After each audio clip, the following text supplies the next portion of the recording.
the gayest soy thing you can do. Shut the fuck up, you little tater tot bitch. We are 2 minutes and 35 seconds into this video. I'm just as gay as the rest of us, motherfucker. Feels just the same. Another sunny day in LA. Everything is fine, so they say. Wonder what the news is today. Cause I know that every day I'm at this fucking job. Hasan is streaming. Watch him on the clock.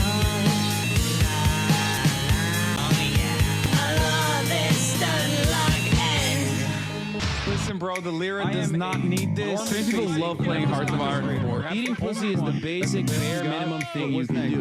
Where did they find these people, dude? And women want to have sex. Your job is posting. You're gay. Okay. God, I hate women so much. But is he really a socialist? He's such a himbo, I can't handle it. He's got a car and a house, and it's better than mine. How can I sit here like everything's fine? That's just me being a fucking hog. Hasan is streaming. Watch him on that clock.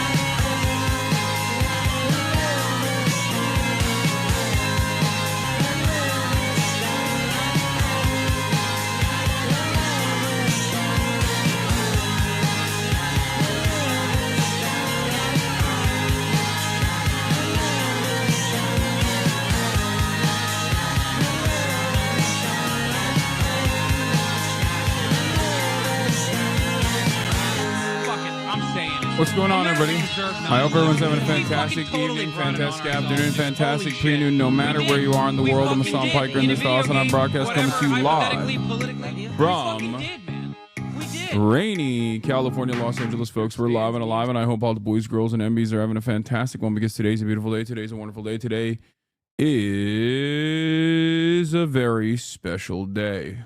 Why, Hassan? Why is it a very special day? Is it because you're back on U.S. soil on the U.S. of A? Is that the reason why it's a very special day? Is that why? No, that's not the reason. That would make it a not so special day. Is it because it's raining in California? No, that's not. That's not a special reason at all. Or is it because of something else? Something that makes this day special every single week. Sunday, what? That's right, ladies and gentlemen, it's Friday. It is freaking Friday. It's Freaky Friday, ladies and gentlemen, boys, girls, and ebbies. We're back. We're back. I'm in Los Angeles, so obviously I had to do it for the one time. I had to do it. Celebrating the accomplishments and the long battles that our forefathers fought long and hard for to make sure that we can enjoy the weekend and have a sense of autonomy, a sense of purpose, and once again, feel like a human being. We started off the Friday hard as hell with the hype train at level 4 already. God damn. 23 seconds left on it. But yeah, it's freaky. It's frickin' Friday. And we're frickin', okay? Frick. Anyway, ladies and gentlemen, boys, girls, and MBs, I am live. I am alive. And it is... Okay, I'm having some issues with the focus here on my cameras. I don't know why that happened, but focus on me, please. I hope you're all freaked up, as I am. I hope you're freaked up, as am I. This is the part of the broadcast where I tell you about my personal news, about what's going on in the world of HasanAbi Piker, in between the time period where I press the stop streaming button and press the start streaming button. And a lot has taken place. Look at the pretty girl behind you. Yes. They added Kai to Monster Hunter Wilds. Kai's also got the new collar that my mom got her. That's her little fit. But, ladies and gentlemen, we have a lot to talk about today. Okay? We have a lot to talk about. But before we get to that, let me start off by saying, personal news wise, end of the broadcast yesterday, was getting kind of tired by the end of this. Okay. Was getting kind of tired by the end of the broadcast, and decided, you know what, I'm gonna call it quits. I'm gonna chill out and maybe watch a little bit of anime, which I did, which was fun, which was great. Denims raid. Hey, Denims. Shouts out to Denims. Thank you for the raid. Hope you had a good stream. All things considered, I hope everything is going all right. This camera angle is high up and interesting. I know. It's so that you can see Kaya. Also, it's because my main cam is kind of busted, as you can tell. It doesn't autofocus on my face. It has autofocus issues. It has some lighting issues. So in the interim, I'm just using the secondary because I feel like it's a little bit darker. It's a little bit better in general. But yeah, are those shelves new? No, they're not. I mean, they're kind of new, but they've just been around. But in any case, folks, that's not the one I scratched in Japan. Also, we don't know if I scratched it. Let's be real. Personal news wise, what have I done? I watched a lot of anime last night. I went to bed at like 10, which is, pretty good. I was able to basically stay up until 10 p.m. and then I woke up at like around 3, watched a little bit more anime, and then went back to sleep, and basically woke up early in the morning, went to work out, and we're freaking back. Can you please address the criticism here? What is this? Stream and talks at the same time. Okay, but that's based. You're just based for that. Like, you're literally just based. Okay? What? Like, you're right about that. And you should say it. And we should all keep saying it. What? And he should stop pulling a Kamala by saying, I am speaking. Sorry. I'm speaking. We should keep saying it. I don't know what's going on here. Maybe if enough of us push him, he will stop doing it. Okay? What? Maybe. Great clip that cuts off the initial context. Yeah. There's criticism here, but I don't even know what it is. Denim's on Hasan speaking with his mouth full. Yeah, I'm not going to stop. Yeah, I will never stop eating on stream, and I will never stop speaking with my mouth full. She said you stole the shelves. Wait, what do you mean? You got to blame my mom for that. Nothing. They're saying that another content creator has the same exact shelves behind her, and I'm saying that you are responsible. Yeah, my mom is the one who bought them and chose them. My mom is a big Denim's head. I think that's why. Oh, yeah, that's the person who had the shelves. Yeah, yeah. My mom can't even figure out Twitch to watch me. Okay, so your voice stops the room from spinning. Okay, nice. Did you see the new HasanAbi hit species just dropped? The way my rabbit doesn't give a damn about me when his favorite show, the HasanAbi broadcast, is on. Oh my god. I know that I have this aura on cats. I didn't know that it also existed for rabbits as well. That's so funny. Sorry, Sam, but is it possible to see that pic with your giant dog up close somehow? I can't stop looking at it, but it's too far away, and I'm curious if it's painted or computer generated or whatever. Do you have it posted somewhere maybe? It's painted, and no, there's no way that I can take a picture that is framed, a painting that is framed on my wall and bring it up closer to you. My cats sense your cat hating aura and sit in front of my screen all the time when I'm watching you. They want me to stop. It's really an awful noise though. I literally have to turn you off when you eat. Not saying you should stop eating on stream, but like, could you at least try to eat away from the mic? Misophonia is a real thing, dude. Yeah. Suck me, is my answer to that. And the reason for why I say suck me is because I have the greatest, strongest noise gate in the game. And you very rarely ever hear mouth noises. So, that's it. That's literally it. Guess Hasan can't watch the video now. What is this? And it'd be a shame if somebody was, well. Oh, is he gonna claim he's gonna sue? Is he implying he's gonna sue Denims for violating his Oh, please. That's insane.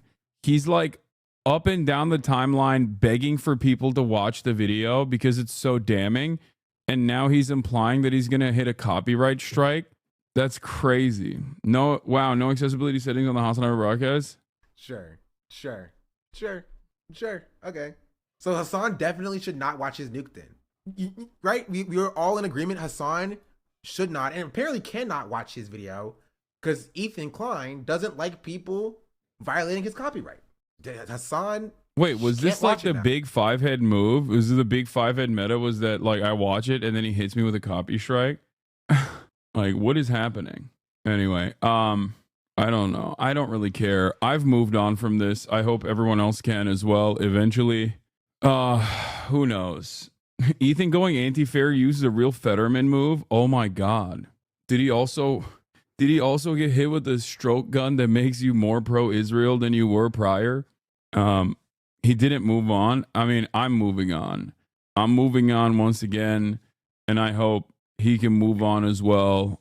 And, you know, that's it. I don't know what else to say. Throwback Friday, this cinematography and trains is why I will miss Japan. Oh, this. Oh, dude, this is going to hurt. Chatter, this is going to hurt watching this. 55. Yeah. Yes, they are revisionists. They're ultimately reforming revisionists. Understand? Yeah, I don't think you can operate electorally in a country that America wrote the Constitution of if you weren't. Sure. Although one of the things they want to protect the most is that Constitution. Yeah. Did you read the JCP newsletter? They love the Constitution. Yeah. That's, again, fascinating, and I want to hear more about Yeah. The other thing is that, like, because they're also anti-occupation, right? of course, yeah, they were. But in the beginning, they thought that the occupation was going to be a liberating force. Talking about Marxist tendencies with the trains in the background is a vibe. Yes. Ugh. Can you imagine walkable cities? Just for a brief moment, think about that. Walkable cities, adequate public transit. With the inauguration By the way, speaking of Japan, we're going to start off with with this. Even stronger. Japanese Prime Minister is Today, here. I conveyed my willingness to cooperate together to elevate Shigeru Ishiba in the United States today doing a to press an conference right unprecedented after I amount came back. of He came back too. $1 trillion. President Trump and myself also concurred to elevate the Japan-U.S. partnership to an even higher level through improving business environment and increasing bilateral investment and employment, strengthening each other's industries, leading the world in developing We flew advanced together. technologies such as AI and leading-edge semiconductors, and strongly promoting efforts to harness the energy of the growing market in the Is he going to give us trains? He's not going to give us region. anything. What do you mean? Is he going to give us trains? He has no power. He has no motion. He has no juice. Cooperate to strengthen energy security between the They two are the countries, junior partner in this including coalition. All right, I got to increasing blast exports off. of United States liquefied natural gas to Japan. Bill in a Morgar, mutually thank you for the beneficial 50 manner. big ones. Regarding foreign exchange, as in the first Trump administration, close discussions will continue between Japanese and the U.S. finance ministers who are experts in this field. We also held candid discussions on challenges the Indo-Pacific region is facing. We confirmed that we are resolved not to allow unilateral attempts to change the status quo by force or coercion, and to oppose such attempts in the East and South China Seas in order to fully defend a free and open Indo-Pacific. Trump We did also a 10-minute rant reiterated about the California importance- high-speed rail and said he would try to stop it ASAP. Bro does not like trains. Yeah, I got the yay crash out as well. Hold on, Freaky Friday. Please continue to age.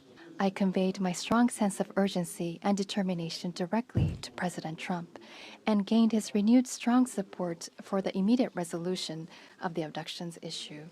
While this was my first face-to-face meeting with President Trump, we were able to openly and frankly exchange views. Do we have And our meeting turned out do we have to a be blast very off meme? productive and meaningful.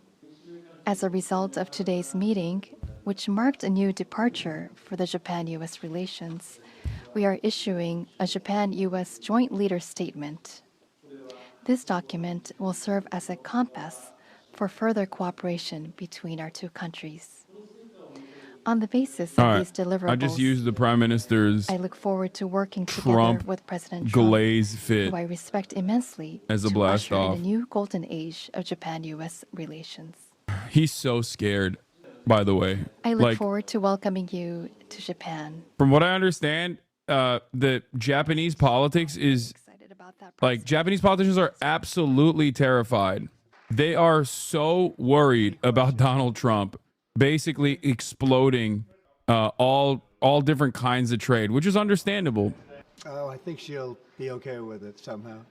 I'm trying to defend you in TikTok comments right now. I don't know how you do this every day. Keep up the good fight, soldier. Engineers have access to these treasuries payments. The truth is the greatest answer to all defamation. That was the question Trump was just asked. What does Melania think about this? I love real Donald Trump as much as a straight man can love another man. Yeah, I saw this. I mean, we don't have very good security in our country, and they get it very easily. And what we're doing, if you look at what has just taken place with respect to some of the investments that have been made on another agency that people have been talking about for years, but nobody did anything about it, it's absolutely obscene, dangerous, bad, very costly. I mean, virtually every investment made is a con job. There's nothing of value to anybody unless there's a kickback scheme going on, which is having foreign leaders sit through Donald Trump's ramblings about how foreign aid organizations are actually doing a con because they're paying to make people more woke and gay or whatever Donald Trump thinks is happening is so funny. We're talking about trillions of dollars. It will be, in the end, trillions of dollars. Trump just misses the goat. Illegally, I would say. He misses Shinzo Abe. That's what it is. Perhaps illegally overall. And I'm very proud of the job that this group of young people, generally young people, but very smart people, they're doing. They're doing it at my insistence. It would be a lot easier not to do it, but we have to take some of these things apart to find the corruption. We found tremendous corruption. Oh, I see the same ones. I see Maxine Waters, a lowlife. I see, all these people. They don't love our country. They don't love our country. We want great education. So they rank 40 countries in education. We're ranked dead last. But the good news is we're number one in one category. You know what that is? Cost per pupil. We spend more per pupil than any other country in the world. You look at Norway, Denmark, Sweden, various countries all up and down. Cost per pupil. Finland. China does very well in education. And then you look at us. We spend much more money than they do per pupil or any other way. But we spend much more money than they do, and yet we're ranked. There's another one that we're number one at. Biden's last We're year, number one at another thing. Joe, School shootings. Dead last. We're number one at school shootings per pupil and in totality, too. Choice. But beyond choice, long beyond choice, I want to see it go back to the states where great states that do so well have no debt. They're operated brilliantly. They'll be as good as Norway or Denmark or Sweden or any of the other highly ranked countries. They'll be, you probably have 35 to 38 states will be right at the top. And the rest will come along. They'll have to come along competitively. And by the way, we'll be spending a lot less money. And we'll have great education. One of the Doge engineers was fired for some inappropriate posts. The vice president says, bring him back. What do you say? Well, I don't know about the particular thing, but if the vice president said that, did you say that? I'm with the vice president. Thank you, Peter. Yeah, go ahead, please. Yes, red dress. President, how strong do you want Japan's military to be? And do you specifically hope that their increased military spending will deter China and North Korea? What did you talk about that today? Well, I want our military to be the strongest. I also no, not your military. Don't mind spending so much money. She's asking about the Japanese military. Also, that's like a child. Who is that person from? What organization is that journalist from? Because that was a question that was like a elementary student. Huh?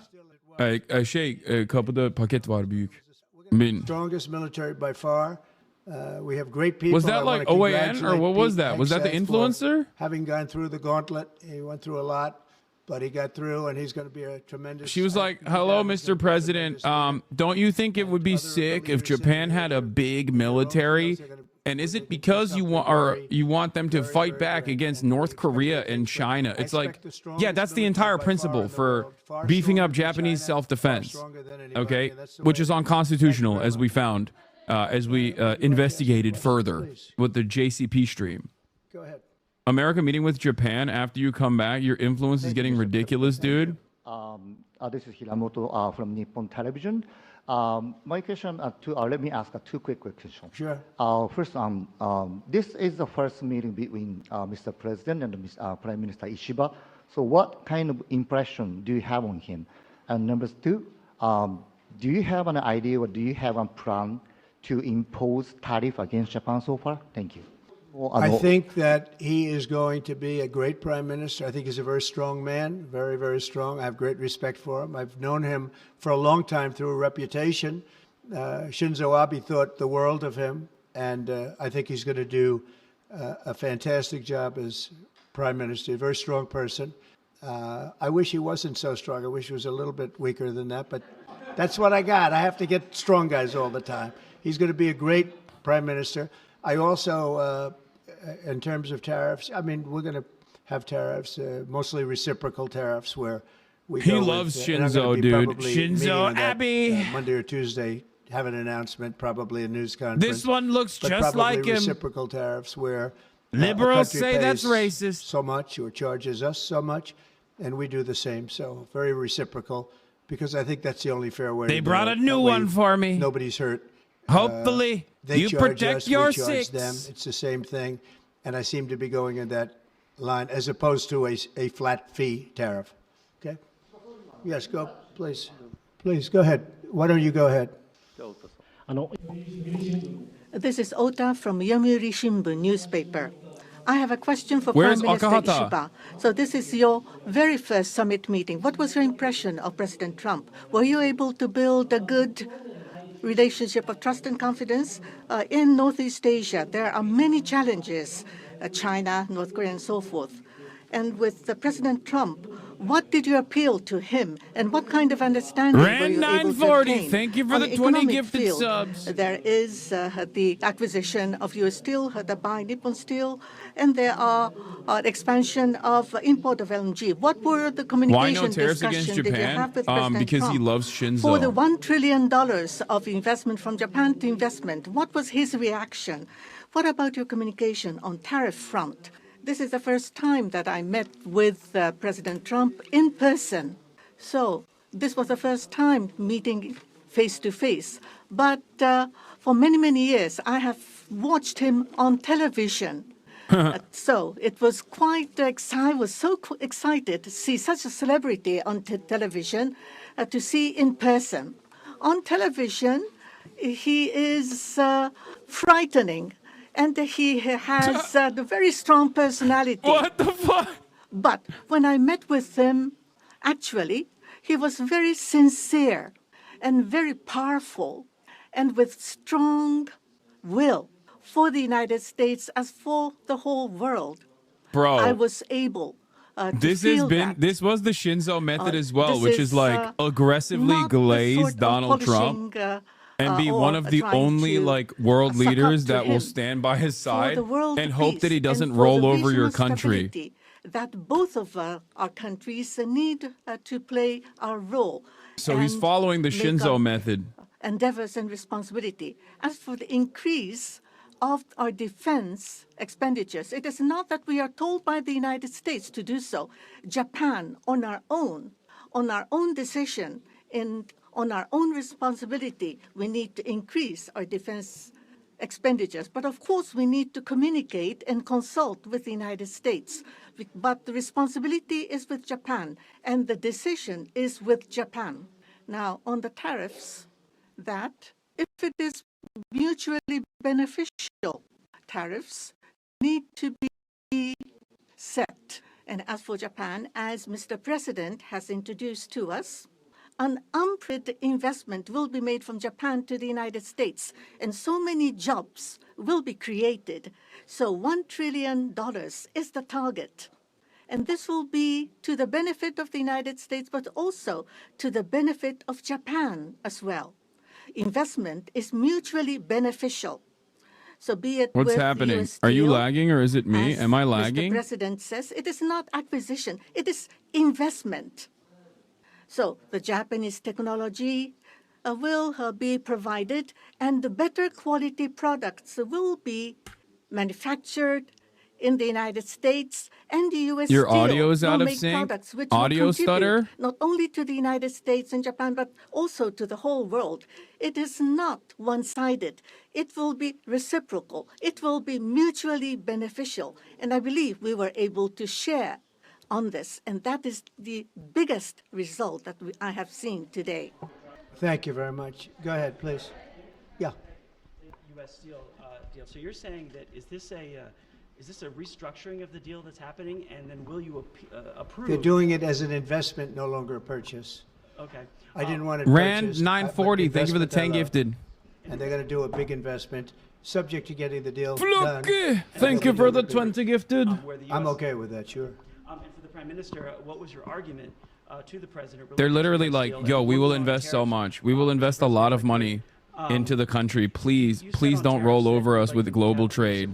Back and forth. What was the reception from Please, no matter what. Prime Minister when you said that, or when you talked Well, about we it? didn't discuss tariffs too much. We really discussed many other things, including the pipeline in Alaska, which I think is going to be maybe the most exciting thing with Doug and Chris. We discussed that at length, the pipeline. I mean, it seemed to be of great interest to them. It's, Did I do we some have lobbying for Trump while I was out there? potentially, Yeah. More oil and gas than in Saudi Arabia, just in Chat. Alaska. We have It's time to tell you the truth. I'm actually a part of the USAID. I'm a USAID recipient.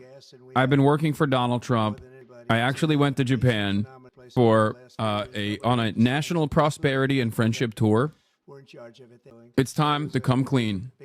I went to Japan with one purpose, and that was to ensure our partners in trade that their security was of our utmost importance, and that they will play a very significant role as the bulwark against Chinese communism. You might answer that question. He's Yeah. curious about that himself, I think. I'm actually not only a liberal, but a liberal of the highest order, a Fed. If you want to answer that, you may, about LNG, that the United States wouldn't sell you LNG. The highest stage of liberalism is when you're a CIA member, when you're a part of the State Department, and that's what I am. That was a really unfortunate thing, but the current administration, the previous administration was not allowing the LNG to be exported to us. I believe that President Trump, on the day of his inauguration, allowed us to resume this importing. I think this is something that is really wonderful for us.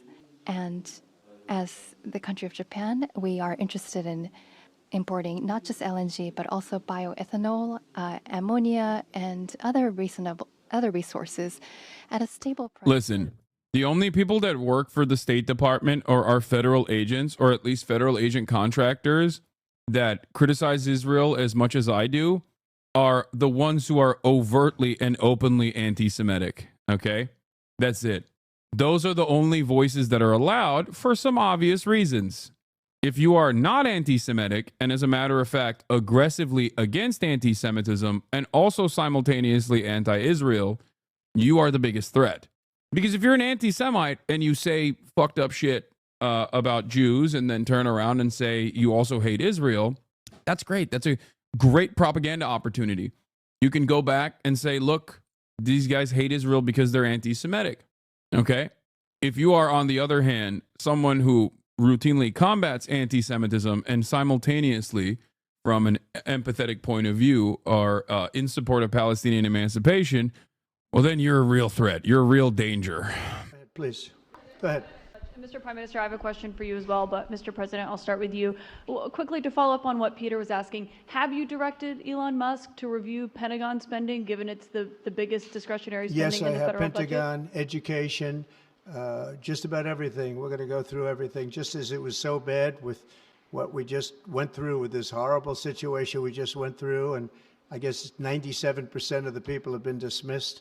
It was very, very unfortunate. You're not going to find anything like that, but you're going to find a lot. And I've instructed him to go check out education, to check out the Pentagon, which is the military.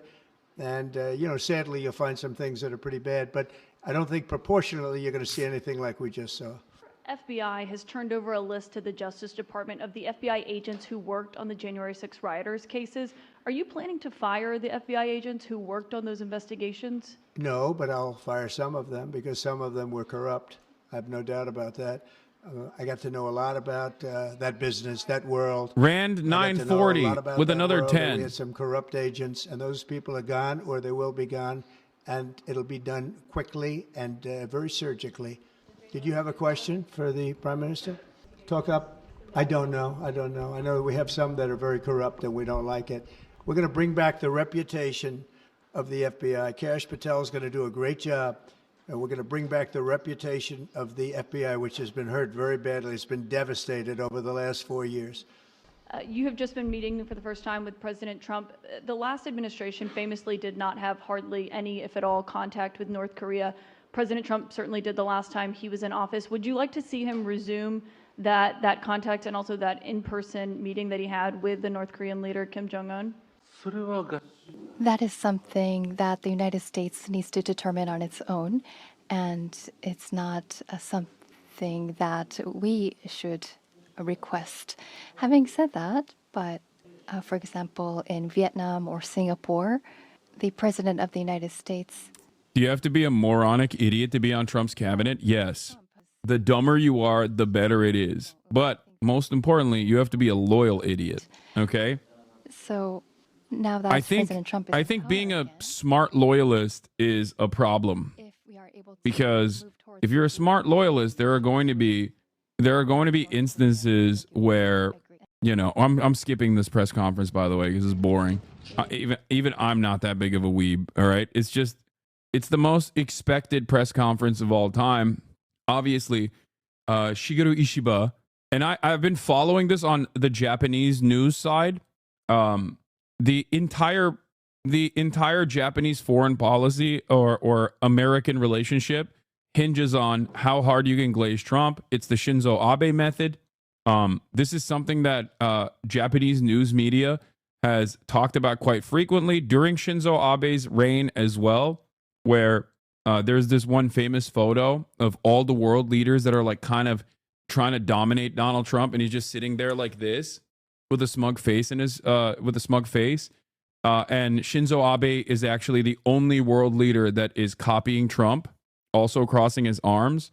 That is a picture that in Japanese news was basically a summary of how Shinzo Abe chose to deal with Donald Trump, and that is precisely what they're going to continue doing. That's what the LDP is going to continue to do.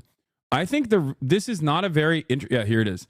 This is not a very interesting relationship. Like, I don't think that, as you can see right here, this was the photo that summarizes like the Japanese relationship with Donald Trump the first time around. Obviously, Shinzo is now dead. He was assassinated, but they've always had a fairly solid relationship because of this, and this is what the Japanese hopes are, that they don't get destroyed like Canada or whatever, right? Or even threatened like Canada, even if Canada is not getting destroyed and there's a pause put on the tariffs. So it's an uninteresting relationship overall. I think what is infinitely more interesting is what Donald Trump will do with South Korea. Because as you guys know, just wondering, but is this camera angle temporary? I like it, but not sure if it's about to go back to the usual one. Dude, I think this is one of the only negative aspects of streaming on Twitch with a neurodivergent audience, is that like you just don't care about anything that's going on. This is the real camera angle, and I will, once I fix the camera angle and fix the autofocus and fix the lighting, this is the camera angle I'm going to go back to, okay? But for the time being, enjoy Kaya. Anyway, as I was saying, I think the real interesting relationship, the real interesting dynamic will be with South Korea. Why? Because South Korea is a place where there is a lot of instability. The LDP's power and influence has diminished over the past couple of decades, and it's pretty significant because for the most part, Japan has been a one-party rule leadership, even though there's a lower house and upper house, there's a theoretical democracy, but ultimately it's mostly just the one party that has dominated the country's politics in perpetuity post-World War II. Having said that, however, despite its influence diminishing a little bit, LDP's influence diminishing a little bit, what's really interesting is South Korea. South Korea has real instability right now. There was a martial law and a false coup that failed. And Donald Trump's relationship with South Korea has also always been interesting. Is the audio still not synchronized? If it's not synchronized, it's on your end. You might have to refresh. Okay, you are a fucking racist as fuck. Team Aziad? Oh, is it because you wrote in Arabic and it auto-tagged Fawzabot? Yeah. Sorry, Team Aziad. You can't write in Arabic. The reason why, or any other languages really, and the reason why is because, you know, I don't speak either of those languages, so I can't moderate adequately. You are not in sync. If I am not in sync, it might be because you need to refresh, like I said. What is this? Your ops got no motion? What? Dude, come on. Please stop. Even as a joke, I don't want to see what Ethan is doing, okay?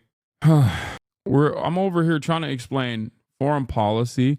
It's unironically desynced and refreshing does not fix it. Okay, I don't know. I give up. I'm sorry. Anyway, what Donald Trump will do with South Korea and North Korea will be more interesting than Japan. Japan is going to be business as usual, offer them defense contracts, beef up their army, even though it's unconstitutional. Okay? And that's it. 非常にこの件に関してもこれから私たちが取り組む予定でありますけども、特に自動車工場というものは素晴らしいものになると思います。米国への投資が進み、自動車を米国で作るということ、これは非常に良いビジネスになると思います。多くの国々からこういった投資がありますけども、これはひとえに米国の税制があるからだと思います。ですので、こういった業務というものはこれからもどんどん進んでいくことを期待します。トヨタ市ですけども、 Can you translate us on? No. あります。 Any other things? To what extent will you discuss North Korea today, sir?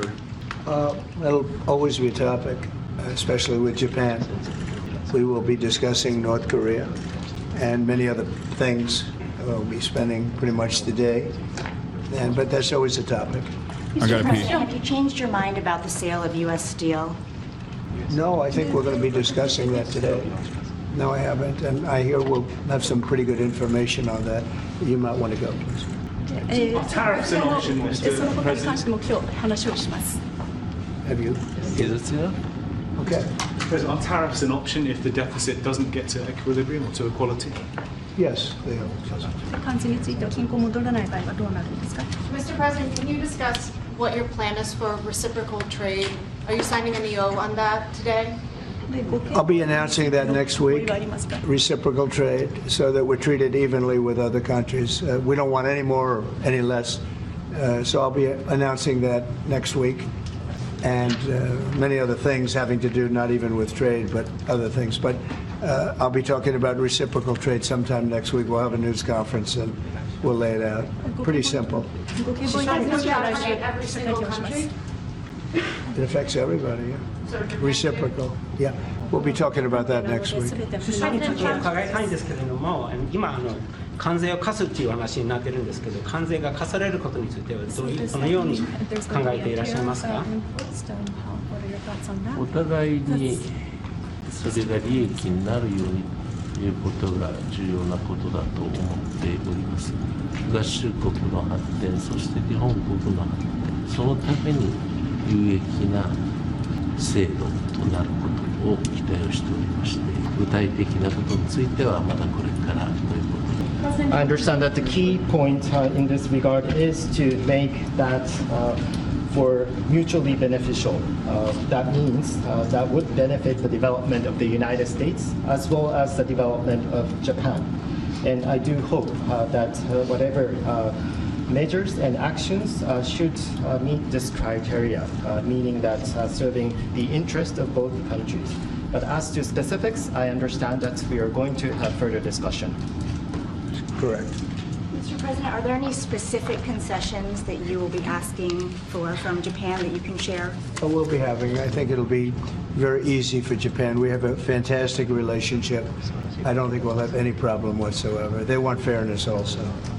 それはうまく進むと思います。日本は素晴らしいパートナーですし、彼らもことがスムーズに進むことを期待していると思います。これは双方にとってです。Mr. President, do you have a reaction to the new Time magazine cover that has Elon Musk sitting behind Drama. your resolute desk? タイムマガジンにイーロン・マスクが、 He 大統 doesn't 領の like 机 it. の後ろで No, 座って don't 写真が translate that. Don't translate that. That's embarrassing. He does not like it. That's the type of stuff. That's the type of stuff that actually does get to Trump. Like, yeah, sure, it's silliness, but Trump is silly. That's it. That is exactly the type of stuff that Donald Trump actively gets annoyed by. ありますけども、それに関するコメントは何かありますか？ Is Time Magazine still in business? I didn't even know that. まだタイムマガジンは廃刊じゃないんですか？ Elon is doing a great job. Yeah, they're like forcing themselves to laugh at this. They're like, ah ha ha ha, you are so funny. You are so funny, Mr. President. Yeah, we also hate Time Magazine. It's like, bro, you're Japanese. What are you talking about? Why would you ever care about, fake news media and Time Magazine? He's finding tremendous fraud and corruption and waste. You see it with the USAID, but you're going to see it even more so with other agencies and other parts of government. He's got a staff that's fantastic. He's wanted to be able to do this for a long time, and everybody else knew it was existent, but I think never so much. When you look at USAID, that's a fraud. The whole thing is a fraud. Very little being put to good use. Every single line that I look at in terms of events and transactions is either corrupt or ridiculous. And we're going to be doing that throughout government. And I think we're going to be very close to balancing budgets for the first time in many years. I think we're going to be very close to, in addition to monies coming in from tariffs, et cetera, et cetera. But no, he's doing a very good job. I'm very happy with it. Will you put Elon Musk up on the podium for us to ask him some questions, Mr. President, at any point? Will you put Elon Musk up on the podium for us to ask him some questions? Oh, sure. He'll be. He's not shy. Elon's not shy. Any further deliberations on Gaza, sir? The timetable for a takeover?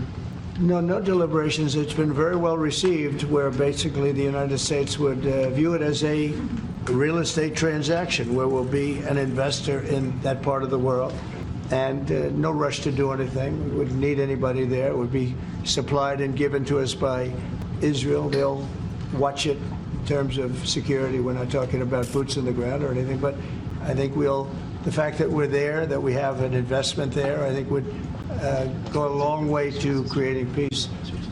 We don't want to see everybody move back and then move out in 10 years. This has been going on for 50 years, much more than that.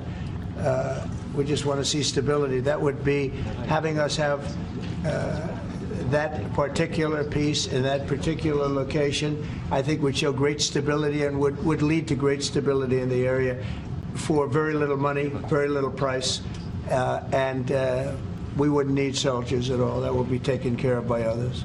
And the investments are taken care of by others also. So for no investment, I mean virtually no investment whatsoever, it would bring stability to the area, and others can invest in it later on. But we're in no rush on it. There's absolutely no rush. President Trump, do you believe DeepSeek is a national security threat, and how do you plan to collaborate on AI initiatives? On where? DeepSeek, do you believe it's a national security threat? No, I think it's happening. I mean, it's a technology that's happening. It's actually, I think we're going to benefit if it's correct what's going on now, that it'll be a lot less expensive. The AI we're talking about will be a lot less expensive than people originally thought. That's a good thing. I view that as a very good development, not a bad development. Mr. President, on autos specifically, in your first term, you tried to tariff autos. Is that on the table still? Are you trying to do that in your second administration? Auto tariff? Auto tariff? Oh, yeah, sure. That's on the table. That's always on the table. It's a very big deal. Because we are, we have cases where we don't supply autos and other countries do, and, we have to equalize it. We have to stabilize it and equalize it. Will you have Vice President Vance meet with President Zelensky next week while he's in Europe? I will probably be meeting with President Zelensky next week, and I will probably. The amount of glaze that he offers to China is weirding me out. He even mentions that China's education is fantastic, which is odd because that's like a thing that you normally wouldn't hear from an American politician, even though it's the truth, right? Usually, at best, Democrats will glaze like Nordic style social democracies or whatever in terms of social safety nets. I don't ever hear from even the Democrats in terms of like what China is doing that is good.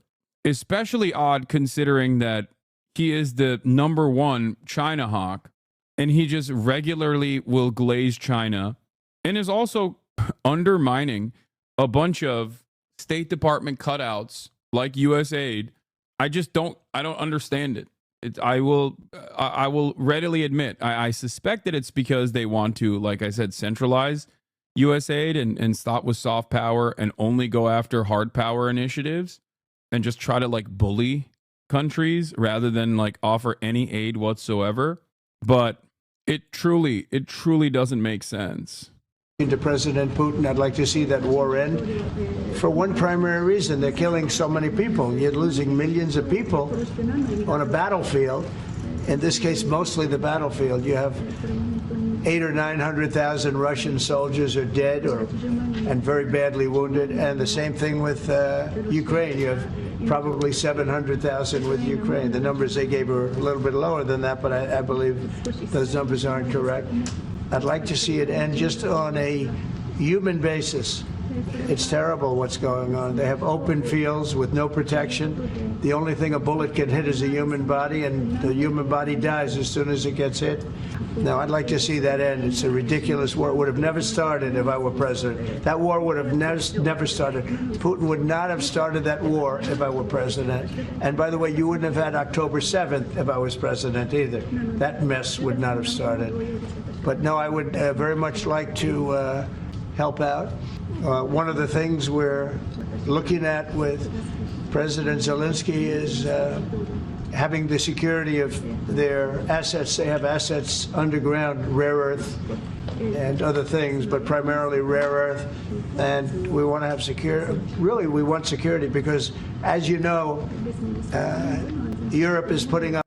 Again, quiet part, but out loud. He's like, yeah, we want their rare earth minerals. We must secure them. Like, and it's not, I don't think it's rare earth minerals in general for Ukraine, but it's still like state-owned assets. I'm sure that there's like some mining contracts that they could get out of it too. But it's virtually every single state-owned asset or every single asset sold off to foreign investors. It's just like when he said, oh, we're pulling out of Syria, but also we're maintaining security over the oil rigs. That's it. Or when he basically said, who's going to buy these weapons? If we don't sell billions of dollars of weapons to Saudi Arabia, someone else will. Do you have $1 billion that you want to give me for weapons? Donald Trump is a very frustrating figure for a lot of Americans because he does have a tendency to say the quiet part out loud and never really shelter from the truth, never really try to massage his takes to ensure that there is some semblance of defending the international rule-based order. Now, ironically enough, there is no difference between the modus operandi of Donald Trump and previous administrations in that regard. There are some exceptions to this rule, of course, but ultimately, it's just the difference. The major difference is like aesthetically, he just very openly states what he wants. He won't masquerade and say, oh, we must protect Ukraine because Ukraine is gay and woke or whatever, right? He won't say that. He'll just be like, yeah, we want mining contracts. We want their natural resources. That's it. Ukraine is not that gay. It doesn't matter. It doesn't matter whether it's true or not. I'm just making an exaggerated example of like the ways in which liberals oftentimes will try to offer additional context to why they're doing something in a way that liberals will be on board with. Okay. And the reality of the matter is people don't respond positively to that. Because when they are faced with the indecency, when they're faced with the cruel actions of the American state, they're like, oh, but I don't like that because it doesn't make me feel good, right? That's it. Why is Hasan audio so delayed? I don't know. for some people, I'm still delayed, it seems, but for others, I'm not. So I don't know what's going on, honestly. I can't tell if people are memeing or not. Much less money than us, much. NATO, Europe, call it whatever you want. And we're at probably 300 billion plus, and they're at probably, the real number is 100 billion. That's a lot. Do you want to do this real quick and see if it fixes I checked off on properties on my desktop audio. I checked off use device. Yeah, I don't think I have that right now. Like, I don't think it's, it's not. Device timestamps is not on right now. So I don't know why there's a delay. Timestamps. Toggle it, see if it fixes it. No, it'll actually make it worse if I did use device timestamps. Let's see if it worked. It's probably going to be worse now. A lot of money, but it's 200 billion less than us, and there's an ocean in between. And they need it more than us. So we're asking them to equalize and get even. But we're also asking President Zelensky for... It's worse now. Yeah, the video is probably worse. The desktop audio is worse. All right, I fixed it. Seems like a Twitch issue. I had to refresh and it started lagging. Yeah, I don't know what's going on. I can try to fix the ingest again. 1 second. You'll see a brief blip. There'll be a brief moment of effing. Let's see. We're back. Is it better? Why does everybody say F? I know. You don't have to refresh. I'm changing the ingest. God damn. Everybody's complaining about the F. There's no F. It's not a F. I did it. I did it on purpose. The security of, we're putting all this money up and we're saying, where does it stop? And yet we want to see it out to an end. We want to see it end. But we are going to be asking for the security, and we've already told him, of an equal amount of something where our money, the American taxpayers in for $300 billion. Biden never negotiated. He never told Europe to put in more money. And it got out of hand, just like NATO. Rando, with another 10 we were gift paying subs. almost 100% of NATO. When I first came in, everybody was taking advantage of the good old United States, but not anymore. So what, and now, if you speak to the Secretary General of NATO, who was very nice when he was here 2 weeks ago, he said what Trump did was amazing. He got everybody to pay. And to do that, you have to ask, and Biden never asked. So we're in for probably close to $200 billion more than Europe, and yet obviously it affects Europe much more than us. So we would like them to stay, to equalize. They have to go more.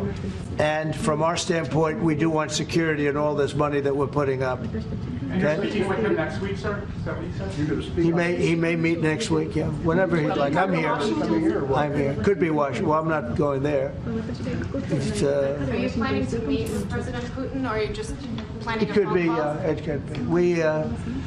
We've always had a good relationship. President Putin and I have always had a good relationship. That's why it's so sad that it happened. This would have never happened if I were president. It's so sad to see it happen. So many dead people. By the way, so many cities are demolished. They're like, you talk about Gaza? Well, take a look at Ukraine. So many of those cities are demolition sites. Demolished. So sad. Should have never happened. All those beautiful golden domes, but much more importantly, all those beautiful people are dead. And it should have never happened. Thank you very much, everybody. Thank you, Brad. Go, guys. Ukraine is so flat. The only thing stopping a bullet is a President person's Trump. body. All right. Update. After Trump just said he agrees with JD, Elon says his Nazi staffer is now back. Yeah, we're going to talk about that in a second. So, a couple things to discuss here. But before we get to, yes, we're going to talk about Kanye West saying he loves Hitler and all the Kanye West crash out as well. Okay. We're going to talk about all of that.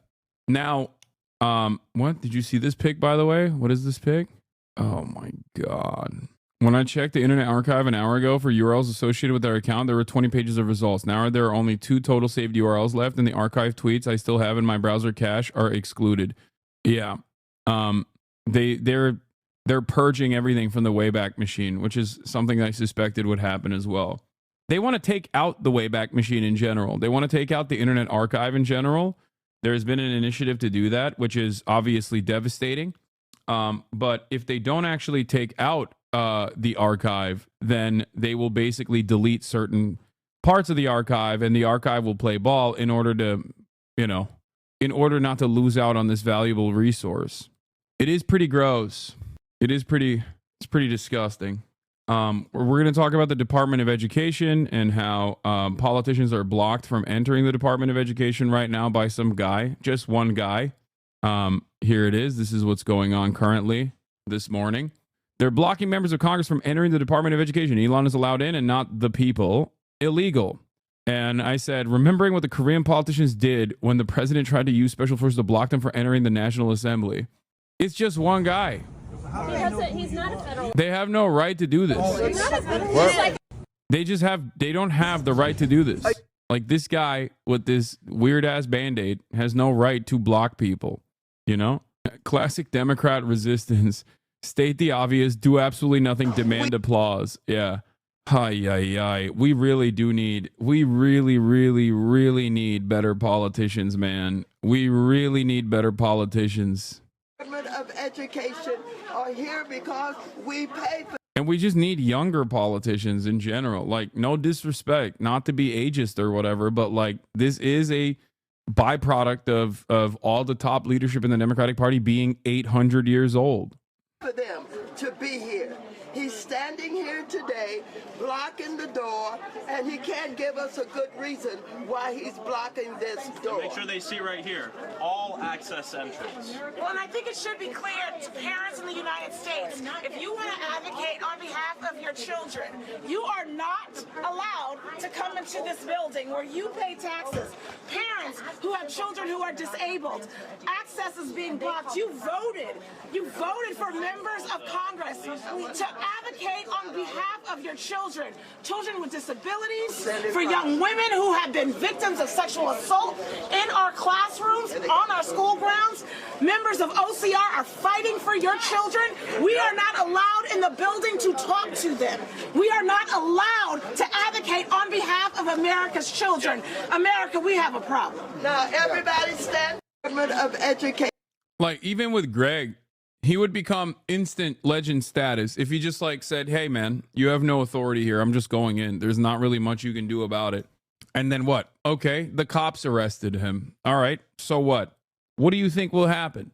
Like, what do you, this is how you're supposed to obstruct. Like, this is what you're supposed to do. Yeah, people are saying, oh, all right, there's cops inside. Okay, it is an illegal action. It is an unenforceable illegal detention. Yes, there are going to be some penalties in the process. What are we talking about? Okay, yeah, you get arrested.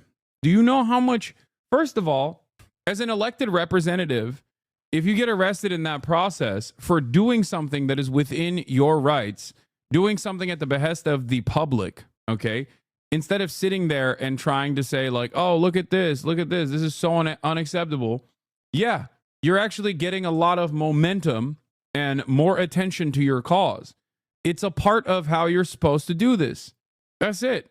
You would instantly shoot up within, you would shoot up in popularity instantaneously, okay? Instantly. If that's a part of political theater, then yeah, do some political theater. Do better political theater, because this kind of political theater is silly. It's not enough. I'd like to speak with someone who works here. So what are you going to do? You're going to beat us up if we go in? I mean, you're going to, we want you to move out of the way. We're not steamrolling you. Get out of the way. This says all access entrance. Stand aside, sir. This says all access entrance. Please stand aside, sir. I'm not standing aside. Why not? Because my role is to make sure that... What authority do you have to block members of Congress from the oversight? We don't have oversight responsibilities. By what authority can you deny members of Congress their oversight role? If you don't have a business reason to be here, you do not have authority, sir. You do not have authority. There is no authority for you to deny members of Congress their oversight responsibility. Bro, you're a member of Congress. You are an elected representative in the United States of America. That's just a guy. What is going on? Like, that's just some guy. What are we doing? Do you know how powerful you are? Did you guys forget? Did the Democrats genuinely forget what this looks like? Like, when you take a step, you are not just taking a step on your own. You are taking a step for all of your constituents. Okay? I don't get it. I don't understand it. I want to see some momentum here. I want to see some motion here. I want to see Democrats push back. This stooge of the DOE door has the same power over Dems as a Senate parliamentarian does. Yeah, it's just, it doesn't make sense. I just, like, this is political theater, but it's bad political theater. Going inside would be good political theater. Getting arrested would be great political theater. Okay? That's all I'm saying. Not only would it be great political theater, but it also would get people to pay attention more to what is happening. This is the perfect visualization of democratic resistance. When someone does something outrageous and illegal, you just stand there and yell, you're actually not allowed to do this.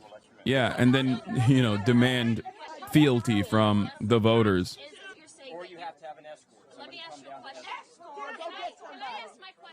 It's also kind of funny because, like, their response is like, oh, well, if we get arrested, then we can't go and, what, vote for Trump's cabinet picks? Like, that's what you're... First of all, a member of Congress. You are not staying in prison, okay? That is ridiculous. That's like next level, we have officially moved on to full-blown autocracy nonsense, which we're kind of getting there. And especially if Democrats keep showing their bellies with every single act that the right-wing reactionary administration engages in, then we will get there eventually, okay? Having said that, however, yeah, you're going to be detained for a couple hours. But if your response is like, oh, I don't want to be stuck in jail, I don't want to go to jail, and do what? Like, what, you're going to miss votes? Like, what votes were you going to be voting for?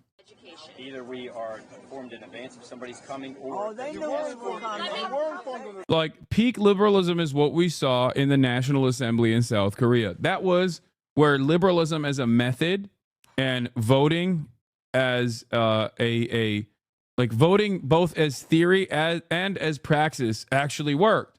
But that required politicians to actively not abide by whatever kind of illegal standards was being set by the administration in charge. Okay? Straight up. That is peak liberalism is what happened in South Korea. Yeah, here, remember, look at this. That's a member of the National Assembly grabbing the gun of one of the special forces soldiers. Like, that's insane, dude. Like, think about that. Do you know how fast any American would get shot in that process? They would get shot before it got there, okay? Yeah, that's also what happens when you're not 800 years old, I think. But then again, Greg Kazar was there, Maxwell Frost was there, and they're young. They didn't put their bodies on the line either. Just a sad state of affairs to watch, where liberals that present liberalism as the alternative, showing once again that liberalism, as a matter of fact, is not going to be enough to not only defeat, but even obstruct the Trump agenda. Because, like, breaking into the Department of Education, or getting into the Department of Education is not going to, like, solve this issue at all. But at least you are presenting a fight. You're presenting a fight and putting yourself on the line. You're showcasing that, like, you're showcasing that you're not afraid of sacrificing something. Hassan's chair is the hardest worker in the room. Yeah, this is true. Holds my fat ass up. My ass is very fat, chatter. They should have had their security teams escort that guy away for obstructing congressional movement and duties. Yeah. Anyway, God, I can't stand how corny these guys are. Speaking of how corny these guys are, here's what Elon Musk said today. I love @real Donald Trump as much as a straight man can love another man. Hey, not gay though, okay? Pause. No homo. Like, he had to specify. He couldn't just say, I love Donald Trump. He had to specify. He's like, I love Donald Trump, but, like, not in a gay way, okay? Yes, I'm dick riding, but in a way where I'm not going to let him finish, you know, inside of me at least. That's what he's saying here. He's like, look, I'll ride it till the moment, all the way to completion. Only one spin? No, multiple spins. And yes, they are bringing back the racist staffer. Elon Musk, 6 hours ago, post, bring back Doge staffer who made inappropriate statements via a now deleted pseudonym. JD Vance, who has Indian children, okay? JD Vance, whose wife is Indian and has an Indian son.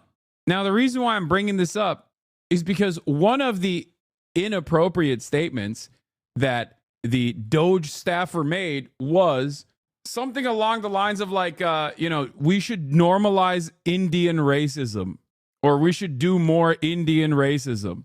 Something along those lines. Okay. Yeah. Normalize Indian hate. I was racist before it was cool.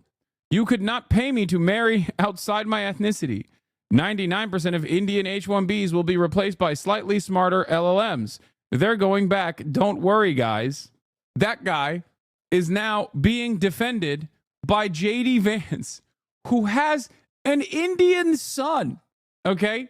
It's just like, I can't, like, the only level higher, the only way you can be cucked even more on this issue is if you yourself were Indian and were like, yeah, this is actually pretty sick. I, as an Indian guy, also think we should normalize Indian hate, you know?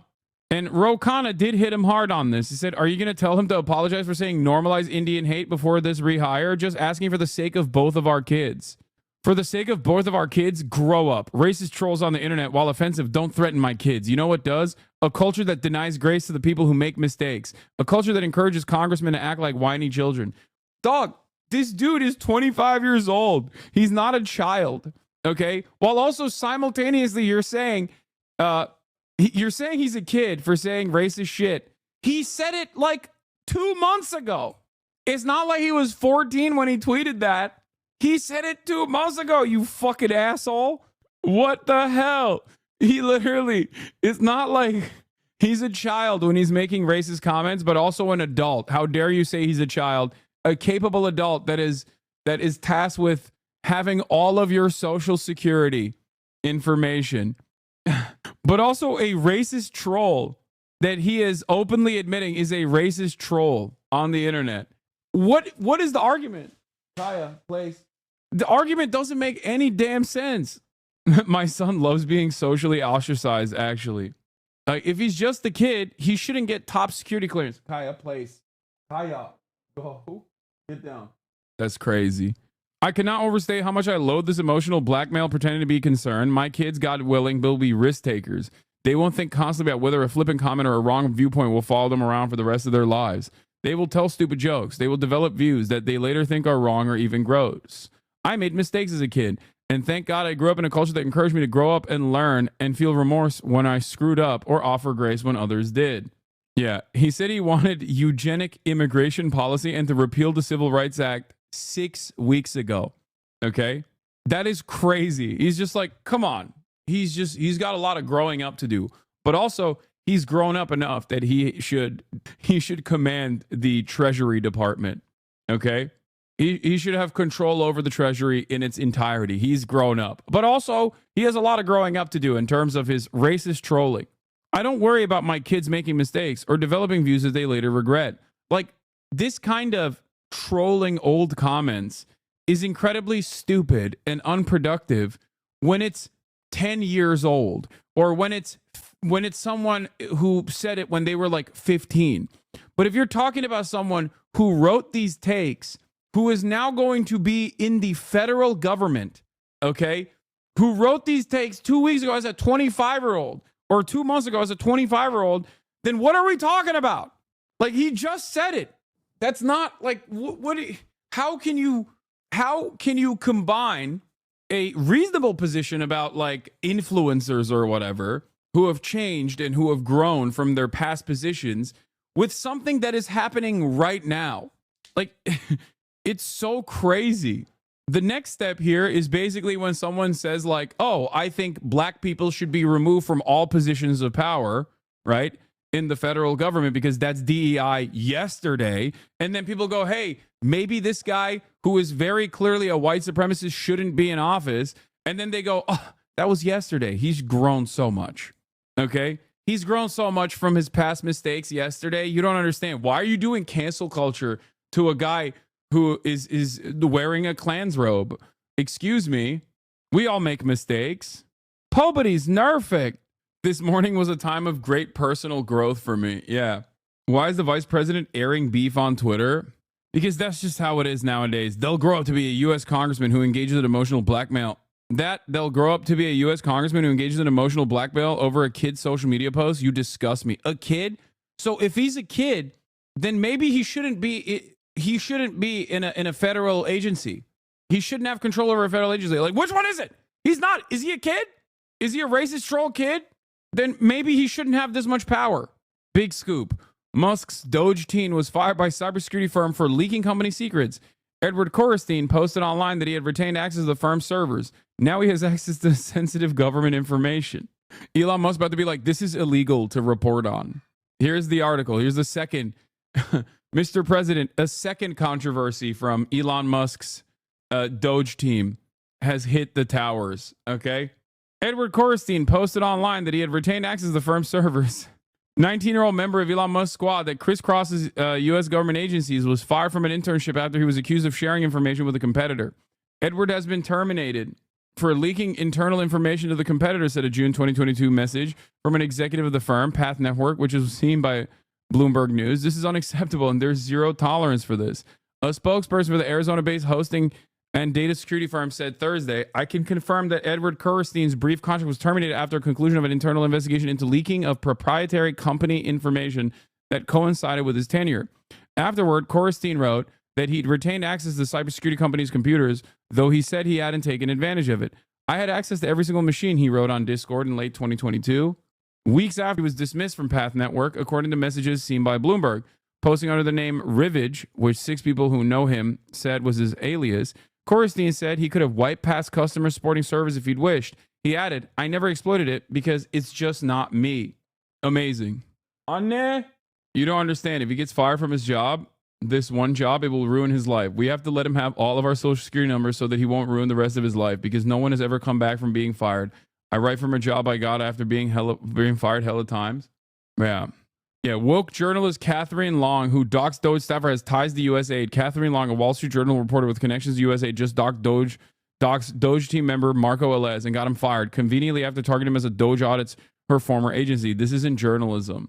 She should be fired immediately. First of all, doxing is revealing private information about random citizens, okay, about private citizens. Journalists that are uncovering the names of government employees is not doxing, it's just reporting, okay?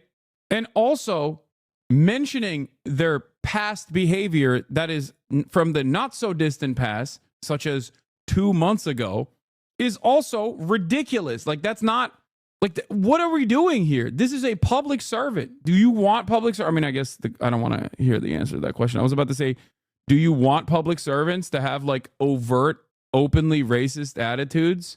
And the answer for Elon Musk and the right wing is yes, absolutely. They do want that, yes. Also, wasn't it Wired, not Wall Street Journal, that dropped their names first? Yeah. And it's wild because we're talking about someone who is tasked with regulating, controlling sensitive information, and will have and is going to have a lot of control over federal regulatory agencies in general. Whereas Elon Musk's favorite account on his neo-Nazi website, Twitter, is Libs of TikTok, who literally does this deliberately, knowing full well that they'll get bomb threats to like random teachers that she claims falsely are pedophile groomers. Okay? Like, none of this makes sense. They want every single political enemy that they have decided is bad to suffer repercussions for the crime of, I guess, for the crime of, being gay while teaching. But also at the same time, if you are a government employee, God forbid we go, hey, you said really racist shit like 2 months ago. I feel like maybe you're not the best person considering that you have no background, like no competent background whatsoever. And this is one of the craziest aspects of this also is that this is the team DEI, okay? Team anti-DEI. You got like black and brown women of color that have to work extra goddamn hard to get to a top position. And immediately they're like, oh, they only got there because they're black. They only got there because they're brown. Meanwhile, the anti-DEI team is hiring 19-year-olds with broccoli haircuts with no competence whatsoever. Like, what the fuck are we doing? We want the most competent people to be tasked with this job. That's why we hired this 19-year-old white kid who apparently in the past was fired from his internship for leaking proprietary information. His comments made in a Discord server focused on another competitor company, worried executives of Path Network who believed there was no legitimate reason for a former employee to access their machines, according to a person familiar with the incident. The person asked not to be named, citing the sensitivity of the matter. Several of Corstein's online peers and former coworkers said they were surprised that the teenage friend they knew has been brought into one of the most high-profile teams in the Trump administration. His 2022 dismissal and the circumstances surrounding it add to questions about how he arrived in his new job with Musk's Department of Government Efficiency and how he'll handle sensitive government information that comes with it. Great stuff overall. Giving Elon Musk's goon squad access to systems that control payments to Social Security, Medicare, Medicaid, and other key federal programs is a national security nightmare, said Senator Ron Wyden, an Oregon Democrat and a member of the Senate Intelligence Committee. Every hour, new disturbing details emerge to prove that these guys have no business anywhere close to sensitive information or critical networks. Yeah. We hate DEI. That's why we hired Pete Hegseth. That's why we appointed Pete Hegseth to lead the second largest hiring body in the United States of America. Okay? Even though his past experiences being the weekend host of Fox and Friends. Like, think about DEI hires in terms of like the previous head of the DOD. That's DEI. Okay? Why is that DEI? Well, you know why. You know why he's DEI. Okay? Pete Hegseth, on the other hand, not DEI. I wonder if DEI has anything to do with the actual competence demonstrated or the background of the individual at all. Just like everything else, DEI is, lo and behold, shocking to absolutely no one, at least in this community. DEI just means like they want to do what they think DEI is, but for white people. It's not merit-based at all, unless the only merit you care about is being white or being racist, really, or being a troll, which is interesting because that's kind of the reason why affirmative action and DEI was implemented to begin with. Because in the history of the United States, when you think about it, the only group of people that have ever actually been DEI recipients are white people. You know, at a time when black people and brown people were and there's still remnants of this, obviously, but at a time when black people were not allowed to get these jobs, or women were not allowed to get these jobs at all.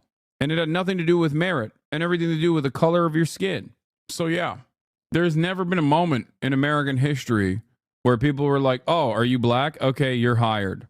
There have, however, been a lot of moments in American history where someone simply gets hired because they are not black or not a woman.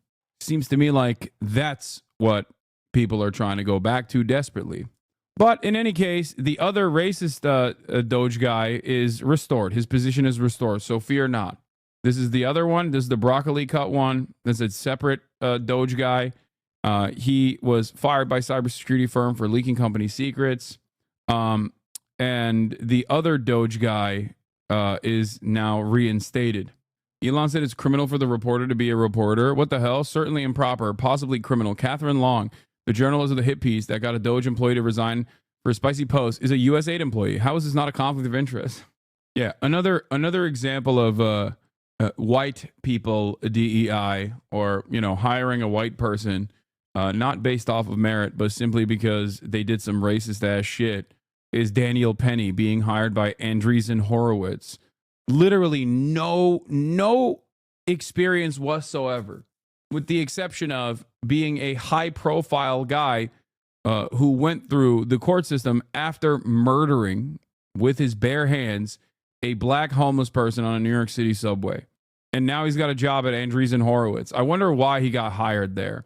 The irony here, of course, is Elon Musk talking about a conflict of interest being possibly criminal, when now he is, for the price of $256 million, he is now in charge of every single government regulatory agency that has either active court cases against many of the companies that he owns, all of them, or have prosecuted him in the past for impropriety. So, you know, I don't understand how this is a conflict of interest when a journalist is doing journalism. Okay. Wait, what? Have you covered that in the past? What? I've noticed that Elon is now saying everything he does not like is criminal. I know. It's definitely a little scary. It's definitely a little scary that Elon Musk gets to say things that he does not like are criminal now, especially when, you know, he does have a tremendous amount of influence over the current administration. He already got the Department of Justice to respond by saying that they would actively prosecute people that mention the names of the Doge employees in general.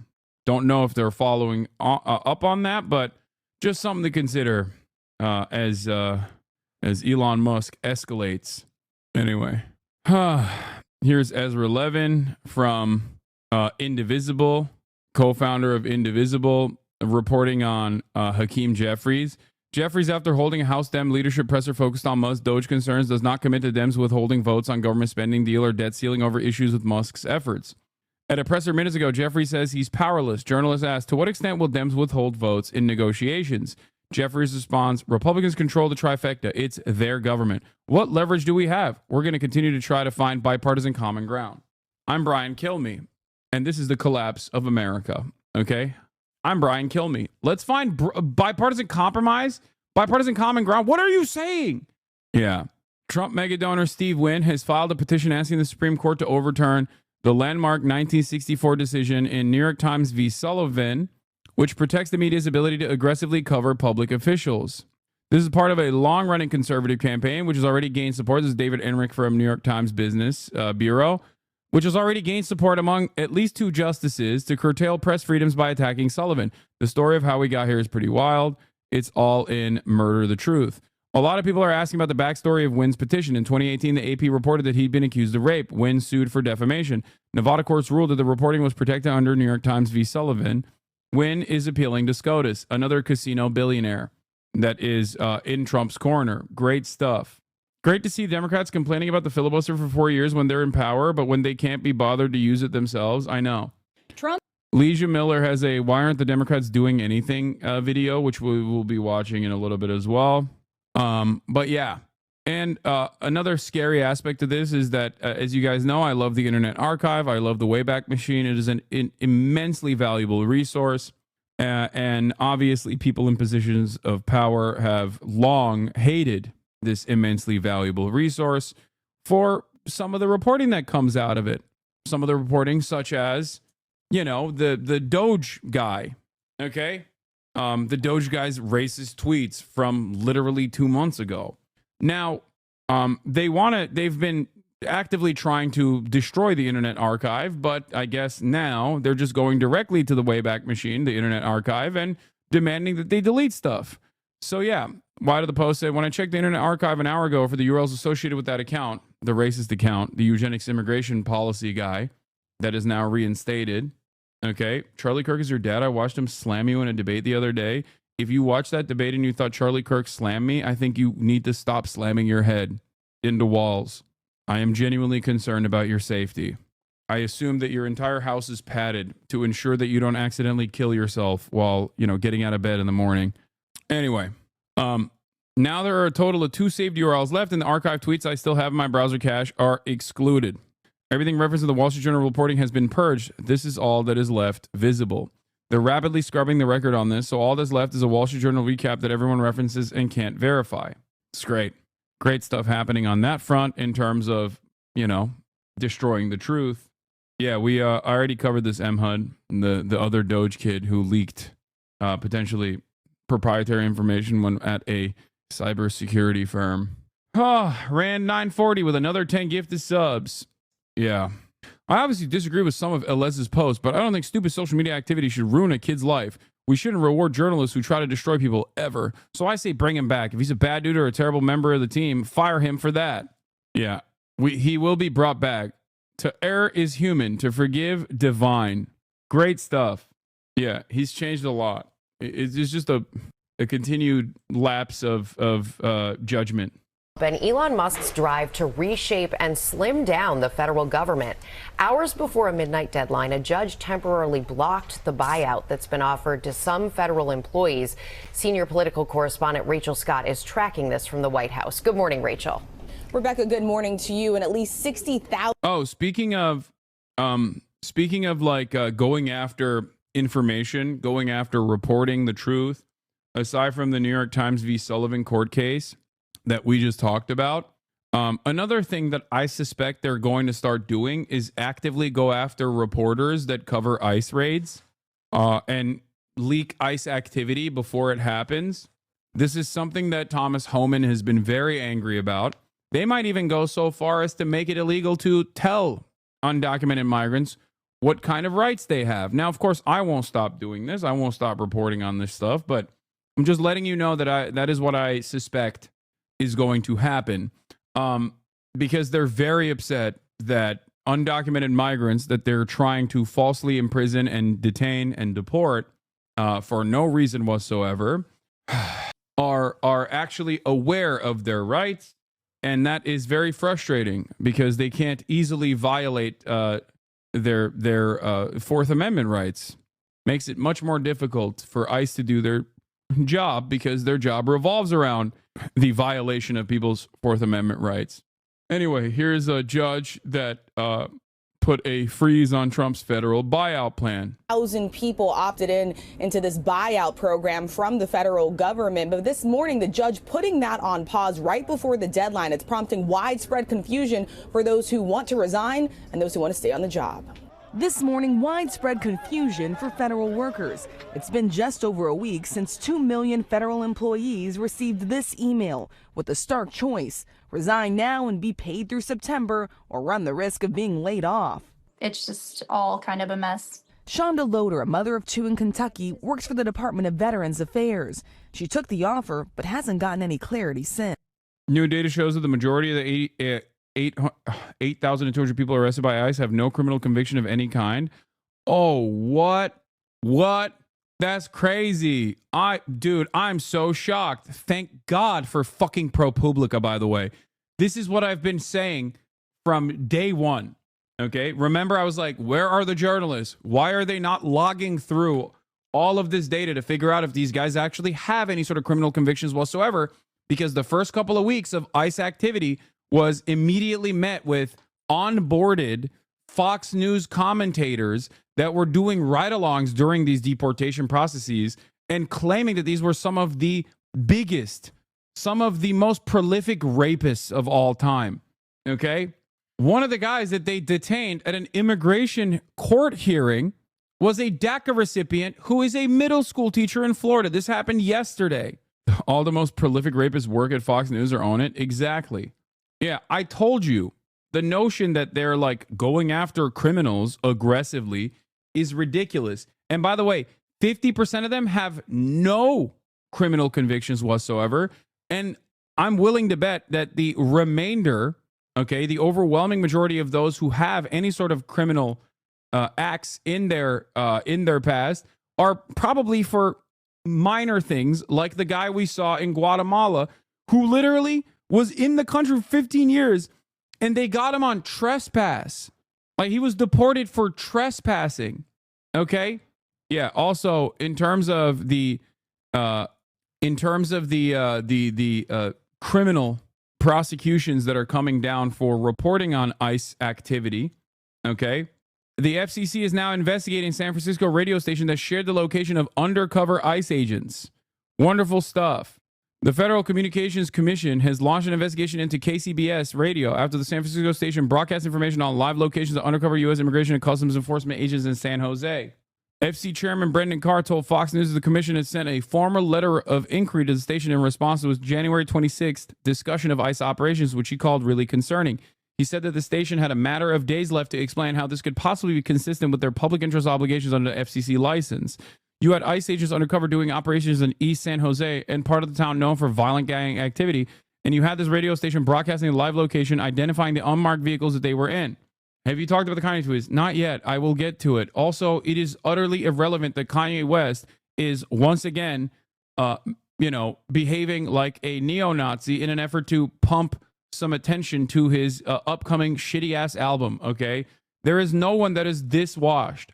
It is the final stage of being washed. I'm sorry, okay? It is utterly ridiculous. He is so fucking washed that he is just simply trying to do the lowest form of attention seeking, which is rage baiting. It is like, it's like when a child is screaming, okay, and shitting in their diapers to get attention. Except this time the child is 50 years old, okay? I think he's just a Nazi now. He has psychosis, not rage bait. Yeah, it's weird that he wasn't tweeting about being a Nazi in the interim. And right up until he decides that, he has a new album coming out, or if he has to do like cryptocurrency or some shit, like right up until the moment where he decides that he needs to be in the public eye again, is he manic? Yes. Okay. Did that make him more vulnerable to believing ridiculous conspiracies or becoming a neo-Nazi? I'm sure it did. Having said that, however, the timing of this is awfully suspicious. Okay. Jesus Christ. Let's get back to this for now, okay? We're talking about a group of Gestapo soldiers actively coming after the so-called free press in the United States of America, where the First Amendment is supposed to protect this sort of thing, okay? And going to another federal regulatory agency to basically take away their broadcasting license because they don't like what they're broadcasting. Do you understand where we're at right now? You're talking about fucking Kanye West. Like, who gives a shit? Is Kai still collaborating? Again, doubly who gives a shit? Like, this is what I mean. You just want drama, okay? I don't know. Why would I know that? Why would I know the answer to whether or not fucking Kai is going to still collaborate with Kanye West? Like, what a stupid fucking question. Democracy is falling apart, or the theoretical democracy, what is remaining of theoretical democracy is falling apart, and you're like, is Kai still collaborating with Kanye West? I don't know. What the fuck? Go ask him when he's live. It says in the Constitution is woke is expressly not allowed. Anyway, ridiculous shit. On January 26th, the host of KCBS Radio Weekend News shared the location of agents and the vehicles they were in based on the information from the Rapid Response Network in Santa Clara County, a community organization developed to protect immigrant families from deportation threats. The county's response network says that agents in San Jose were in unmarked vehicles, the host said, describing the color, make, and model of the vehicles before listing the streets and locations they were spotted, which is awesome that they were doing that, by the way. Respect. The Communications Act of 1934 requires that broadcast licenses operate in the public interest, convenience, and necessity. The FCC reserves the right to fine a station or revoke his license if it's found in violation of the public interest standard. How is that not in the public interest? It is directly in the public interest. Trump first appointed Carr to serve on the FCC in 2017 and tapped him to lead the commission in November. During his interview with Fox and Friends on Thursday, Carr said he was trying to look on the bright side, which is that an unprecedented number of deportations have taken place, and for that, thank goodness for President Trump. Fox host Brian Kilmeade noted that Carr previously opposed the effort of billionaire George Soros, a vocal supporter of Democratic candidates and causes, to become the majority shareholder of Audacity by purchasing $400 million of its debt in 2024. The FCC approved this restructuring of Audacity in September. You think more than 48 hours after the start of ICE raids in Denver, Aurora, we'd know just how many people were detained and then taken into custody. We don't. And that's now the story. Let's talk about it. 2 days ago, the feds said it was trying to arrest 100 Tren de Aragua members. I believe the number of Tren de Aragua members that were arrested is 1. Yesterday, we asked ICE how many were detained. Seems like a simple request. Fox News, after all, had reported 30. Keep in mind, Fox has a reason to know. They had a team embedded with ICE on Wednesday. Problem is, 30 was nowhere near 100. But what's even more telling is that as of now, ICE has confirmed that just 1 Tren de Aragua member was detained on Wednesday. 1 is quite a bit less than the 100 that they wanted. We also don't know how they concluded that there were 100 plus Tren de Aragua targets to begin with. It is clear that the Trump administration is trying to spin this as a story about a leak. I addressed this yesterday. So yeah, I'm going to talk about this right now. The Aurora, Colorado situation. Okay. If you recall, the story became one of national prominence when virtually everyone on right-wing media, were, without any evidence whatsoever, relying on a slumlord claiming that a Venezuelan gang had overtaken his apartments. Now, of course, this CBZ management, that ran a bunch of different slumlords. Sorry, not a bunch of different slumlords. Ran a bunch of different slums. Why are we not talking about Kanye West? Because I will get to it later, and it is, you know what? I'm going to fucking permaban you, you dumb fuck. Okay? Just a couple more times. Fucking idiot. We're going to get to it inevitably. You won't be able to chat, okay? Because I'm a political commentator, and there's more pressing matters to cover, like the one I'm talking about currently. Anyway, so they try to do this thing where they try to make a big show of this falsehood initially. Initially, it was built around a slumlord who managed a bunch of slum properties, low-income housing, that were in a dire state, so much so that the local government there had sued the slums and actually declared it unsafe to live inside of these slums because of how awful the situation was. This management company had gotten thousands of complaints across numerous properties that they manage, not simply the one in Aurora, Colorado. Okay? Just remember that. But it did not matter. It didn't matter. They still kept going with this narrative that, like, oh, well, despite the fact that another one of the properties was actually investigated and found to be uninhabitable years before Venezuelans actually even came to Aurora, Colorado.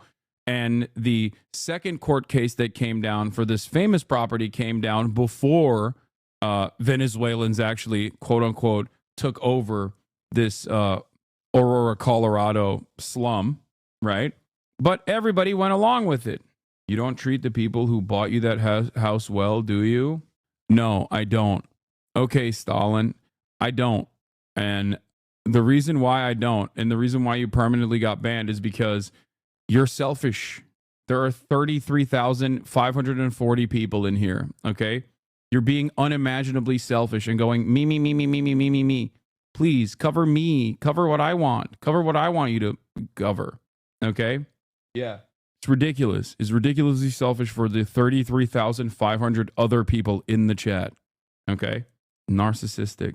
Anyway, I believe there's some really good local news reporting on this, and I want to pull it up and watch the reporting.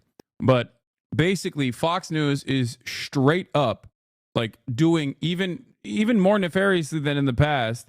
Fox News is just doing straight up propaganda. Okay. Now, the difference here, unlike in the past, is that Fox News is doing this propaganda under its objective reporting wing. Okay. Initially, Fox News used to do this on the editorial side, but now they're doing onboarding, and they're supposed to have an objective news reporting side, and their objective news supporting side is also doing egregious propaganda. Okay. It's ridiculous. So I'm glad that ProPublica has been tasked with at least figuring out what the truth is. Micah Rosenberg writes, alongside Perla Treviso, that Trump's immigration policies and what has been tried before, data we obtained shows less than half of the 8,200 arrests from January 20th to February 2nd have criminal convictions. Okay? Cool Denver article. No, I want the specific Denver local news video coverage on this, because it was pretty good. I don't care what side of the debate you're on. If you're in favor of the raids, you should want to know if there are more than performative acts. Here, oh, this is the one. Yes, thank you. The local head of here, look at this.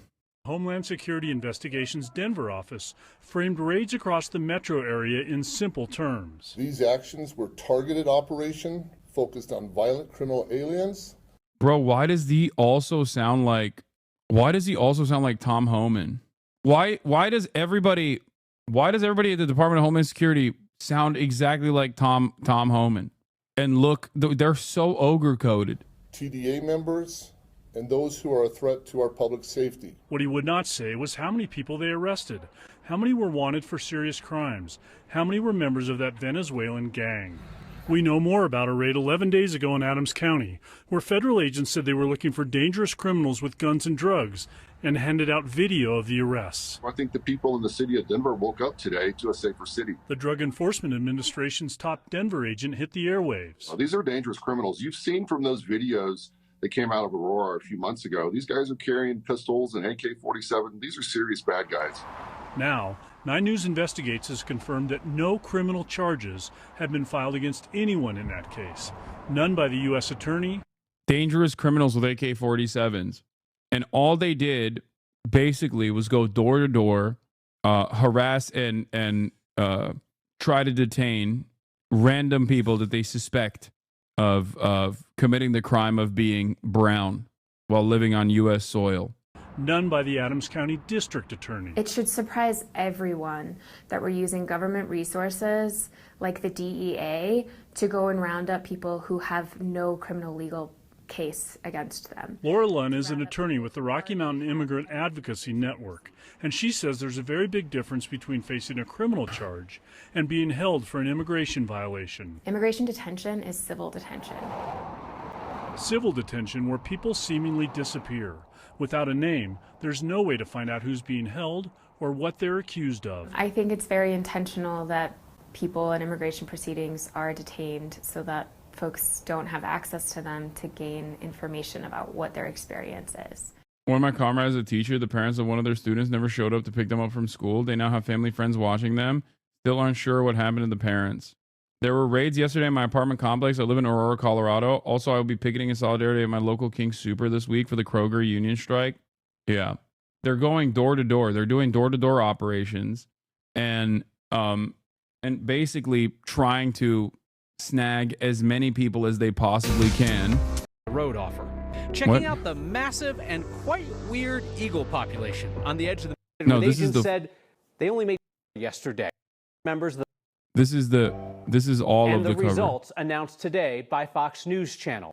ICE agents said they were going after 100 members of the Venezuelan gang Tren de Aragua in Denver and Aurora yesterday. Now, while the feds refused to tell journalists just how many arrests they made and how many of them were TDA members, the Fox News reporter embedded with agents said they only made 30 arrests and just one was a TDA member. Fox News and the Trump administration are now blaming local media outlets for the lack of success. Yeah, this is what I was going to say. This is the other angle of this that I wanted to cover. They're claiming that the reason why they can't actually apprehend these like crazy criminals is not because they're not really interested in apprehending these, you know, really violent, crazy criminals or whatever, and simply trying to do a racist dragnet, despite the fact that they're claiming that they're going after these like super violent criminals. It's because the media is reporting on it. And it's leaking it. It's leaking it ahead of time. And then, you know, everybody gets to run away.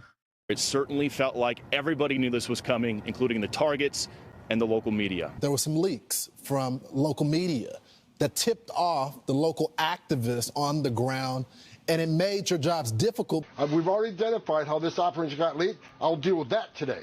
Immigrant communities in Denver and Aurora have been expecting yesterday's raids ever since Donald Trump campaigned on a promise that he would start his mass deportation here. Many of the properties involved in the raids were also no-brainers. They're linked to CBZ Management, the landlords that made national headlines by claiming takeovers by the Venezuelan gang. And as those raids played out publicly for hours yesterday, community members and activists gathered to heckle agents from afar, shouting legal advice to the people inside apartments as agents went door to door asking people for their papers. Interesting. I can't seem to put my finger on what this reminds me of, you know? Straight Nazi shit. That's what. Today, Trump's border czar Tom Homan threatened federal prosecutions for people he says are... What happens if you don't open the door? Nothing. Nothing. And you shouldn't. Okay? It is illegal for them to break in unless they have a search warrant. Okay? That's it. The fact that they're just like trying to go to every single person door to door with the hopes that they can nab someone who is not aware of their rights, their constitution protected rights, is ridiculous. They need a search warrant signed by a judge to be able to go into your home. Okay? Are impeding their operations. Now, the feds say they were targeting violent criminals. We continue to ask just how many of the people arrested in Colorado yesterday were violent criminals, as opposed to people who had civil immigration violations and were picked up because they couldn't show papers. Why are you adding Zach Rohr in my chat? Zach Rohr, why are you saying that like it's not literally what MAGA believes? I think you're in the wrong chat, chatter. Suggested today that the lack of success in this week's raids means more non-criminals will be arrested in the future.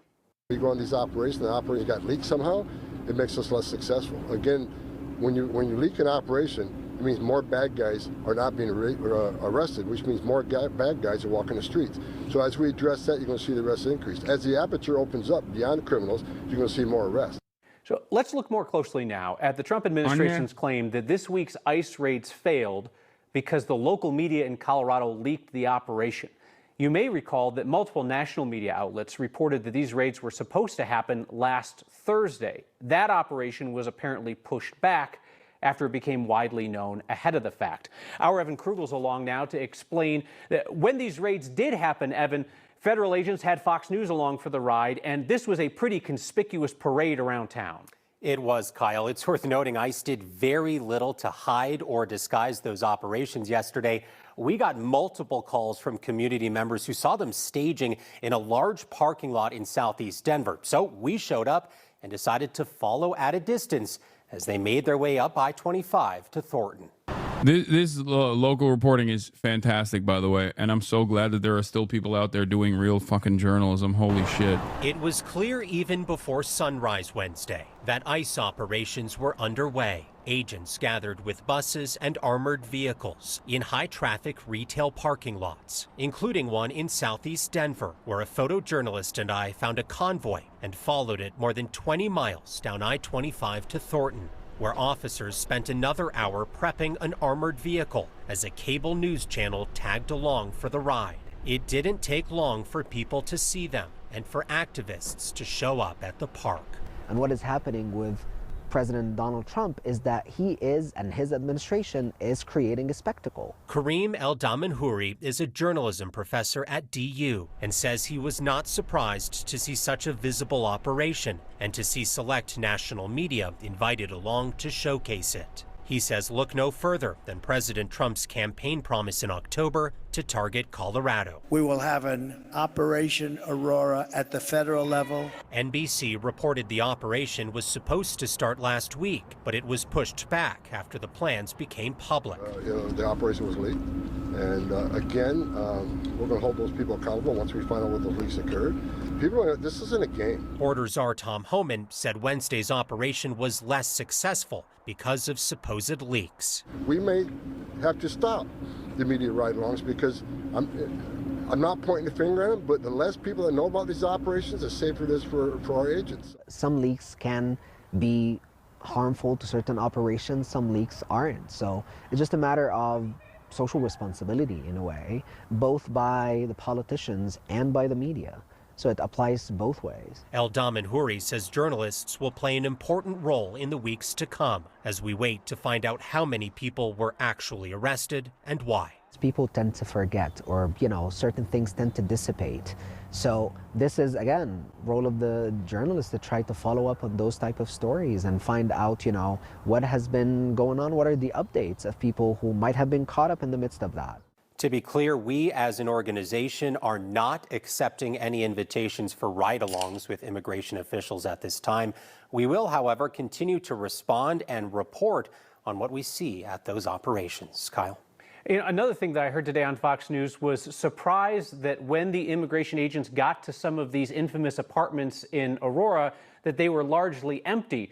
I mean, we've been talking about in the local media for months now that a lot of people have moved out of those problematic apartments. That's been going on for some time. Yeah, they did this specifically. Because they wanted to make a show of it. Most of the immigration enforcement actions that you're seeing, all the way from the messaging surrounding it, constantly claiming that these are like really, really violent criminals and whatnot, is all done to basically beef up the Trump agenda and to justify increased enforcement. Okay? That's why they're lying and claiming that they're apprehending violent criminals, when in fact they're not doing that. They're actually just going after whoever they can that they catch that is undocumented or sometimes literally documented, but are not a natural-born U.S. citizen, like the DACA middle school teacher that was apprehended at a immigration court proceeding. Like that's a documented immigrant. That is not an undocumented migrant. That is a documented immigrant. Okay, that's crazy. They're also detaining people for speaking Spanish and not having paperwork on them. So even if you are a documented natural-born American who happens to be speaking Spanish, you can still be detained. That should probably reveal to all of you what the actual intention is here. They're going after tribal members, Native Americans. Think about that. Think about what that means, why that's happening. Yeah, the edge at Lowry, Whispering Pines, these were pretty obvious places for operations to begin. We still don't know why they made their way to Thornton, to that mobile home park. You heard Fox News. They had some information from ICE on who they were going after there. We repeatedly pressed ICE for that information today and did not get it, Kyle. That will be a big story here. Who gets information moving forward and when? Yep, because at the end of the day, public wants to know what's going on, right? Yep. That's the end of the story. All right, Evan Krugel, thank you. There's finally been a conviction. Anyway, that's the end of that. That's the end of that. Tamam. My mom's trying to talk to me. This badass lady is cursing ICE on Fox News. Anyway, oh yeah, when they did the Operation Ride Along, like the locals were shitting on ICE apparently too. Here, let's watch ICE this. was met by activists who taunted them, and others who used megaphones to coach those living inside.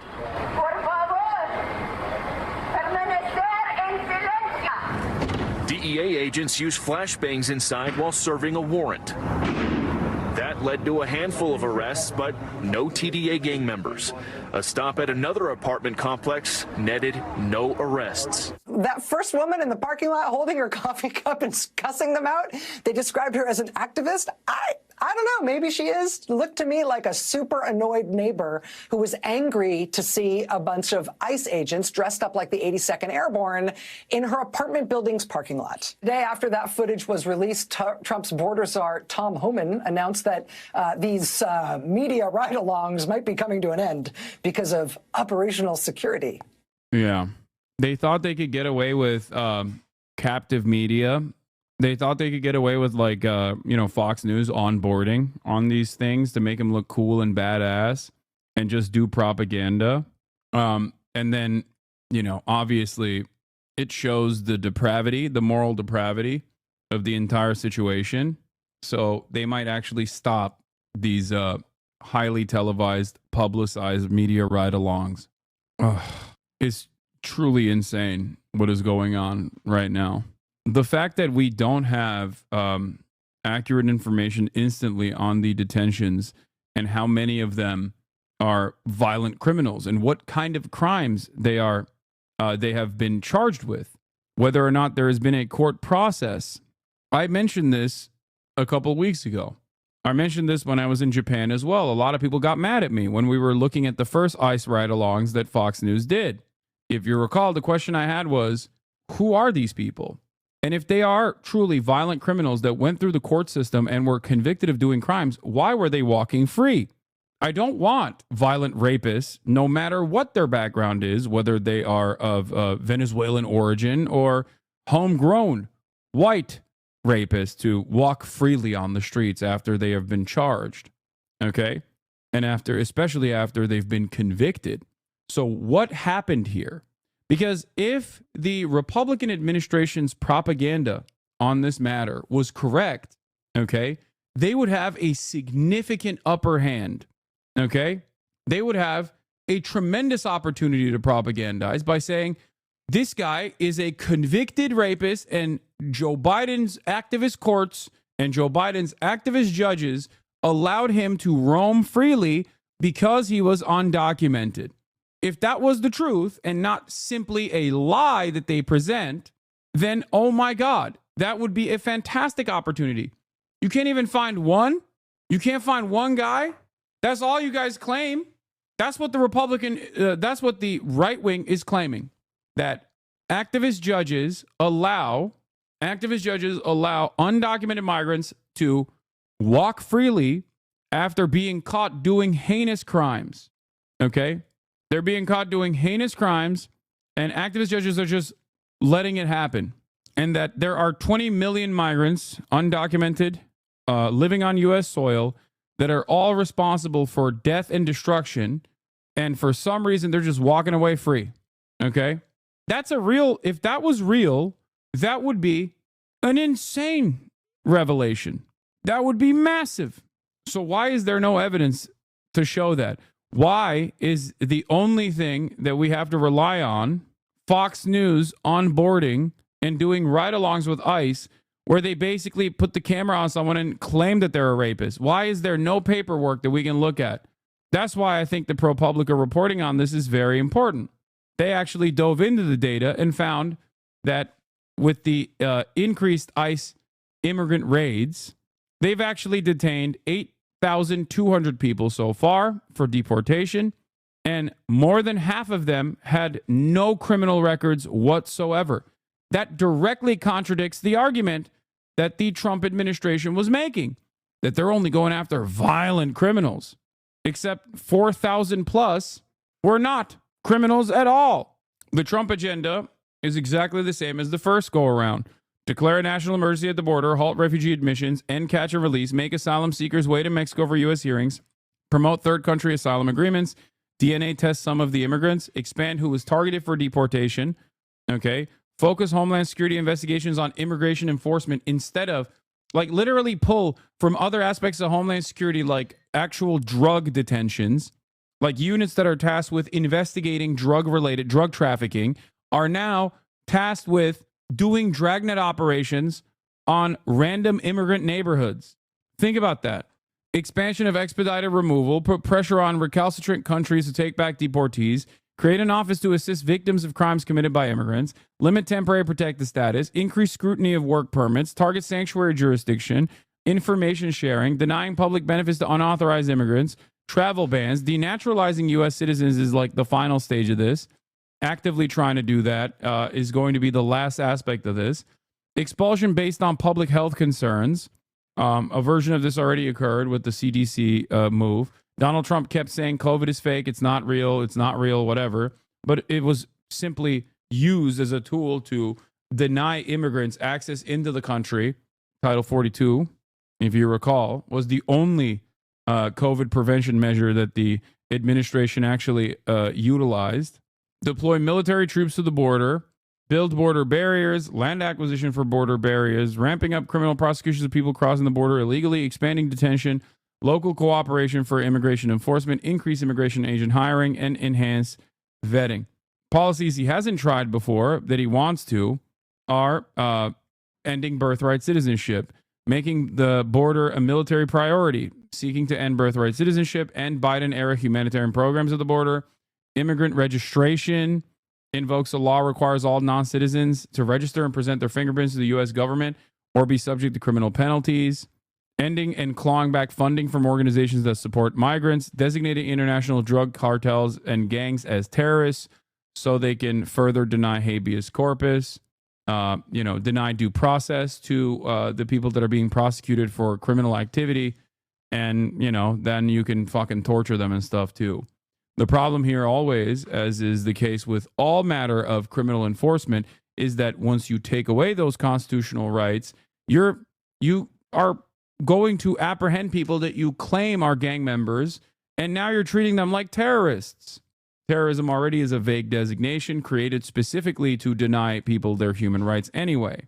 I'm a denaturalized citizen, and it scares me that this could actually happen. I've worked for the federal government and been a good citizen. It's pathetic that because I'm brown, I could be stripped of my citizenship. You're a denaturalized citizen? What do you mean?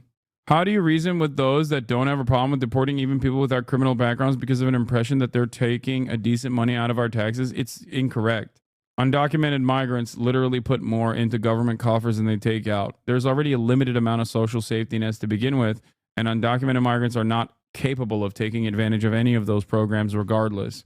the only burden that undocumented migrants have on government resources is actually emergency rooms. When they get, in the off chance that they get any sort of health care whatsoever, and they go into an emergency room and then they don't actually pay. It's just factually wrong. Yes, it is. Philly D right-wing turn. What? USAID Why? has been propping up sites like Politico, giving them media stealing. Walk through it. This whole debacle, it started. I doubt that he's saying he's anti. Wait, what? Yeah, no, you're crazy if you think Like that propping Philip up sites DeFranco is going to do right-wing misinformation on USAID. You're on crack. No, he's baiting you in. That's funny. Politico, giving them $8 million in taxpayer funds in just one fiscal Philly D is a massive lib, chatters. year, meaning the Politico is state-funded media stealing from you, the taxpayer. Except that isn't really accurate. And the truth, it turns out, is much less sinister. So let's walk through it. This whole debacle, it started when Politico was late with the payroll this week. And that, thanks to what they said, was a technical error that was resolved by the end of the day, so everyone got paid. But then what we saw is that with that, you had posts including screenshots from a government website tracking federal spending showing that Politico received $8 million from the government in the 2024 fiscal year. With former Fox News producer Kyle Becker sharing these screenshots and saying, fun fact, Politico received USAID funds. Dude, this is such a funny... I think this is such a funny cope. USAID does pay journalists, okay? Except they pay foreign journalist operations that are tasked with undermining whatever foreign adversary or, sometimes even spreading misinformation about foreign adversaries, okay? They don't need to pay American journalists to do the bidding, okay? They don't. American journalists literally do it because that is the profession. Their job is to literally do State Department propaganda anyway. That's how they do it for free. Well, not for free. They get paid for their jobs. But yes, Voice of America is different than Politico. That's who actually gets paid for it. In case you're out of the loop, people like Asman believe that the government basically smeared Gamergate. What? People think that domestic news producers actually were paid by the government to attack gamers? Like the government was doing Gamergate? I quit. I have to. I can't do this any longer. I think I might be done. I think we have officially reached a level of stupidity that I could not foresee us ever reaching. This is the dumbest, most self-involved, most self-entitled, most self-elevated story of all time. If you truly believe this, if you even entertain this as a thought, okay, you have to be institutionalized for your own safety. This is the dumbest thing that I've ever heard. Chattels, people will learn about Operation Mockingbird, and then they'll turn around and be like, well, this was still continuing with Gamergate. Right here. Asman Gold hits the nail on the head about woke journalists. I want these people to suffer because that's what they did to me. What goes around comes around, and we're coming. You should have left my video games alone. I'll show you. People think I'm fucking crazy. I'm not. Look at this. People wonder our tax. Oh my God. Oh my God. Dude, what's ironic is dude, if you ask me one more time if something is going on with YouTube, I'm just going to end the broadcast. I don't know what the fuck you're asking. Why do you keep asking this? Is YouTube being hacked right now? I can't open it. Something going on with YouTube? Is something going on with YouTube? Am I Google? Do I look like Google to you? Why do you keep spamming? Is something going on with YouTube? Look, you are one of my primary news sources other than what I read in my email, so this is just breaking. I'm asking you because I really want background noise while I watch you because I'm mentally ill, like I will not deny. So I'm simply wondering if you know why YouTube is down. If you do not know, that is okay. I will shut up. That's a sincere answer. It's still stupid. Please. I am not Google. What is happening? Chatters will have a personal issue with their own computer and will come in here and be like, can you please answer my question? Should I turn my computer on and off?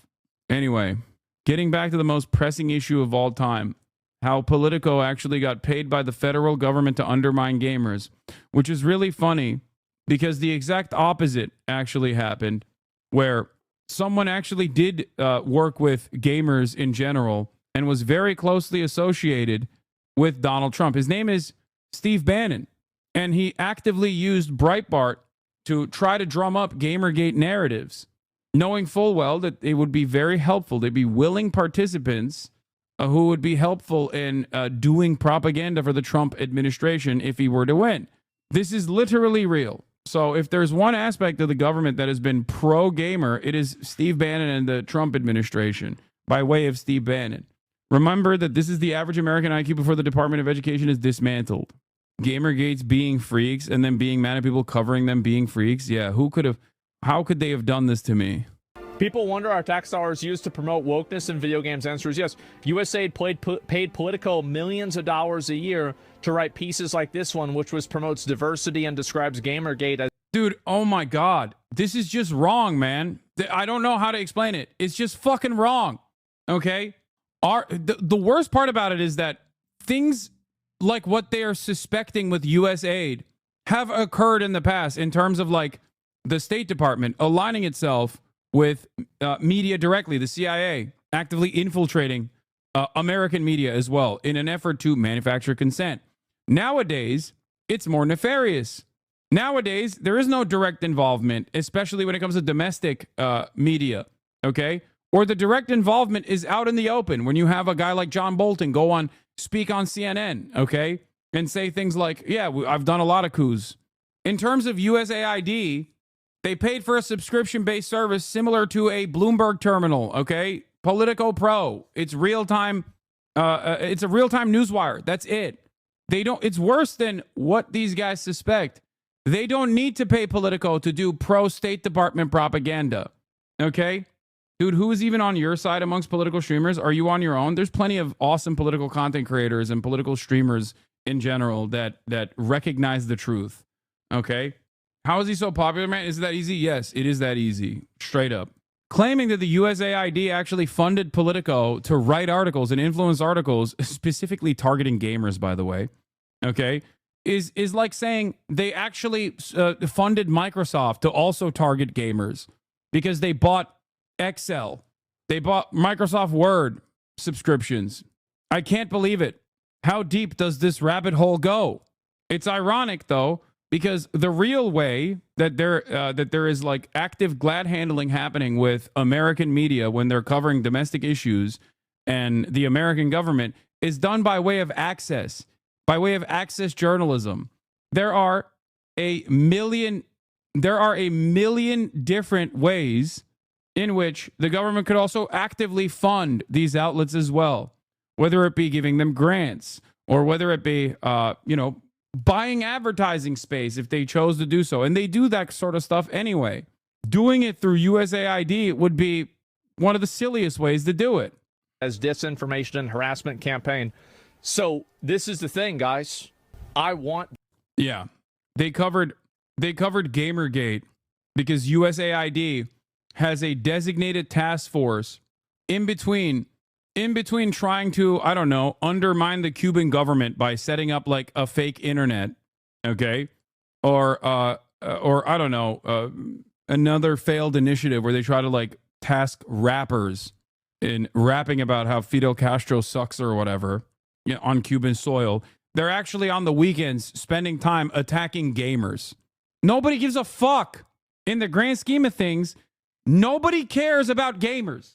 If you think that there's this level of interest in the government oppressing gamers, you are out of your mind. I don't know what to tell you. I cannot believe that this is like actual commentary on the realm of politics, and it's getting a lot of motion. It's 700,000 views. Yeah, the U.S. government made Stellar Blade's titties smaller. We must investigate. We are the most persecuted minority. I can't believe that we've gotten here. This is reality now. With the glass ceiling broken, all the oppressed groups shall prosper, especially the most oppressed group of all, gamers. That's where we're at now. Like, low key, this is not even something shit that we used to joke about in terms of like, oh no, you came after gamers, is like unironically a rallying call now. Okay? It's no longer a meme. It's reality. People do legitimately believe this. It's crazy.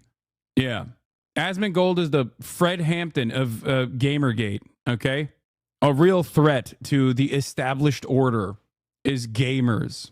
The American government does not want you to jerk off to big-tittied main characters, okay? They do not want that. They will do everything to stop that. These people to suffer because that's what they did to me. I want to set an example. What did they do to Asmongold? Like, what is happening? What have they done to Asmongold? They made his games bad? Oh my God. Get rid of these people. Put them like completely out of their jobs. Get rid of them. Make an example of them. Say, listen, this is what happens.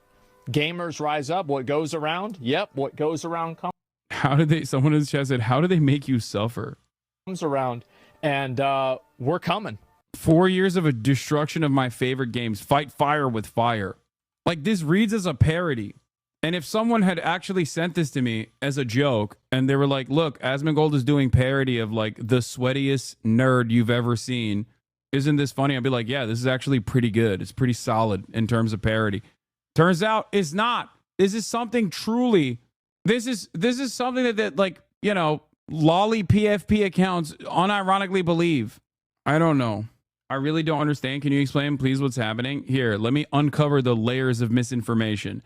Number one, USAID's funding gets cut.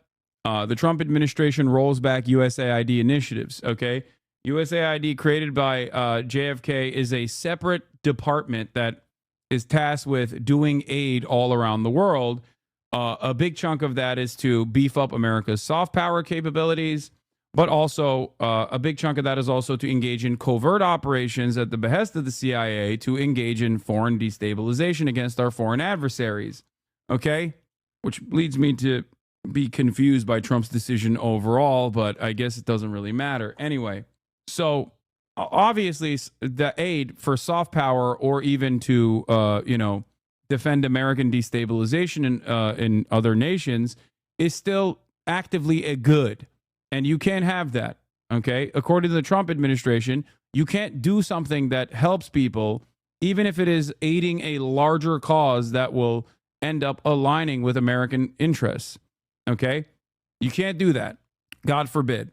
Anyway, that's the first start of the story.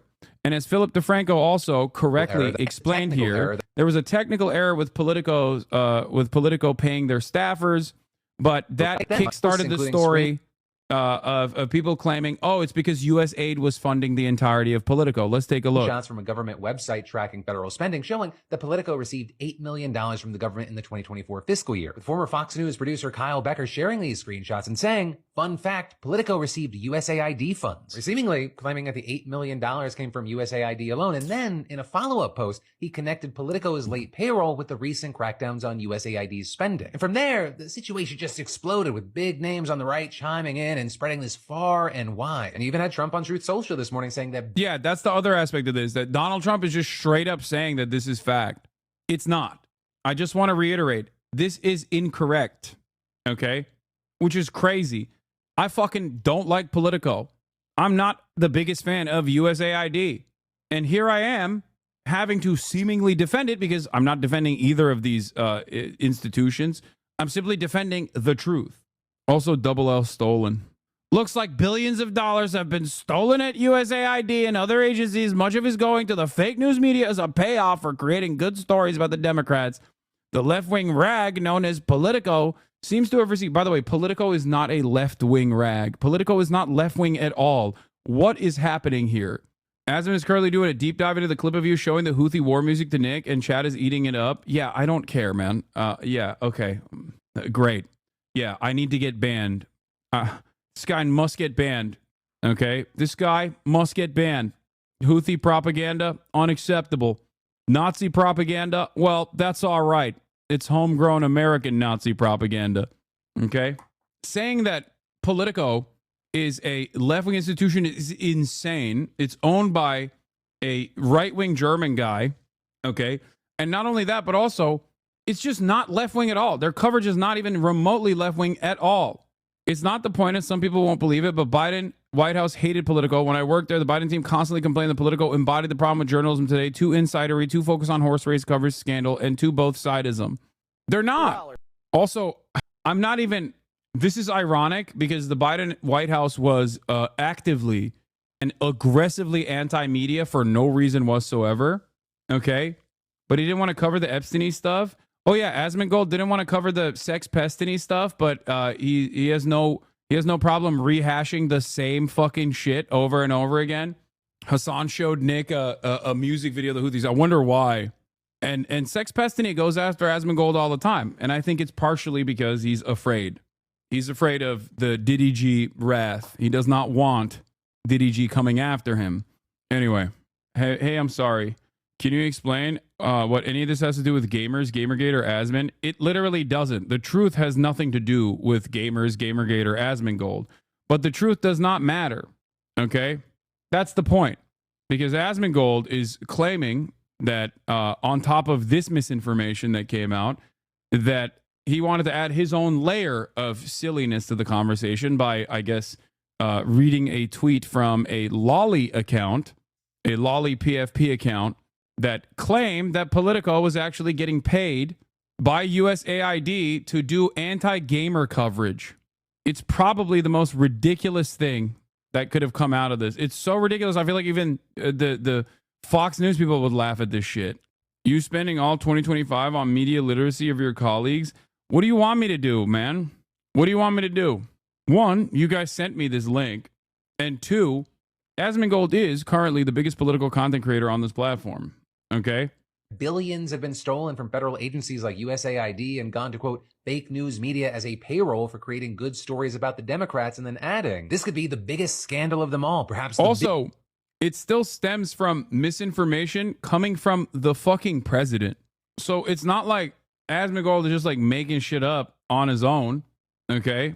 He's adding on to the pre-existing fake bullshit that's running around. Biggest in history. But then, with all this, there's been a whole lot of pushback against this narrative. For example, the Washington Post pointing out that if you look deeper into the government spending website, you'll see that USAID gave Politico only $44,000 during the fiscal years of 2023 and 2024. Right, and that was reportedly for subscriptions to an energy and environment publication that the company produces. And then that $8 million, right, the amount the entire government spent on Politico last year, most of that reportedly came from contracts from subscriptions to their premium services. In fact, you had the Post reporting that just days ago, the White House's Office of the National Cyber Director signed a $35,000 contract for a Politico Pro premium subscription for 15 users. With that service, tracking, analyzing, and providing updates on the entire public policy landscape. I mean, for example, the Post reports that committees led by Republicans dropped $500,000 on Politico subscriptions in the first 9 months of last year, with 38 Republicans in the House reportedly spending $300,000 for subscriptions within the same time period. But follow to stay in the loop. Yeah, that's it.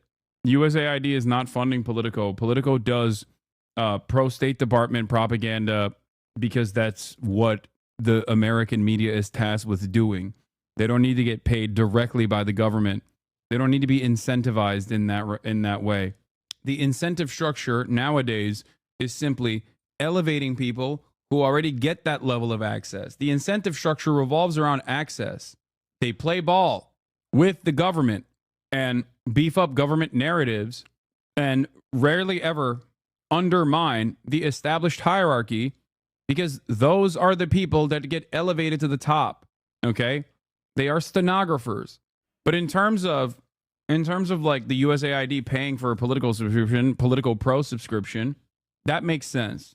What do you want me to do? I don't know. Use your position as someone with money to do on-the-ground journalism. You could be the only person live streaming the barricade of the Department of Education, but you're home. Do you have a teleportation device? Do you understand that news teams have thousands of people that they employ so they can be everywhere all at once to do on-the-ground reporting? I'm a commentator. That's why I say I'm not a journalist. Sometimes I do engage in journalism, okay, do some original reporting. But if you think I would be capable of flying to every single event before it even happens, you fundamentally misunderstand how travel works or how logistics work. Your haters are the dumbest people alive. I know. This is not my issue. I don't think you understand how any of this stuff works. Yeah. Let me just hop on a plane. And instead of doing news commentary and informing the public, on what's going on as to the best of my ability. I should be flying around the country every single day, nonstop. It's pretty funny because, like, you also want me to be at the barricade of the Department of Education, which is probably one of the most low. It's literally one of the dumbest fucking stories to actually fly anywhere to do. There's ice raids happening. You could have said you could fly to Colorado and try to report on the ice raids, but instead you were like, why don't you go to the barricade of the Department of Education, which basically shows the limits to your processing power to begin with. Anyway, is USAID something that was exclusively used by the Democrats? No, of course not. What? No, obviously not. No, it is just like everything else with foreign interference or foreign policy is uniparty. It's bipartisan. Something tells me they weren't saying that in good faith. I know, but it doesn't matter because that person actually succeeded. Because there's always, and this is a consistent thing that's always occurred in this community especially, which is a chatter with no genuine intention whatsoever says some of the dumbest things that anyone has ever said, okay? And launches it as though it's constructive criticism, and a long-term community member will immediately defend it and be like, nah, that's actually sick. Why don't you do that? Anyway, bait and clip. That's what Epstein and ZZZ does. All right, let's continue. The Trump Vance department just approved $7.41 billion in weapon sales to Israel, $6.75 billion in bombs and weapons guidance kits, $660 million in Hellfire missiles. This sale will increase interoperability with U.S. forces, the administration writes. Good thing we're taking money out of like cholera medication or combating famine on the USAID stuff, so that we can open up our coffers for unlimited funds to Israel more. I think they were being genuine, and you're being defensive because they're right. I love you. See, this is what I meant. I love you in the stream, but you're kind of spinning your wheels here. If you want to call out the useless Dems not pushing through that guy, maybe it's time to be the person to encourage. Protesting a little too much, man. They're kind of right, though. Love you, but like this is spinning your wheels. Why not? Remember what I said? That's why that chatter said that thing, because there's like a bunch of schizophrenic losers in the chat that will immediately go, actually, I do agree. The logistics of this is virtually impossible, but I think you should be doing that. This doesn't work, okay? What you're describing is logistically impossible.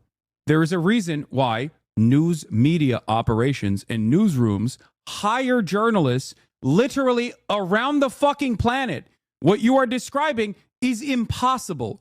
Please, you respond to bait. I know. I respond to this kind of stuff because I want people to open up their minds a little bit, okay? And try to comprehend, like, the limits. I understand you can't take a supersonic flight there literally right now. Okay, let's say tomorrow breaking news occurs in Washington, D.C.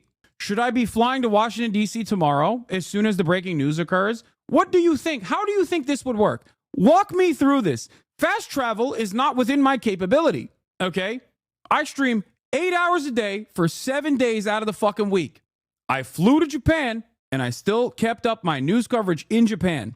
I came back the next day and still kept up my news coverage the next day. How do you foresee me flying to every area where news is happening in real time? Do you think I have teleportation capabilities? Do you think I'm clairvoyant? Do you think I can see the future, for example? Can I see the future and predict where news is going to occur so I can fly there in real time as fast as I can? How am I supposed to do that? Why do you think the New York Times employs 7,000 journalists if one guy could technically do all of this on their own? Why are these silly guys hiring thousands of journalists all around the planet? Why do they even have beat reporters? One guy could just be doing all the beats. You're extra grumpy today? Yes, because I'm back in the United States of America. That's number one. And number two, people are just extra dumb today. Like, please, dude, I am a political commentator. I am not a journalist. That's number one. Number two, even if I was a journalist, I would have to keep to a specific beat. Okay? I would also not be able to do this thing that I'm doing, informing as large a group as possible. Okay? Anyway, notice how they stop responding when you walk through their dumbass argument? They do. I feel like people are just getting dumber and dumber every single day. Anyway, now let's get to the Democrats. Why aren't the Democrats doing anything by Leisha Miller?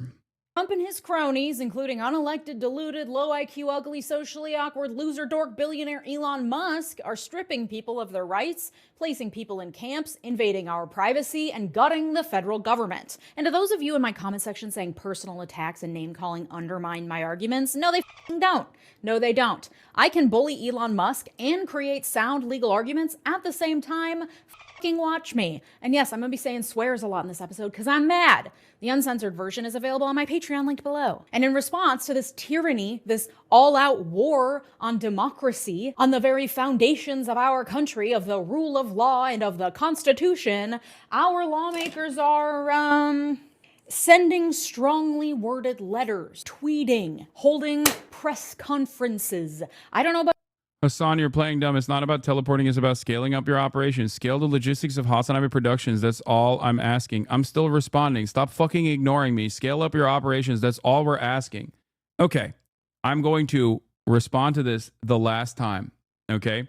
Considering that I am currently doing news commentary for 8 hours a day, 7 days a week. This is the only thing I'm good at. And it's the only thing I've done that I've actually been able to scale up within the bounds of reason, okay? When you ask me to scale up my operations, what you are demanding is that I go and I hire managers. I maybe go to private equity to actually go and get more capital and be beholden to a constant profit seeking by banks and other investors that are now tasked with growing this operation. I go and I hire journalists all around the country. I spend a good deal of this time not doing commentary, but instead management. I'm not good at management. I cannot do management, okay? You want me to become a corporation. I'm not good at that. I'm good at this. That is precisely why I do this, okay? Not if you're smart with contract law. What the fuck are you saying? Shut the fuck up! Let me become smart with contract law. You, but it feels like, not enough. Today, we're going to talk about what the Democrats are and are not doing, what they should be doing, and what to do about all of it. Let's get into it. But first, a very big palate cleanser. It's almost Valentine's Day, and whether you're partnered up in a throuple, single, and ready to mingle, or in a never-ending series of situationships, you deserve to celebrate. And listen, in these trying times, finding anything to celebrate is a major win. What better way to celebrate love than with the most comfortable underpants of your life? Thank you to MeUndies for partnering with me on today's video. MeUndies offers insanely comfy and sexy underpants and loungewear to buy or gift this holiday season. They have something for everyone, from basic black to fun prints, and you can get a matching set for yourself or get a set that matches your partner or even your pet. And they have loungewear too, including joggers, hoodies, onesies, and more. It's comfy, it's responsibly sourced, and hey, if you don't love your first pair, it's on MeUndies. That's how confident they are, and I am, that you'll love your MeUndies. But how could you not love them? Look at this sassy little Kiss My Peach set I got. We're keeping it PG here, so calm down, but just know they're flattering and comfy as heck. No, I'm not raging so hard I forgot I'm watching an ad. This is a day ago from Leisha Miller. It's Ethical Reacts. Okay, of course we're going to watch her ad. We're watching her video this Valentine's overall. Day, give the gift that'll always have them thinking of you and get 20% off your first order, plus free shipping at MeUndies.com/Leija and enter the promo code Leija. That's MeUndies.com/Leija. Enter promo code Leija. Thanks, MeUndies. So let's get the lay of the land here, because as I keep saying, the point is to overwhelm us to the point of not caring. So we need a big picture moment to understand where we are. Trump passed a ton of executive orders right away after his inauguration. I went over all of them in a previous episode. They then started an avalanche of administrative actions that agencies under Trump within the executive branch are making in order to carry out his executive orders and proclamations. Those are things like the order to expand expedited removals of illegal immigrants, the closure of USAID, the creation of DOGE with loser Elon Musk at its helm, despite the fact that he's not appointed or elected and is just acting in his individual private civilian capacity, and acting illegally to gut as many federal programs as possible. Lots of lawsuits are coming down the pipe to stop DOGE, to challenge the end to birthright citizenship, and so much more. So that accounts for 2 of the 3 branches of government. Trump and his loyalists and government agencies are shutting down, freezing spending, and gutting agencies of their institutional knowledge and personnel within the the executive branch, lawsuits are being filed by state AGs, private citizens, nonprofit orgs, and more, and judges are using their injunction power to stop various of Trump's orders from going into effect until these lawsuits play out.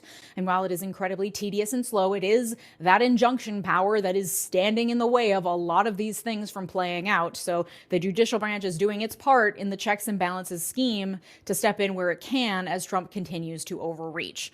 So that leaves one branch, one sad little useless, limp branch that doesn't seem to be doing much of anything in its checks and balances powers to counteract the actual insanity unfolding in the executive branch. And that's the legislative branch, where our legislators, the ones we elected to represent us, the ones who are supposed to be the essential part of the democratic workings of our government, where they sit around with their thumbs shoved up their asses doing jack shit to stop any of this, all while lamenting, well, we just don't have a majority. Leisha is also a lib, like, for the most part. I really like her commentary, but like, she certainly is I think closer to the Democratic Party than myself. Okay, so for her to provide this blistering criticism, I think, is a pretty solid read on how a lot of regular institutional Democratic Party voters, I mean, she's not fully on board with the Dems either, but she definitely is like an active supporter who does not shy away from openly stating that she likes the Democratic Party. I think she's more left than you think she is.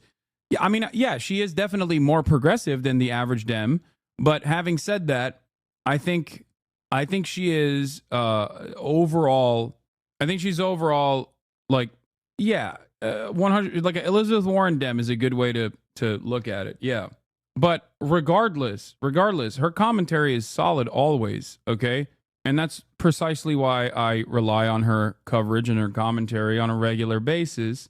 Now, having said that, I think this is a fairly decent assessment on even people that are, on the progressive wing of the Democratic Party, feeling a little angry with the Democratic Party. Oopsie, sorry, guess there's nothing we can do. Or playing lip service to our outrage through strongly worded letters to Marco Rubio or something.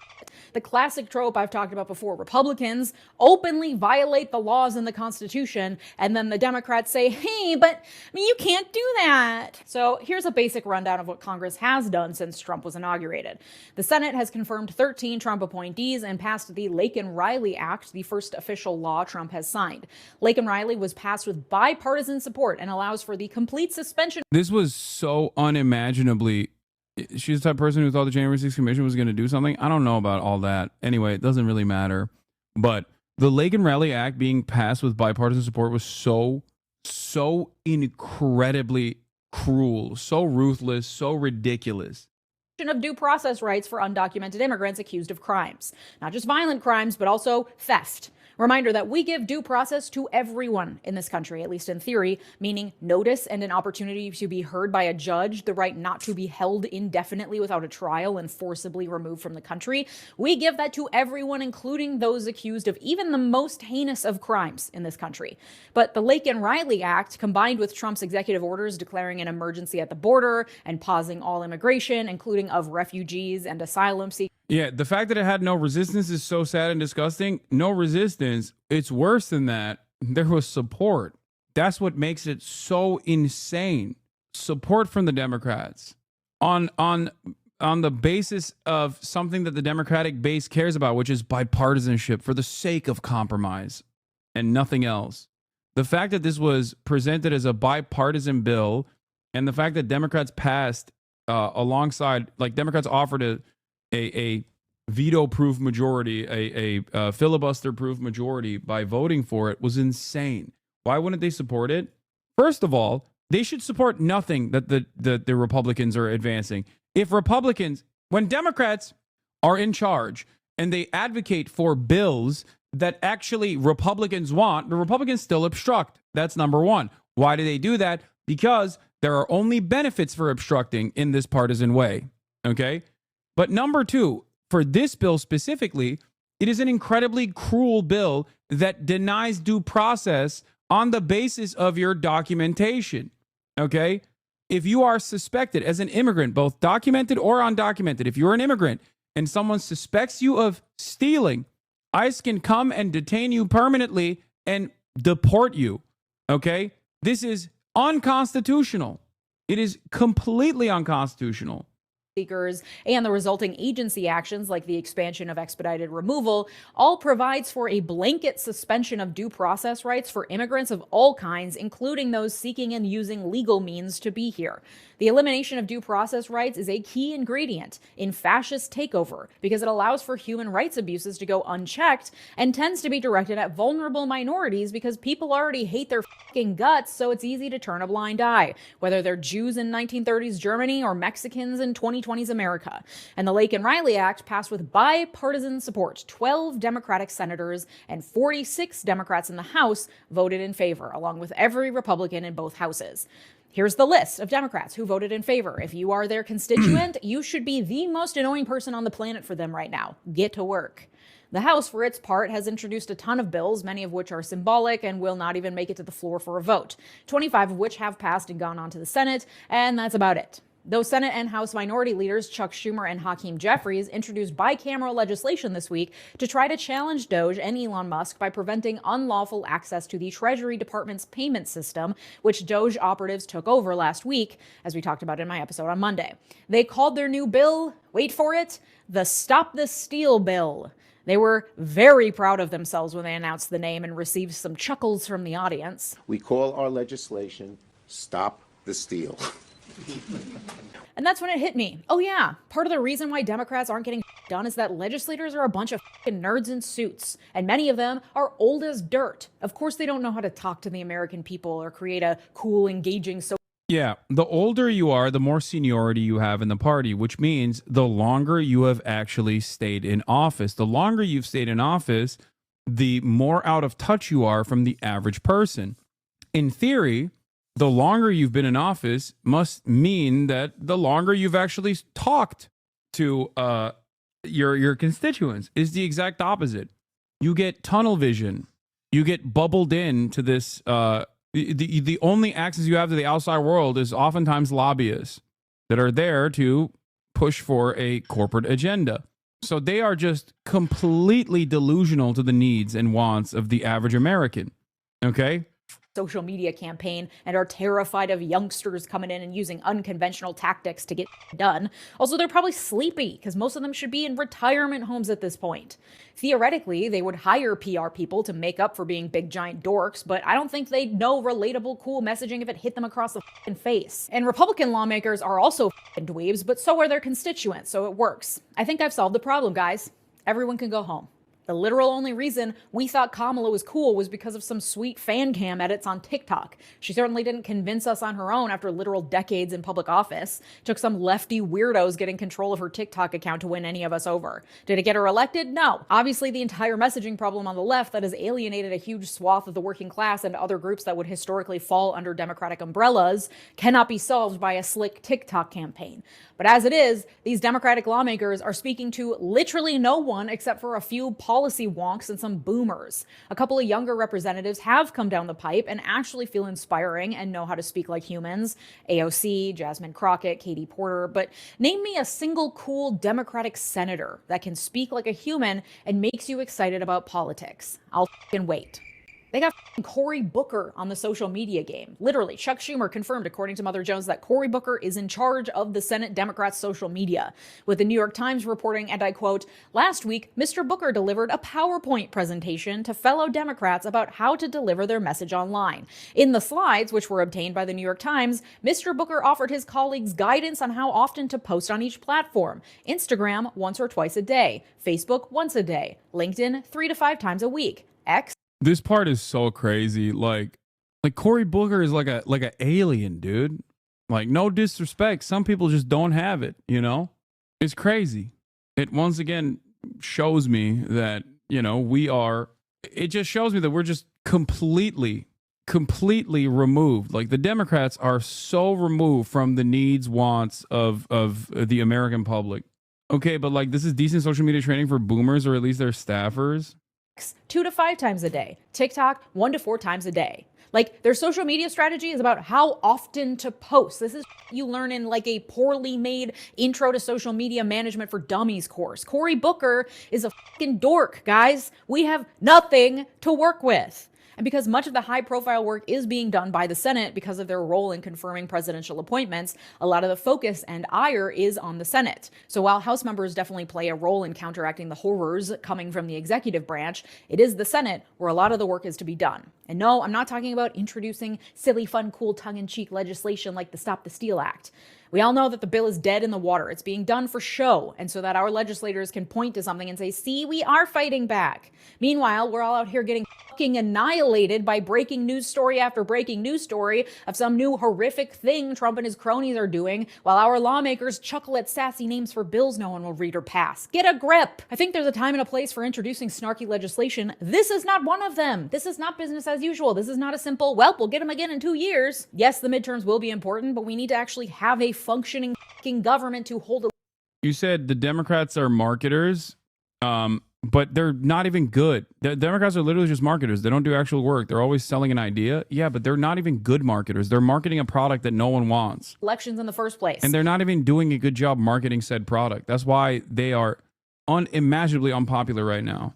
Trump is causing damage at breakneck speed that will cause years of chaos and rebuilding. This is mission critical, all hands on deck shit, and our legislators are sitting on their hands, shrugging their shoulders, despite the fact that Trump is following the Project 2025 playbook word for word, line by line, the playbook they've had access to for a year and a half at least, and yet they did apparently nothing to prepare for. I made an episode ringing alarm bells about Project 2025 in September of 2023. Why are they just now starting to realize that, maybe this is pretty bad? Literally just this week, I think they're starting to get the memo, with House Minority Leader Hakeem Jeffries sending out a 10-point plan to counter the hostile takeover of government we're seeing, and even that is pretty weak. One of the 10 points is the Stop the Steal Act I just talked about. They also include calls to increase efforts to communicate with the American people about how awful everything is, with zero concrete advice on how to do so. The only real tangible plan they have at this point is to challenge the appropriations process that they'll go through in March. Remember how the government almost shut down and they kicked the can down the road to keep it open? Well, they kicked the can to March. And because appropriations bills require a larger majority to pass, Democrats will actually have some sway in that process, especially because there are some Republicans that just straight up will never vote in favor of an appropriations bill because they believe the government shouldn't spend any money at all. And until March, I guess the plan is... Yeah, like gift after gift handed to the Democrats. Like ridiculous executive orders that your job is to communicate how ridiculous they are, to get media coverage surrounding it. A group of Republicans that are in the party that refuse to abide by the wishes and the best interests of the party. You have all of these wonderful opportunities to make a big stink. I'm not expecting the Democratic Party to overnight become revolutionary Marxist-Leninists that are trying to build a militant vanguard. Okay? I'm just saying, be a competent fucking party. Be a competent liberal party. Right now, at this stage, they are not even a competent liberal party. That's crazy. Is tell people things are bad. Even Democratic governors hopped on a call with Chuck Schumer, according to reporting for the New York Times, literally begging him to get the senators to do something to stop the onslaught, suggesting better media and messaging strategies, and lamenting that they, the Democratic governors, are bearing the brunt of angry calls from constituents while also being the ones heading up a lot of the legal battles as well. And old Chucky Schumer was like, well, I can't force anyone to do anything. Plus, Cory Booker's doing a great job with the social media.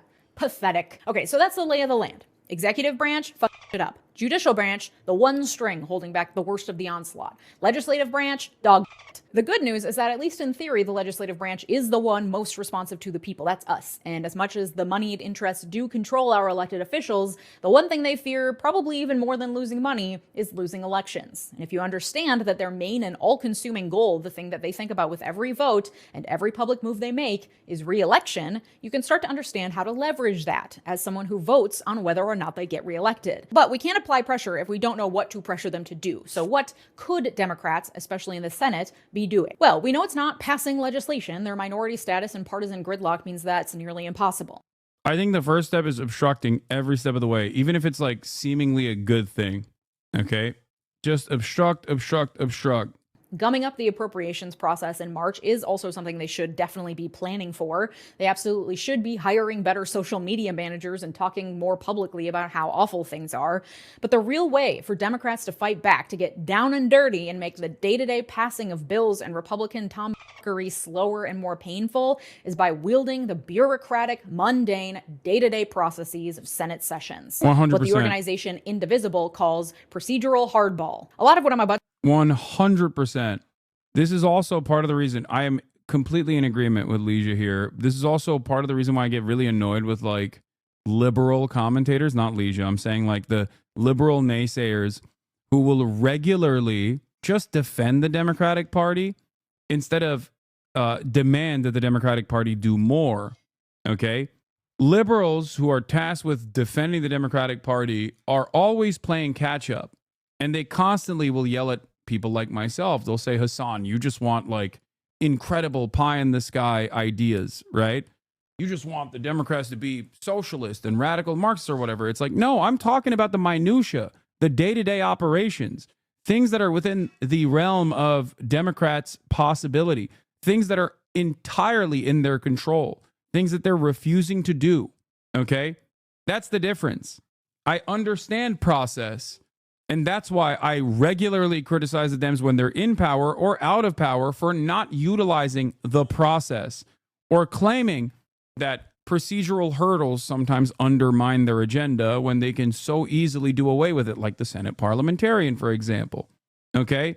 That's it.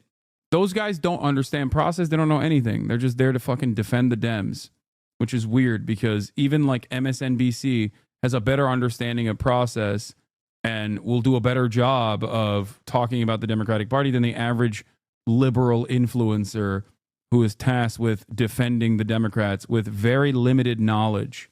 That's why they're wrong all the time. about to talk about is from Indivisible's explainer on how Democrats can play that hardball. It's linked in the sources in the description. The day-to-day functions of the Senate include huge amounts of standard protocols, business as usual rules and procedures that provide a veritable treasure trove of opportunities for Democrats to take actions that will provoke. This is why I love David Dayen's work initially at the American Prospect. David Dayen put out like a 150-point plan on what the Dems could do with executive orders, like how far the Dems could take it. You know, wait, what just happened? My chat broke. Something that I regularly pointed to as far as like what the Biden administration can do, right? Of course, they didn't really do it. Yeah, they had an executive action. They had an executive action tracker. Like, this is boring process shit. Okay, out of 111 actions, there are 23 yes, 19 partial, 6 no, and 1 no longer applicable. Like, there are plenty of people who are very progressive that urge the Democrats to do the right thing for free. They're putting this out there, okay? They're putting this out there for free. If the Dems would follow through on any number of these different suggestions, they would be infinitely more popular. Time-consuming, incredibly boring procedural actions that will eat up valuable floor time and make the process of getting anything done absolute hell for Republicans. Republicans are trying to get federal employees to quit by making their jobs a living hell. Democrats can do the same to Republicans on the floor of the Senate. Specifically, there are 3 tactics laid out in that Indivisible explainer that senators could take. Number 1 is simple blanket opposition. Every nominee, every resolution, every yes-no vote that furthers Trump's agenda, it's a no.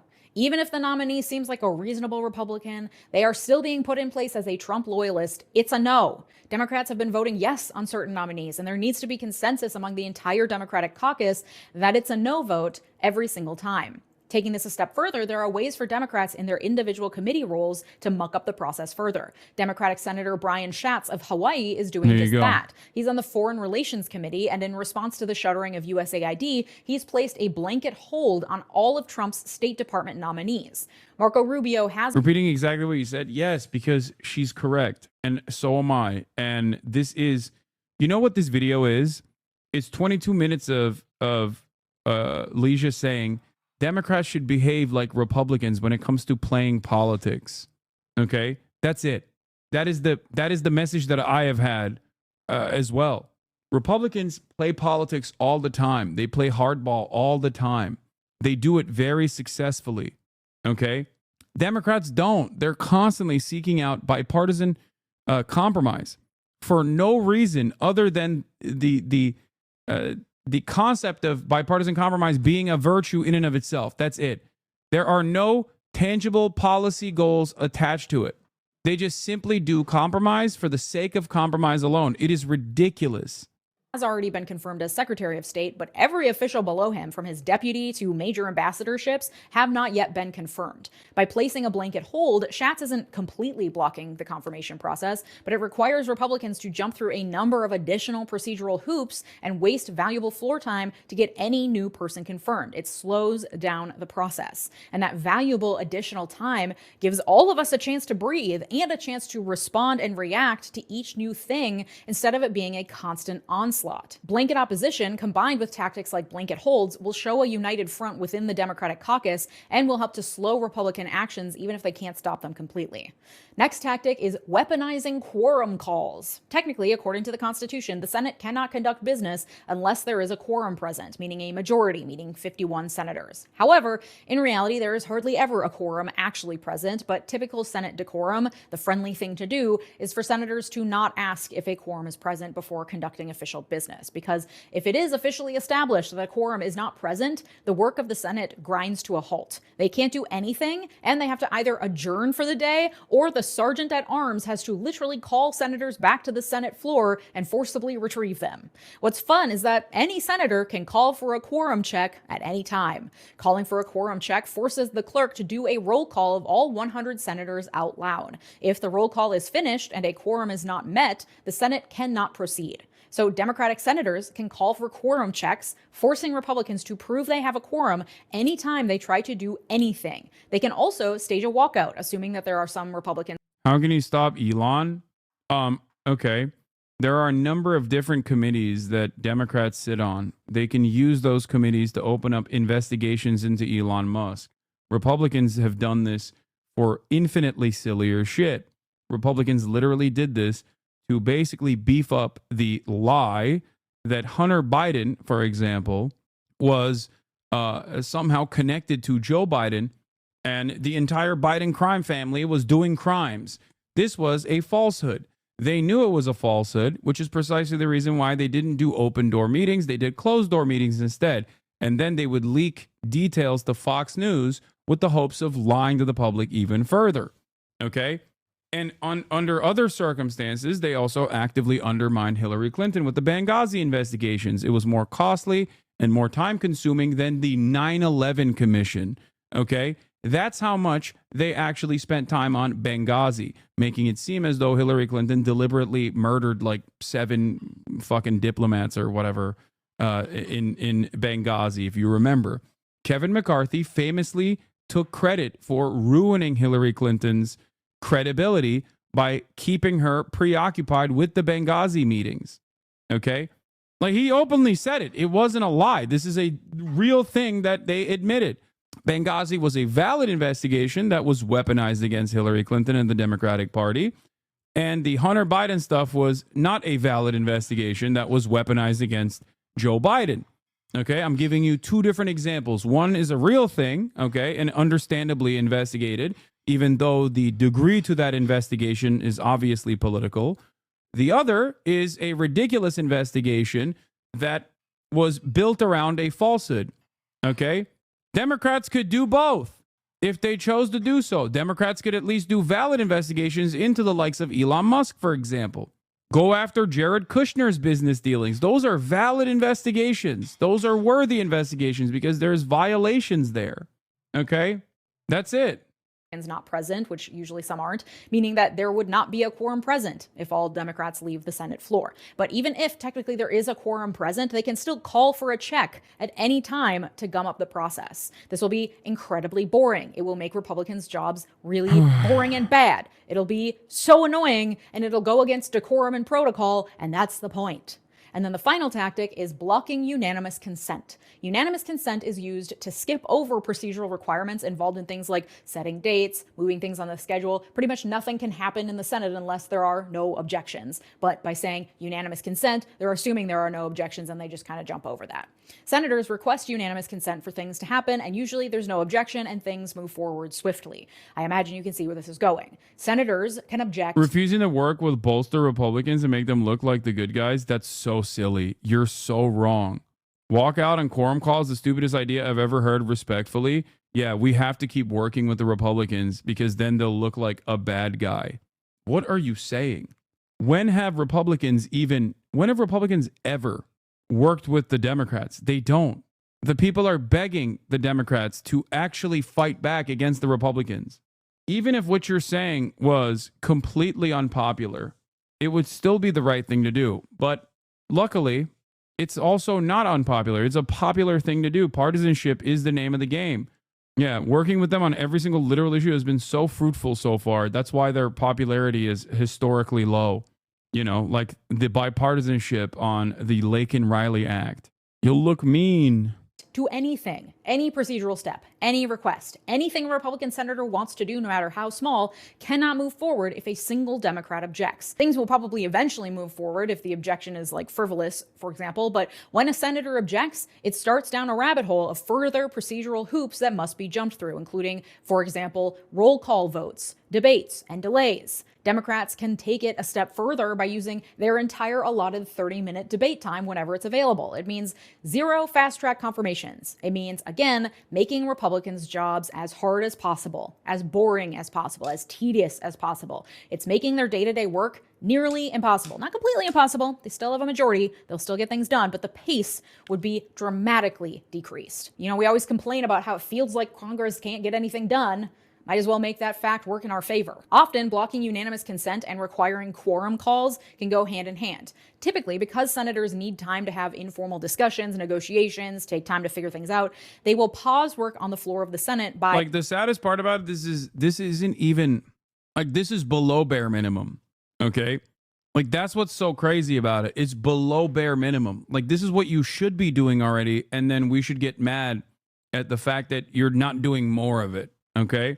Procedural hurdles and obstruction across the board is literally not even expecting the Democrats to do their jobs. Is to expect the Democrats to do less than what their job is. A competent party on top of that would be trying to find bipartisan compromise in areas that actually suit the Democratic agenda. What are your thoughts on Asmongold talking about you promoting a terrorist propaganda clip? I don't know the story. Yeah, that's me. You're probably wondering how I got here. By suggesting the absence of a quorum. This requires the clerk to then read out all 100 names and take a roll call. And the clerk will do that usually incredibly slowly on purpose, knowing that it's just being called to give senators time to discuss or until the next senator wishes to be heard. It's just part of the business of day-to-day operations in the Senate. You could go to senate.gov and click watch live Senate floor proceedings on any given day and you'll see this in action. A senator will make their statement. Yeah, here, look.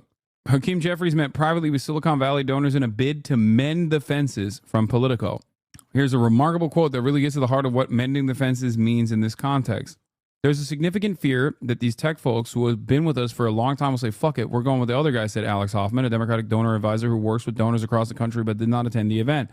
These donors are also pissed, watching former and current colleagues have unlimited unchecked power and getting richer off of this, and they're not. They're going back to their Silicon Valley boosters and saying, oh, please don't leave us to get the unlimited unchecked power from the Republican side. We will give that to you once we are back in office. This is the exact opposite of what the Democrats should be doing. We're completely hostage to the whims of capital. It is crazy. And then suggest the absence of a quorum when they're done. That's By the way, if you're wondering why they don't routinely shit on billionaires and become like a true populist, left populist party, that's the reason. Democrats could so easily turn around and behave at least like social Democrats, right? I'm not expecting revolutionary Marxist principles out of nowhere, okay? Just simply like a competent social democratic party that cares about expanding the existing welfare state and protecting areas that the Republicans are attacking that will use left populism as a message. Okay? Ironically enough, people are sometimes confused when I say stuff like this. They're confused and think I am also a social democrat. I always maintain the position that I am perfectly comfortable and happy with social democracy in the interim, given how devastating American capitalism looks like, and given how limited the American left actually is in this country, where people have an inherently reactionary attitude towards any sort of socialist initiative. It's the Bernie method. If you listen to Bernie Sanders, while he simultaneously says that he is a democratic socialist or a socialist or an anti-capitalist, his advocacy revolves around social democratic principles for the most part. The reason for that is because he is trying to do as much harm reduction as he possibly can. That's it. And even then, he is treated like a radical. It's normal. The clerk will start calling names, but then when the next senator stands up and is ready to speak, they will request unanimous consent to end the quorum call. It will be granted, the senator will speak, and then they'll suggest the absence of a quorum again, and the clerk will once again start very slowly reading off the names.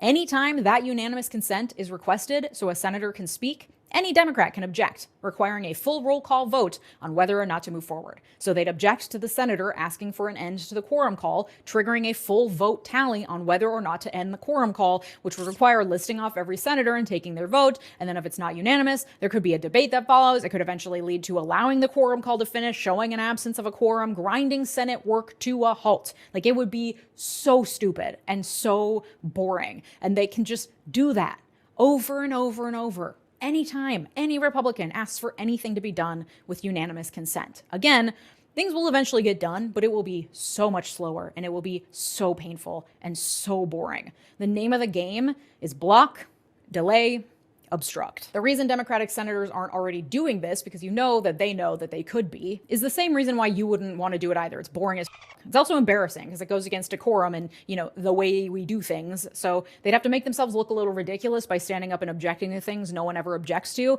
and that are actually pretty absurd to be objecting to in the first place. That's the point. Democrats always try to take the high road, to stick to the way things are, the rules and regulations, because they think it makes them seem more legitimate, more credible, because they're following the rules. That's not Surely the Dems are doomed to terminal decline. Isn't that a good thing? I mean, this is something that I talked to Michael from Pennsylvania, Central_Committee, in the lead up to the election. He has more positive outlook on this process. I do not.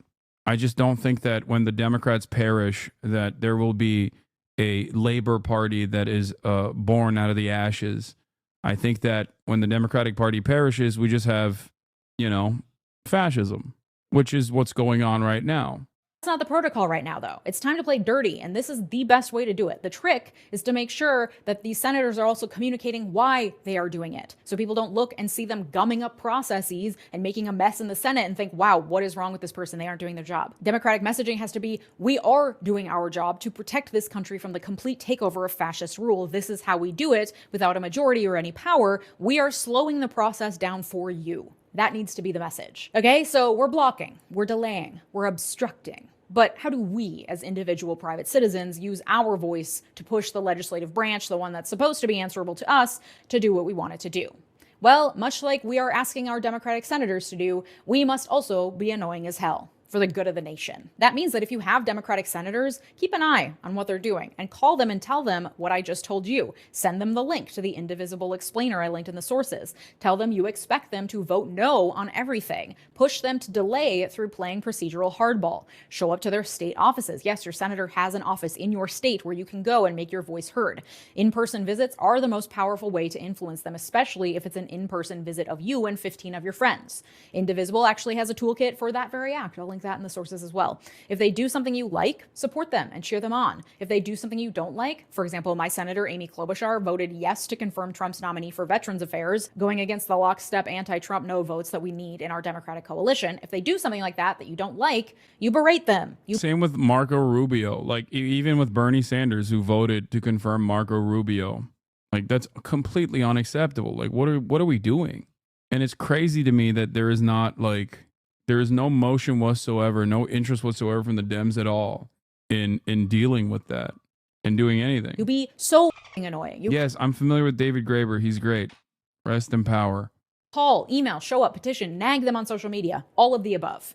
And at the state and local level, you can also berate your elected officials to make sure that they're fighting against every MAGA move coming from the feds and implementing policies that will counteract the worst of it, like sanctuary policies and others that protect vulnerable communities. In fact, Indivisible has a whole guide with different directives depending on if your elected officials are Democrats or Republicans and what you can do to influence them. I will also link that in the sources. This isn't sponsored by Indivisible. They just have a lot of really helpful resources that I really leaned on for this episode. If the name of the game for Democrats is block, delay, obstruct, the name of the game for all of us, their constituents, is pressure, complain, annoy. For the good of our nation, we must all become the most annoying people on the face of the earth. It's time for you to rise to the challenge of being annoying as hell. And you can join me over on my Patreon community, where I just launched the Why America Co-Learning Lab, a learning community having discussions and making connections, along with a monthly syllabus curated by me. All year we'll be covering topics under the umbrella theme of Eat the Rich, building solidarity in the new Gilded Age. February's topic is all about how to build a movement even when you're feeling overwhelmed as hell.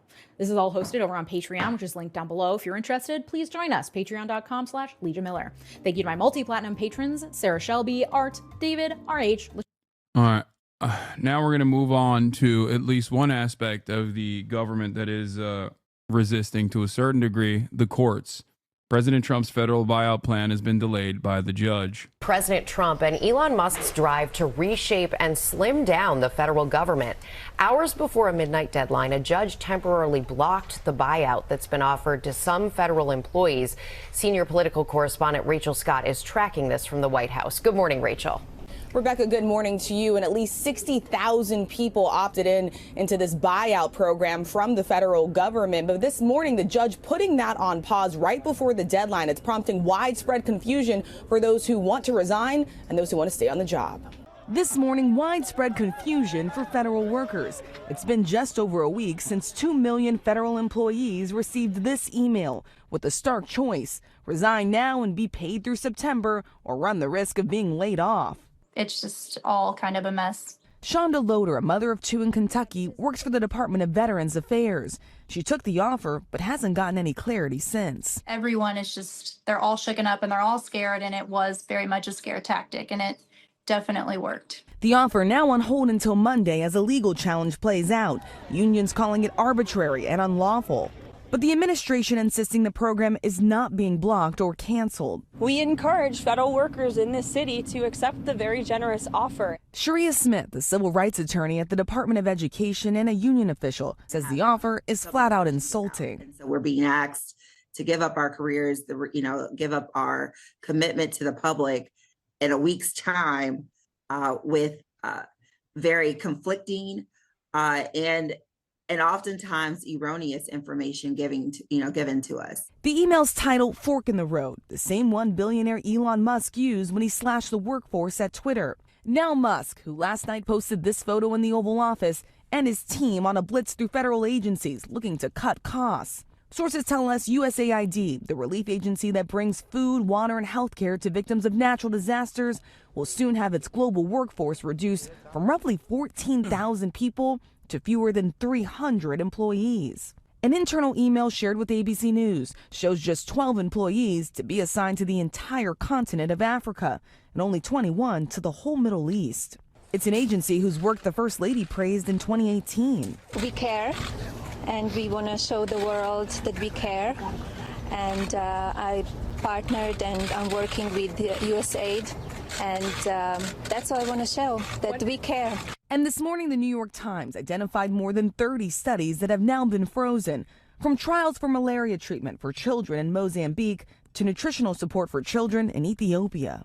A 25-year-old staffer connected to Elon Musk's Department of Government Efficiency has resigned after the Wall Street Journal reached out to the White House about social media posts they described as racist. ABC News has not independently verified those posts, which have now been deleted, but we are learning that staffer did have access to sensitive information over at the Treasury Department. So now all of this once again prompting questions about who exactly is working for Elon Musk and what they have access to, George. And whether what they're doing is legal. And in the latest in a series of personnel moves that appear to be illegal on their face, the president moved to dismiss the chairman of the Federal Election Commission. Yeah, George, and the FEC was created by Congress to be this independent watchdog over our election system. Well, overnight, the chair of the FEC, Ellen Weintraub, says that she was fired by President Trump in a letter. She is a Democrat, but this is a bipartisan commission, and under law, the president is supposed to first nominate her replacement. In a statement on social media, she says there is a legal way to remove her, and this is not it, George. Rachel Scott, thanks very much. Elon Musk says it is, quote, a viper's nest of radical left Marxists who hate America. Supporters say it saves lives and projects American power and influence. So what is USAID? Well, the United States Agency for International Development was set up in 1961 by President John F. Kennedy. If we were not so heavily involved, our voice would not speak with such vigor. And as we do not want to send American troops to a great many areas where freedom may be under attack, we send you.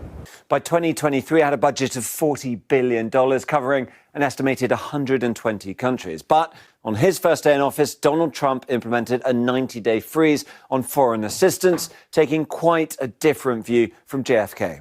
The whole thing is a fraud. Very little being put to good use. Every single line that I look at in terms of events and transactions is either corrupt or ridiculous. Now, more than 10,000 people had been employed by the agency, but that workforce will now go down to a skeleton staff of just 611 essential workers. And the USAID website is now down with only this message saying, in order to be consistent with the president's executive orders, this website is currently undergoing maintenance as we expeditiously and thoroughly review all of the content.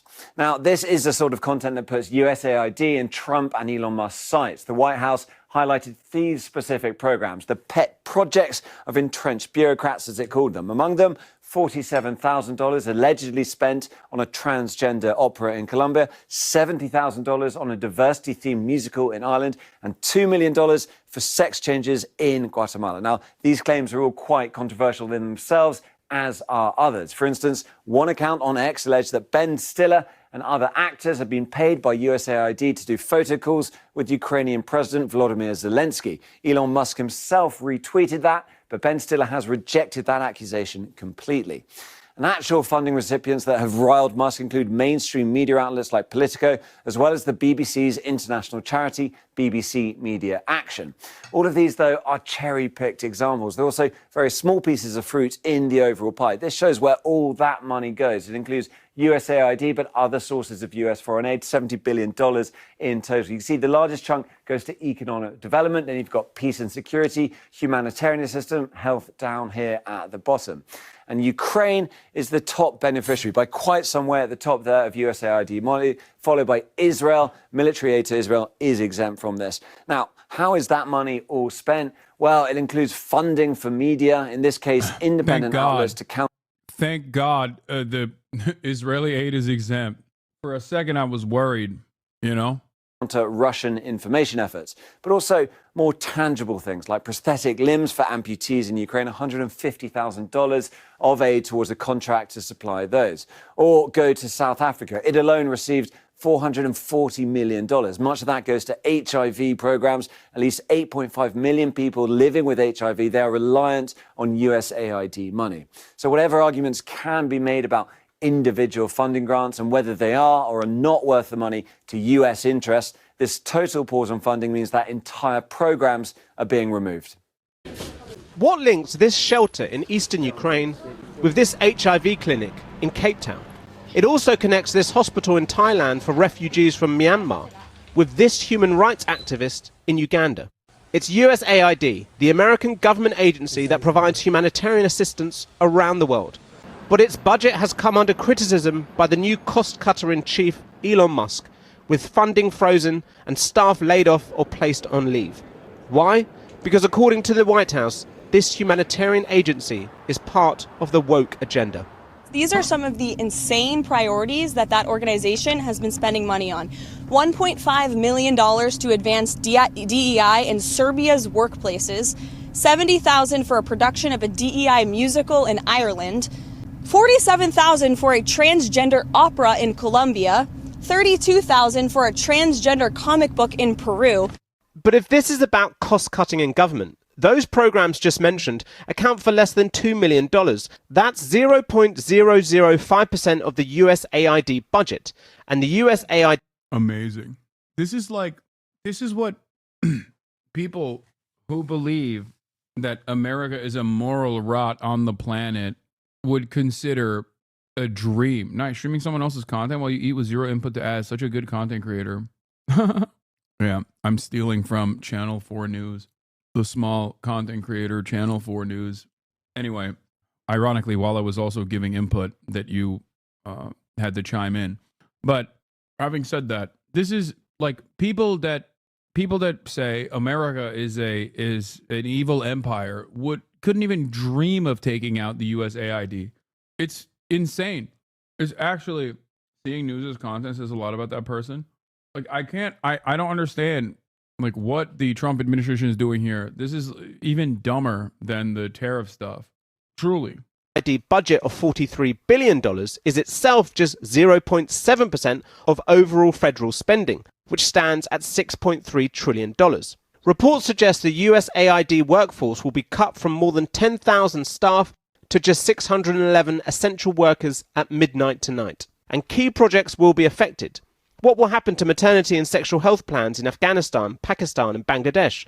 Or the President's Emergency Plan for Aid Relief, PEPFAR, which ensures 20 million people receive HIV treatment, worth $400 million in South Africa alone. The United Nations today warned that millions could die. So as UNAIDS, we estimate that if PEPFAR wasn't reauthorized between 2025 and 2029 and other resources were not found for the HIV response, there would be a 400% increase in AIDS death. That's 6.3 million people. Protests have taken place across Washington this week as a weakened opposition finds its voice. Critics are concerned about Elon Musk's Department of Government Efficiency gaining access to sensitive data in its drive to cut costs. Democrats are worried about overreach. President Trump has no such concerns. Elon is doing a great job. He's finding tremendous fraud and corruption and waste. You see it with the USAID, but you're going to see it even more so with other agencies and other parts of government. But critics say this isn't about efficiency, it's pure politics. Take Musk's approach to his country of birth, South Africa. He's accused the ANC government of pursuing openly racist ownership laws, and stripping the country of US funding sends a message. But South Africa's president had one for Washington, too. We are witnessing the rise of nationalism, protectionism, the pursuit of narrow interests. We are, as South Africans, a resilient people, and we will not be bullied. With Ukraine also receiving billions of USAID funding since the start of the war, Foreign Secretary David Lammy today warned this could all be a big strategic mistake that might benefit other powers like China. But President Trump wasn't listening today, as he wrote simply, "Close it down." The Joe Rogan Experience. Hasan took the red pill. What? Why tie it to CIA money then? Never mind, Congress will not act. All I'm saying is, wait, Joe on the crazy USAID spending being uncovered? I just never thought I could spend years and years talking about USAID being utilized in incredibly inappropriate ways. Okay, and these guys are just destroying. These guys actively have destroyed that. They've undermined it. It's like saying the CIA is woke. We need to shut it down. Oh my God. Can you imagine? Like Joe Rogan starts talking about how the CIA is doing woke and gay in other countries and we have to put an end to it, you know? And then they do. I feel like you can get these guys to be on board with anything as long as you say it's woke and gay. USAID thing that's going on. You know, Mike Benz has been on that like a pit bull. And I've been following him on X, and he's going to come back on here and kind of explain everything. But he explained it the last time he was here, and I don't think I really grasped it until Elon's 6 wizards. He brought in some young wizards to go in there and go over the books, and they are just finding crazy shit. It's great, and it's so interesting. I was listening to a left-wing podcast today.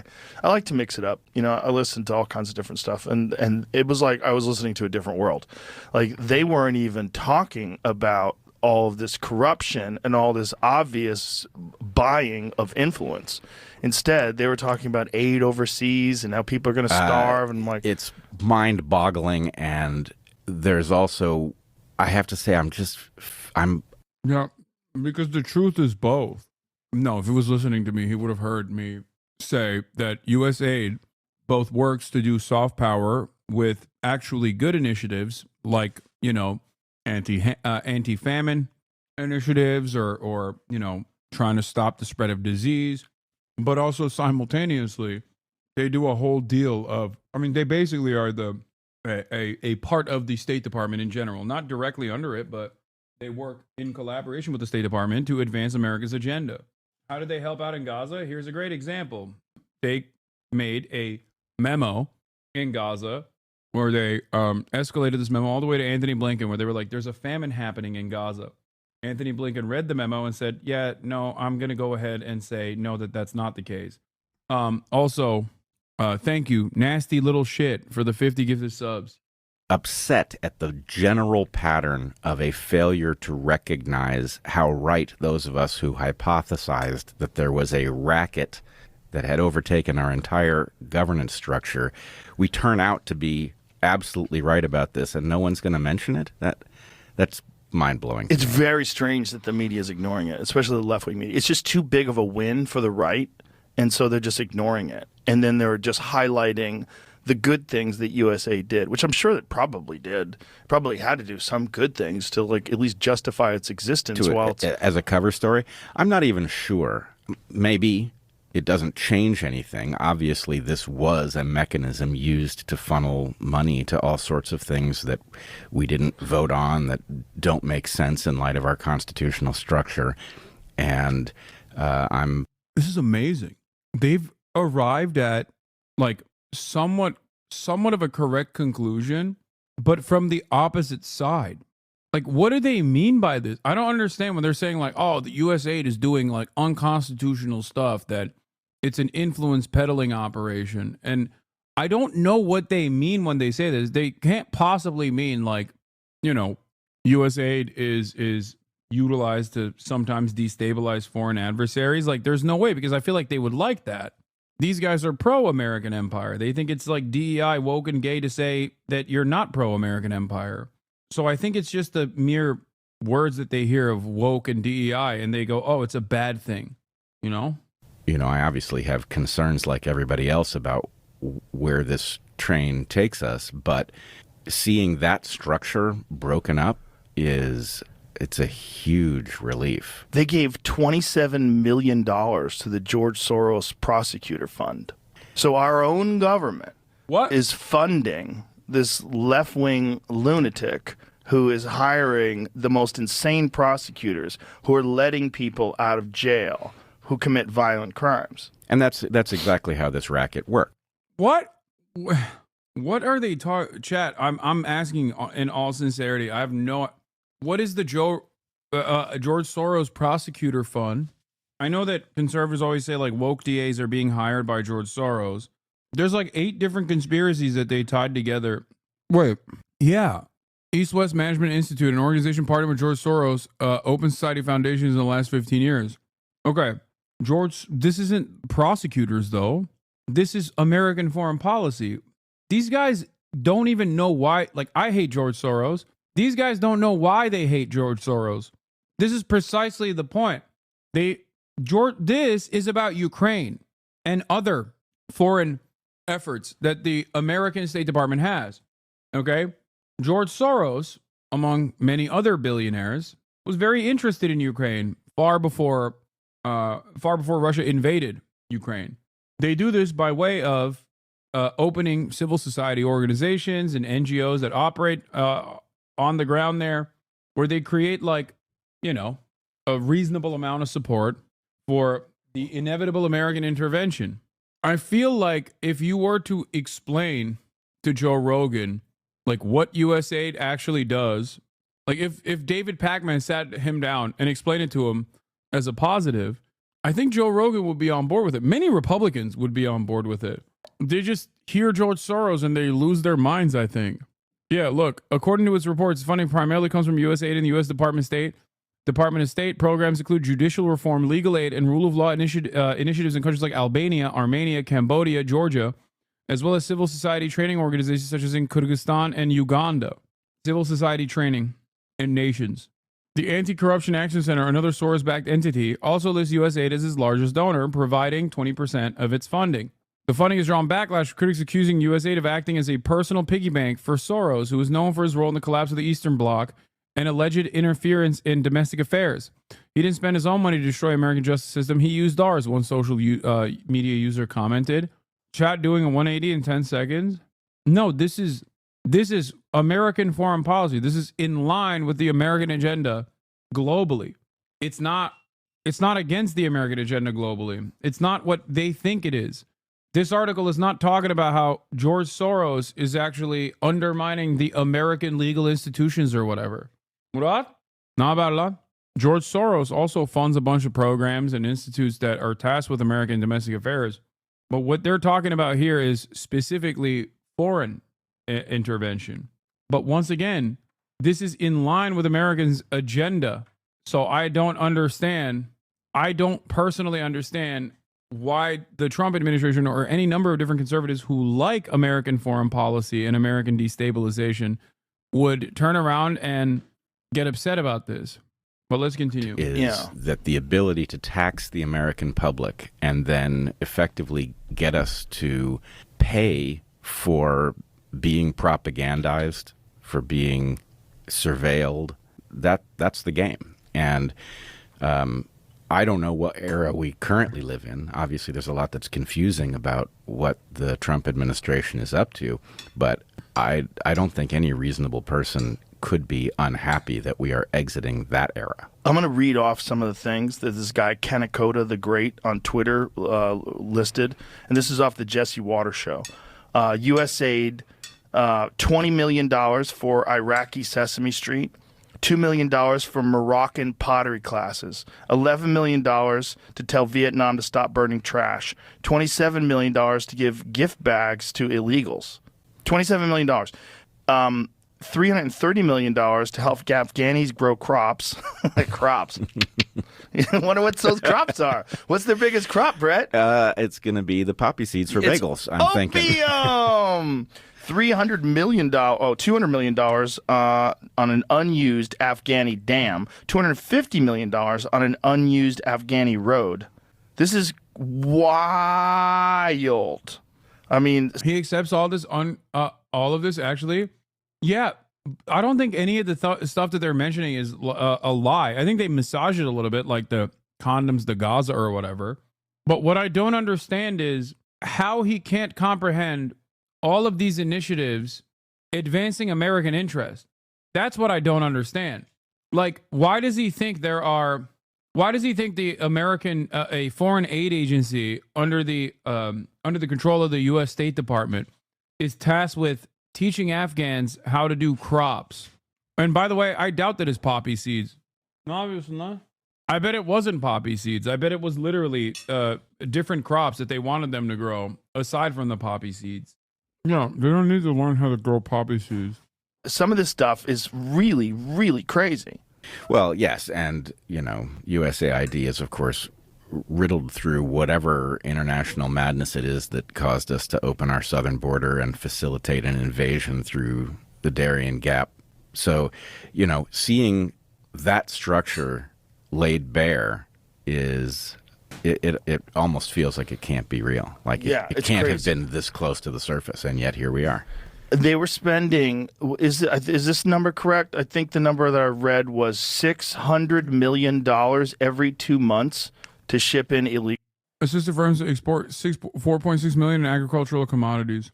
Afghanistan Value Chains, High Value Crops, is a market-oriented project that operates throughout the country with regional offices in Kabul.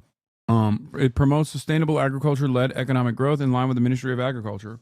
Yeah, so, the American government does stuff like this all the time. It is weird how they talk about USAID like it only does good things. It is truly them shitting in their own bed. Yeah. Oh, hell yeah. Building on past U.S. government investments in agriculture, USA's shift towards private sector and agriculture-led economic growth by building the capacity of individual high-value crop-related enterprises to be profitable and competitive. I just learned about USAID and I'm mad as hell. Every idiot Republican. I guess maybe they think like it's helping the Afghan population in any way is woke. Maybe. I don't know. These are all BS. Cover up charges to fund black projects. I mean, I'm inclined to believe that this might not even be a cover for poppy production. For like USAID does do stuff like this, chatters. What are you talking about? They need goodwill to be able to operate. If you want people to flip, if you want people to be subservient when you are dominating their country, you sometimes have to be interested in doing good things. Okay, so they do both. Of course, they do black budget operations, but they also do stuff like this. Afghanistan is the world's largest opium producer, but it's not their most produced crop. 70% of their farmland is used in growing wheat. Illegals? Sounds right. I don't know the number offhand, but what the fuck? Well, you have to realize that basically we had a shadow apparatus functioning, and it involves all kinds of things. It involves payoffs to people who didn't deserve them. It involves contracting to entities that were necessary to get the work done. So I don't think we can properly understand what these numbers mean and what they're actually being used for, but it was a racket. Well, we were always wondering, like, why is our debt so high? Why is the national debt so high? Like, why is our deficit so insane? Well, this is it. I mean, how about the one where they paid $236 billion, like, for chargers? Do you know that they were trying to set up chargers? You mean car chargers? And they only built a couple of them? Excuse me. $40 billion for electric car ports. 8 ports have been built. You know how crazy that is? $40 billion. I do. I'm sorry. That's the beauty of the public-private partnership, baby. What do you mean? That is the beauty of that sweet, sweet public-private partnership that I rail against on a regular basis. Kaya, please. Airports. But I have to say, as much as this is shocking, I wasn't surprised. I thought that effectively our entire system had been turned into a racket and that we were basically being fed a cover story from it.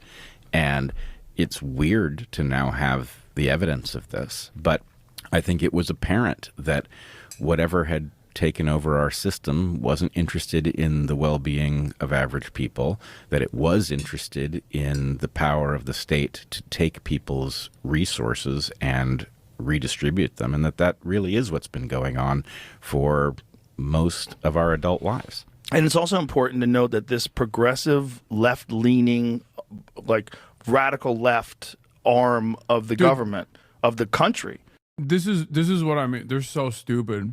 I think they legitimately think that because aid is in the name and that is inherently a positive, like a good thing, like a moral, virtuous thing to do is give aid.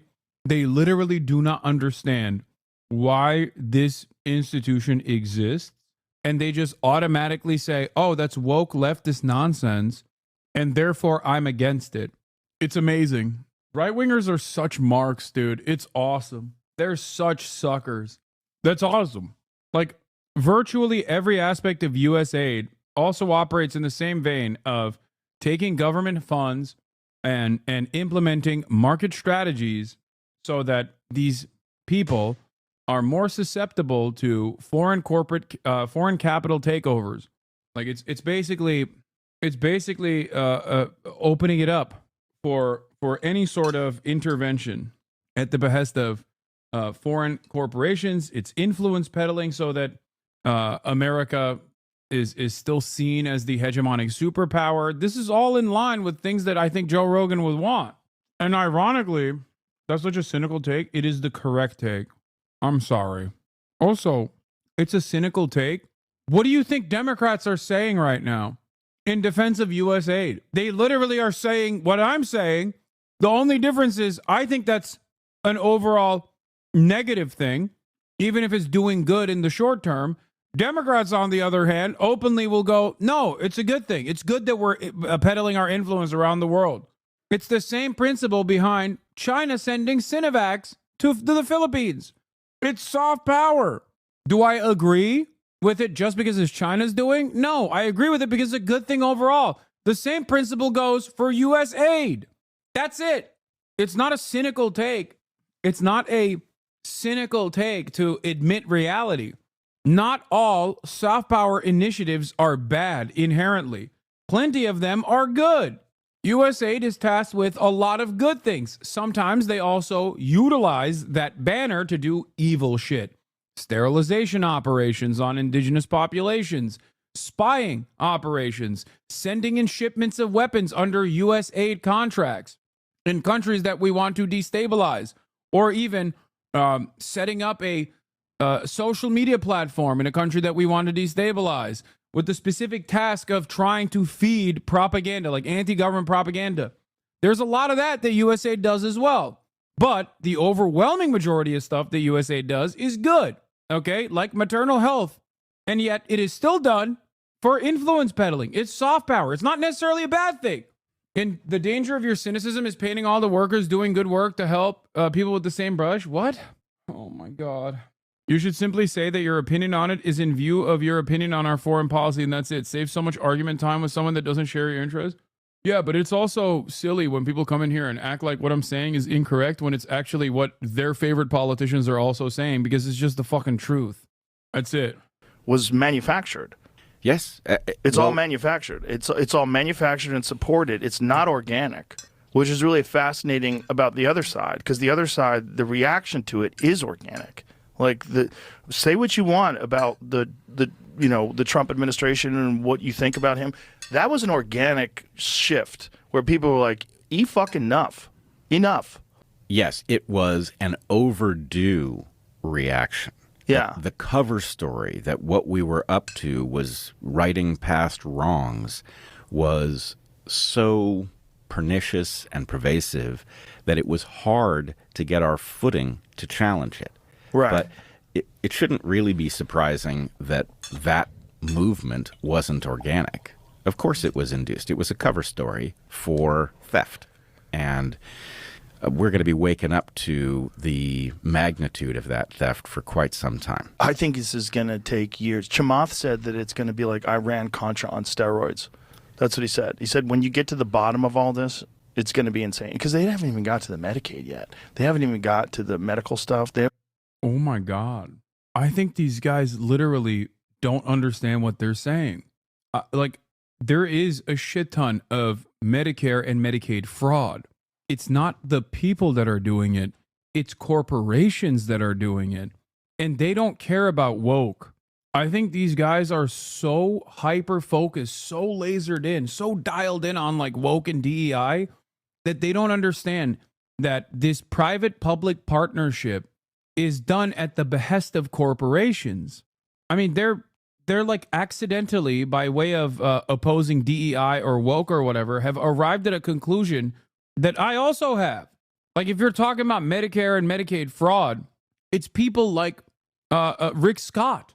I don't think he realizes that he's like railing on a lot of these corporations that on its face he would probably defend, considering his right-wing perspective.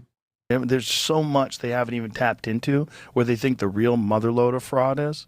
Yes, and I must say that there's also another aspect to this which we have to be careful about, which is that the justifiable anger at discovering what it is that we've been dragged into as a nation is going to make it hard to see where the limits ought to be in terms of upending this stuff. In other words, at the moment, I'm cheering for the wrecking ball. Right. Break this stuff up. Yeah. Never again. But there are... What's that, Jamie? I was reading an article about the spending on the Chargers. They said that they haven't actually, according to this, they haven't actually spent all that money yet. What do they do with it? They've spent some of it to make some of those things, but it's just, it hasn't been allocated yet. It's a long article going through all the... Shut the fuck up, Jamie. That's not fair, man. Joe said he's not right-wing. Yeah, dude. Yeah. And I'm a blue dog Democrat, you know? That is so nutty. Joe Rogan literally endorsed Donald Trump. Right-wingers are so funny to me. They're always so like weirdly embarrassed by being right-wing, where they want to be right-wing and openly say the right is awesome and correct on everything, while simultaneously running away from the branding. Like you can't endorse Donald Trump for president and then be like, I'm not right wing at all. I don't know why people are saying that. I know why people are saying that, because you endorse Donald Trump. It's not even Donald Trump that made me understand that Joe Rogan was right wing, however. I've talked about this before. It was actually his endorsement of Ron DeSantis, because ain't nobody that isn't right wing is endorsing Ronald McDonald DeSantis. Okay? You got to be a real die-on-the-wool, hardline right-winger to be like, yeah, that Ron DeSantis guy, he's great. Okay? Because he sucks. At least Donald Trump is like telegenic. He still has the capacity to capture the attention of like the I'm apolitical Andes who are too stupid to recognize what their politics look like. But nobody's saying I love Ron DeSantis unless they are a right-winger. The spending that's been done, it's on factcheck.org. Factcheck.org. Oh, I knew he was going to come after factcheck.org. Oh, I don't believe that. That's probably also funded by USAID. Runs that? I don't know. Some of the chargers have been made. Some of them are on the way to be made. And they've built 61 at 15 stations since mid-August or through mid-August. 14,900 more are currently in some stage of development. But that's where it goes into like where they are, what they have to be done, and who's getting the money from them. It has to be done through a long process from each state. Yeah, the question is, how can we get a proper accounting? As you point out, who the hell is factcheck.org? Well, that's the problem with fact-checking organizations. That should really be illegal. Like, I think if you're a... What? I mean, look, I get annoyed with the actually ass accounts as well. But saying fact-checking should be illegal is crazy. A fact-checking organization, we should have stringent rules on what influence is being peddled, like who's paying for these fact checkers, who's behind the scenes, what is the it should be very transparent. How did you determine whether or not this was true or false? Because there are a lot of things that get said. Like, I don't know if you saw this, but I mean, I don't know if I completely disagree with Joe Rogan on this issue, because like there are a lot of quote unquote unbiased fact check or like media bias accounts out there. And then you investigate their funding a little bit and it's just the Koch brothers. Like Pointer, the Media Institute, that says I'm a serial misinformer and more of a misinformer than Alex Jones. Like that is a wholeheartedly unserious institution, right? That's it. Or SAN is another one, Straight Arrow News, literally owned by a right-wing billionaire, okay? That is not a real fact-checking, unbiased fact-checking organization. That is a right-wing billionaire. We looked at it here. We found out about it on this broadcast. Ground News relies on some of these institutions as well, and therefore, who knows how valid their media bias ratings look like. But the difference is, unlike Joe Rogan, do not look at random guy like Hitler Groiper 14 posts from Facebook and Twitter and go, yeah, no, this guy's telling the absolute truth. And if someone were to fact check me on that, we should make it illegal for people to disagree with me. Elizabeth Warren got confronted. Hey, big bro, I've been a follower and fan for years. I think it is time you banned me. Wait, why? I will not be doing that. And it's on Twitter this morning. She got confronted about the amount of money that she's received from pharmaceutical drug companies. She said she's never received any money from pharmaceutical drug companies and never received any monies from any PACs. And then, of course, underneath it, Community Notes strikes again. And, of course, she received millions. Yeah. She's a fucking liar. Well, and it's an arms race. How can pharma cloak the money that it's giving so that there's plausible deniability at the point that Elizabeth Warren is confronted, or Bernie Sanders. Bernie Sanders was hilarious. Only 1.5 billion. Only 1.5 million out of 200 million. Only 1.5. Yep, that's what I saw First as well. he tried to say nothing. Only the hardworking people of this country gave him money. Well, I don't think the Democrats. This made me very sad to see. He's completely gone, dude. He even shit on Bernard Sanders. Understand that it's over, and that there was a vast infrastructure that made their feeble arguments viable, and that infrastructure is now collapsing. People are far more aware. Yet another instance of a right-winger looking at a piece of information that he's too stupid to comprehend, and then making it everybody else's problem. Like, not understanding that Bernie Sanders did not get donations from any sort of PACs, let alone the pharmaceutical industry. Okay, if you are a janitor at Pfizer and you gave Bernie $30, that is logged in as a small donation, but yet still logged in as a donation coming from someone who is hired by the pharmaceutical industry. If you don't understand how that works, why are you giving commentary on it as though you get how that works? Why are you so negative? I mean, come on, man. This is a video that got 3.6 million views in a day. What am I supposed to do? This is just filled to the brim with misinformation. Should I just be more receptive? Am I not allowed to be upset? Kaya, the real question is, why are you not upset? Where and their lives aren't going to function anymore. Well, it makes sense now that we're seeing these numbers because, okay, this was what was funding the infrastructure. Now we get it. Because it wasn't, otherwise, it's organic. This is the will of the people. This is how people are moving. It's not. It wasn't that at all. This was all organic. And it was really about control and money. It had nothing to do with helping people, making people better, giving aid to foreign countries. That's all a cloak and dagger bullshit show. The reality was it's about money. Yeah, it's money and influence. It's always about power and limited resources. Yeah. And this was a new game taking place at a level that was hard to believe, and therefore... New game. USAID, new game. JFK fucking designed it. It's been around as an influence operation for quite some time. It's not new. Many of us couldn't see it. Did you see how they used software to map out 55,000 different NGOs that were used as a branch of the democratic system? No, I didn't catch that. I could send it to you. I think I sent it to you, Jamie, right? We went over it on the podcast before. It's so nutty that this was all kind of like hidden until they started using software to try to like figure out like, well, and map out where all the influence goes. And the crazy thing about the NGOs, and this is one of the things that Mike Benz has gone like so deep into, it's essentially like they contribute to the Democratic Party, the government pays them. It's like it's all this like weird sort of... Dude, what benefit would the Democrats get from putting forth a transgender play in Guatemala? Like, please. The only benefit for American foreign policy later down the line is if we want to say why we are invading Guatemala, let's say, and part of that is because we want to liberate the transgender Guatemalan population. Okay? That's it. These guys unironically hear the propaganda. Like, I'll give you Afghanistan as the greatest example. Okay? Donald Trump negotiated the withdrawal from Afghanistan. Joe Biden actually followed through on it and pulled out of Afghanistan. The media was up in arms. They freaked out. They were like, why are we leaving Afghanistan? How dare we leave Afghanistan? Look at all the women in Afghanistan that we're leaving behind. They're going to be dominated by the Taliban. Okay? That is the liberal version of manufacturing consent for why we must continue occupying Afghanistan. Okay?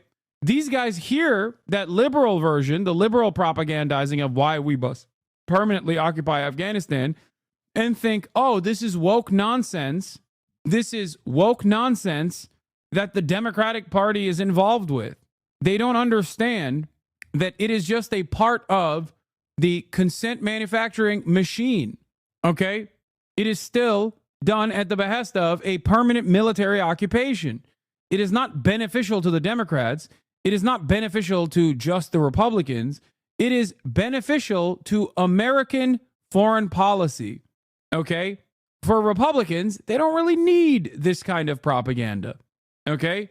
They don't need it at all. For Republicans, they just go, there's Muslims there. We should kill them. And Republicans are like, hell yeah, brother. They did 9/11. Let's go kill them. For liberals, the squishy libs need more motivation to be on board with the woke occupation of Afghanistan. So for them, you say, well, there's a lot of issues with, women's reproductive health in Afghanistan. And there's truth to it. There are a lot of issues with that. So they'll take advantage of real opportunities to help people in an effort to also still justify a military occupation. Okay? They'll say, oh, we're doing women's education in Afghanistan. And it's true, they are doing it. And it is truly something that is necessary to do in Afghanistan. But they use that as a way to propagandize why we are continuously occupying militarily a fucking foreign country. These dumbasses don't even realize that they're actively undermining American empire when they advocate against U.S. aid. So I'm just kicking back and observing what is happening. Okay, that's it. I'm not speaking on this. I'm just kicking back and observing. Okay, but it is kind of funny that they legitimately think that this is being done at the behest of woke and simultaneously being done to not like engage in some sort of whitewashing of American empire and its actions in the global South, but instead it's to help the Democratic Party somehow. Yeah, not everything deserves a reaction. Just take a seat back and relax. Enjoy the show. Xi Jinping. Like circular money transfer thing that's out in the open. No, it's a positive feedback. The whole idea is power is utilized to free resources that garner more power, and it is the exact inverse of the system that we are supposed to have. Yeah. It's very interesting. Where we're headed, that's a harder question. Where we're headed is we're going to own Gaza. Somehow. This is it. So Fractal Technology maps previously hidden connections between 55,000 liberal NGOs, revealing how tax dollars allegedly flowed through major institutions like Vanguard and Morgan Stanley to groups like the Chinese Progressive Association. This breakthrough tracking system can now monitor every dollar going to every NGO, exposing intricate funding webs that traditional tech couldn't detect. So, example, Black Voters Matter Fund's $4 million distribution network was invisible until quantum mapping revealed dozens of subsidiary organizations. The unprecedented mapping reveals a previously hidden web of financial relationships. And that's what it's really all about. And yes. One unintentional thing that I never really thought we'd get here is that these guys literally think like Vanguard is woke. Like, they're not anti-Vanguard or anti-BlackRock because these are parasitic forces of capital, but instead they're anti those things because they think those institutions are doing woke. And at this stage, like, I don't know. I don't know how to combat that. You know what I mean? Like, and I don't even know if we should. Okay, yeah, you're right. It's woke, man. You're right. We should abolish private capital. We should abolish financial institutions because they're too woke. I agree. Yeah. They're woke and Chinese. You know who's the wokest of them all and the gayest and the most Chinese? Like more Chinese than the Chinese Communist Party. Profit healthcare. For-profit healthcare insurance industries. Guys, that's the method. And the CIA. The CIA is so woke and so gay, they're trans, okay? Which is the highest stage of being woke and gay. Have you guys thought about this? Do you know how woke the CIA is? They're all trans, all of them, which is why we should shutter the operation. You ain't lying, bro. That's the angle. Yeah, I think we could do like a proletarian revolution if we were to get these guys on board. The only thing they're trained to get mad at is woke and gay. Yeah. CI gay and FB bi. Yeah. I mean, they are kind of doing that. Yeah, look at this. CI offers a buyout to entire workforce as a part of Trump makeover. I think we actively fried the brains of like tens of millions of Americans where they are so malleable. What you're saying is not too different from leftist leaders using xenophobic language to push out colonialism and establish popular democracy. Yeah, I'm serious. The CIA is so gay and so woke. You know who's not gay or woke? Trans people, like actual trans people. You know who the real trans people are? The CIA agents. We should be focusing on that instead. Yeah, I saw this and it was amazing.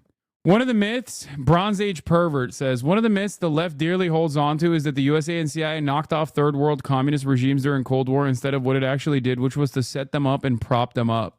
We're reaching the terminal stage of anti-communism where it has now negated itself. The CIA will now be abolished under the very same ideologies that helped deploy to defeat communism.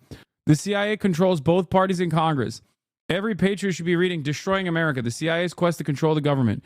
Schumer and infamous Liz Cheney are just two of the Democratic and Republican CIA officers who became members of Congress in violation of the Constitution. With Pelosi's blessing, the CIA orchestrated everything on January 6. CIA officers used police covers when they moved barricades aside and ushered protesters over to the Capitol. CIA officers were in the crowd, perpetrating violence and stirring up anger among the protesters. Wray is a CIA officer. He illegally used an official cover as FBI director. And because the CIA could not get rid of Trump with a phony riot, they tried to kill him in July 2024. Official documents state that the CIA officers are detailed by the CIA to be Secret Service agents. We all know they allowed crooks to open fire on Trump.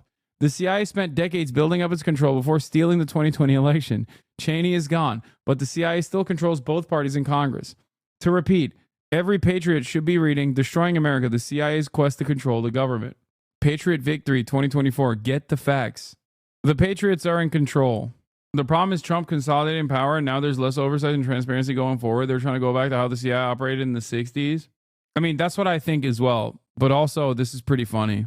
The problem is, sometimes when I see like a list of preposterous scientific projects that have gotten big grants, I read it and I think, they all sound preposterous, but I don't know. Some of these things are likely to have had a good explanation, and it just is not apparent in the soundbite. And some of them are every bit as preposterous as they. NATO is also woke and gay. I just want to point that out. It's the wokest and gayest institution. Yeah. Operation Gladio, more like Operation Gadio. Okay? Yeah. Nothing more woke than propping up terror cells in an effort to destabilize our European allies because you wanted to you wanted to make sure that there's more gay stuff happening in Italy and many other places. Yeah, NATO, more like Gato. Shut it down. They seem. And so I can't look at a map like that and say what I would expect if the system was healthy. So I'm cautious about it. I don't think the system was healthy. I think the system was a racket from one end to the other. And I've been saying that we've been living. Why do you use gay as an insult? Because I'm not woke. Because I'm based. That's why. In the era of malignant governance where there's basically no element of this you couldn't turn off and make us better. But we have to be suspicious also of our understanding of how a properly functioning system would graph in something like that, so that we don't overrun the train station when we get there.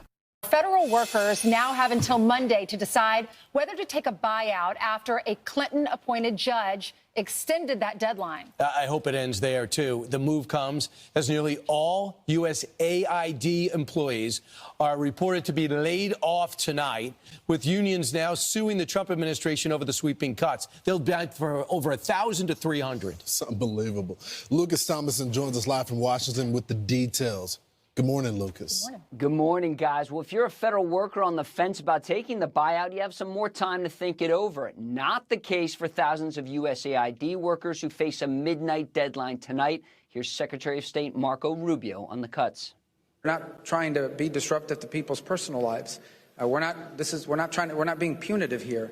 But this is the only way we've been able to get cooperation from USAID. I had preferred not to do it this way. When we tried to do it from the top down, by getting cooperation from the central office of USAID, what we found instead are people trying to use the system to sneak through payments and push through payments despite the stop order. The United States will be providing foreign aid, but it is going to be foreign aid that makes sense and is aligned with our national interest.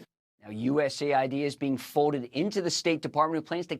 I suspect that it's like, instead of doing like a Guatemalan pro-trans play, they're just going to do like a Guatemalan neo-Nazi play, because like they're still going to fund the arts. Okay? You know what I mean? But they're like, I'm actually upset, not because there's a theater play being funded. It's just it's a trans one, you know? So that's what it is. Foreign aid to Israel only. I mean, yeah, that's a definite. That's a given. Yeah. Prager you for Guatemalans. Yeah, exactly. They're going to do Tom McDonald's, the musical. Yeah. Yeah. No more like contraceptives, no more like anti-AIDS initiatives. They're just going to they're like pro-AIDS now, you know? keep only about 290 employees. More than 10,000 will lose their jobs tonight at midnight. Unions representing the workers say these actions have generated a global humanitarian crisis by abruptly halting the crucial work of USAID employees, grantees, and contractors. They have cost thousands of American jobs, and they have imperiled U.S. national security interests. Now, the U.S. Office of Personnel Management says, in compliance with court order, the deadline for federal employees to accept the deferred resignation program is being extended to Monday, February 10th at 11:59 p.m. Eastern. The program is not being blocked or canceled. The government will honor the deferred resignation offer. Now, we've put together a list of some of the things USAID is spending money on with your taxpayer dollars. Perhaps we get a few more turns on the scroll there. 1 million gender diverse support in Bangladesh, 1.8 million for Honduran LGBT group.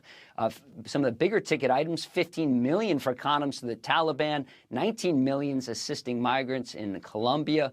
The list goes on and on. As you can see here, 3.3 million for a Caribbean LGBT group, 29 million for young and female working Egyptians, and 14.9 million for supporting LGBTQ youth in Cambodia, and 49 million for improving reading scores in Zambia.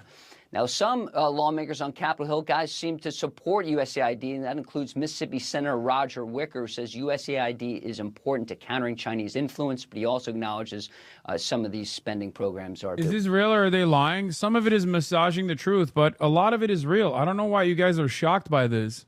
Yes, USAID, USAID, absolutely funds a lot of shit that you would consider to be silly, that you can't comprehend why they're doing it. The reason why they do it is because there's real need for it from the population, and you can have willing participants in destabilization later down the line if you choose to do so. Condoms to the Taliban is an example of like lying by exaggerating. It's most likely contraceptives that they're sending to Afghanistan. But it's funnier if you say we're giving condoms to the Taliban. People respond to that with anger. Wasteful, guys. Right. Thanks so much, Lucas. Thanks, Lucas. Thank you, Lucas. You would think it might work to their benefit to point out some of the programs that are dubious, to point out other ones that are necessary. But instead, they want to condemn people for bringing it up. When, as Mark Thiessen writes today with Perspective, he said Warren Christopher, Secretary of State under Bill Clinton, was the first to say, these guys are out of control. Let's fold them into the State Department. Al Gore was going to do it, but he got massive pushback from... No, the U.S. Agency for International Development didn't fund a transgender opera in Colombia. Speaking, she listed 1.5 million to advance DEI in Serbia workplaces. Leave it at it. I don't know about you, but in America, it sounds like the USAID International Development Agency focused primarily on providing vital food aid, extremism prevention projects, and disaster relief to countries around the world. Would add transgender opera to its list. Leave It was referring to a 2022 production of an opera called As One, a chamber opera by acclaimed American composer Laura Kaminsky, which focused on the inner journey of Hannah, a transgender woman, and her process of personal discovery from her childhood in a small town. 3 performances of As One were put in Bogota, Colombia, thanks to a co-production between La Compañía Estable and the Universidad de los Andes. The 47,000 figure quoted by Leave It appears to be related to the fact that Universidad de los Andes in Bogota received $25,000 under a State Department program allocated for expanding and strengthening the relationship between the people and the government of the United States and the citizens of the rest of the world. The remaining $22,000 for the production also wasn't funded by the federal government, according to Notice, a Washington publication from the nonprofit, nonpartisan Albatron Journalism Institute. When asked about the lie, Deputy Press Secretary Anna Kelly told Notice it was immaterial. Yeah. So when they say we're giving condoms to the Taliban, what they actually mean is family planning and reproductive health services to an area that is desperately in need of such services. But it's funnier and more anger-inducing if you say, we just don't want the Taliban to raw dog, okay? And the same goes for this. This is an initiative for soft power, funding arts programs that promote collaboration between like institutions of higher learning is a soft power initiative, and it's marginal. It's like a little bit of money that you're giving, but then it sounds a lot better. It sounds a lot better if you're saying, oh, they're funding a transgender play that they wrote, like a bunch of government stooges sat down and were like, how can we make the Guatemalans more trans? Like, that's not what it is. Does that make sense? Musk claims on X followed the removal of 2 top security officials at the United States Agency for International Development. Bunch of radical lunatics is what Trump called them. Musk tweeted a baseless claim that U.S. aid funded a bioweapon research, including COVID-19, that killed millions of people. From day one, this administration has demonstrated that they were more focused on blowing up an agency than actually understanding what it is and what it does. They have the report details how an economic and political crisis in neighboring Venezuela led to an influx of around 2.5 million refugees seeking sanctuary in Colombia that year. At the same time, almost 1 million Colombians who had immigrated to Venezuela returned home, putting a huge strain on food supplies and local health services.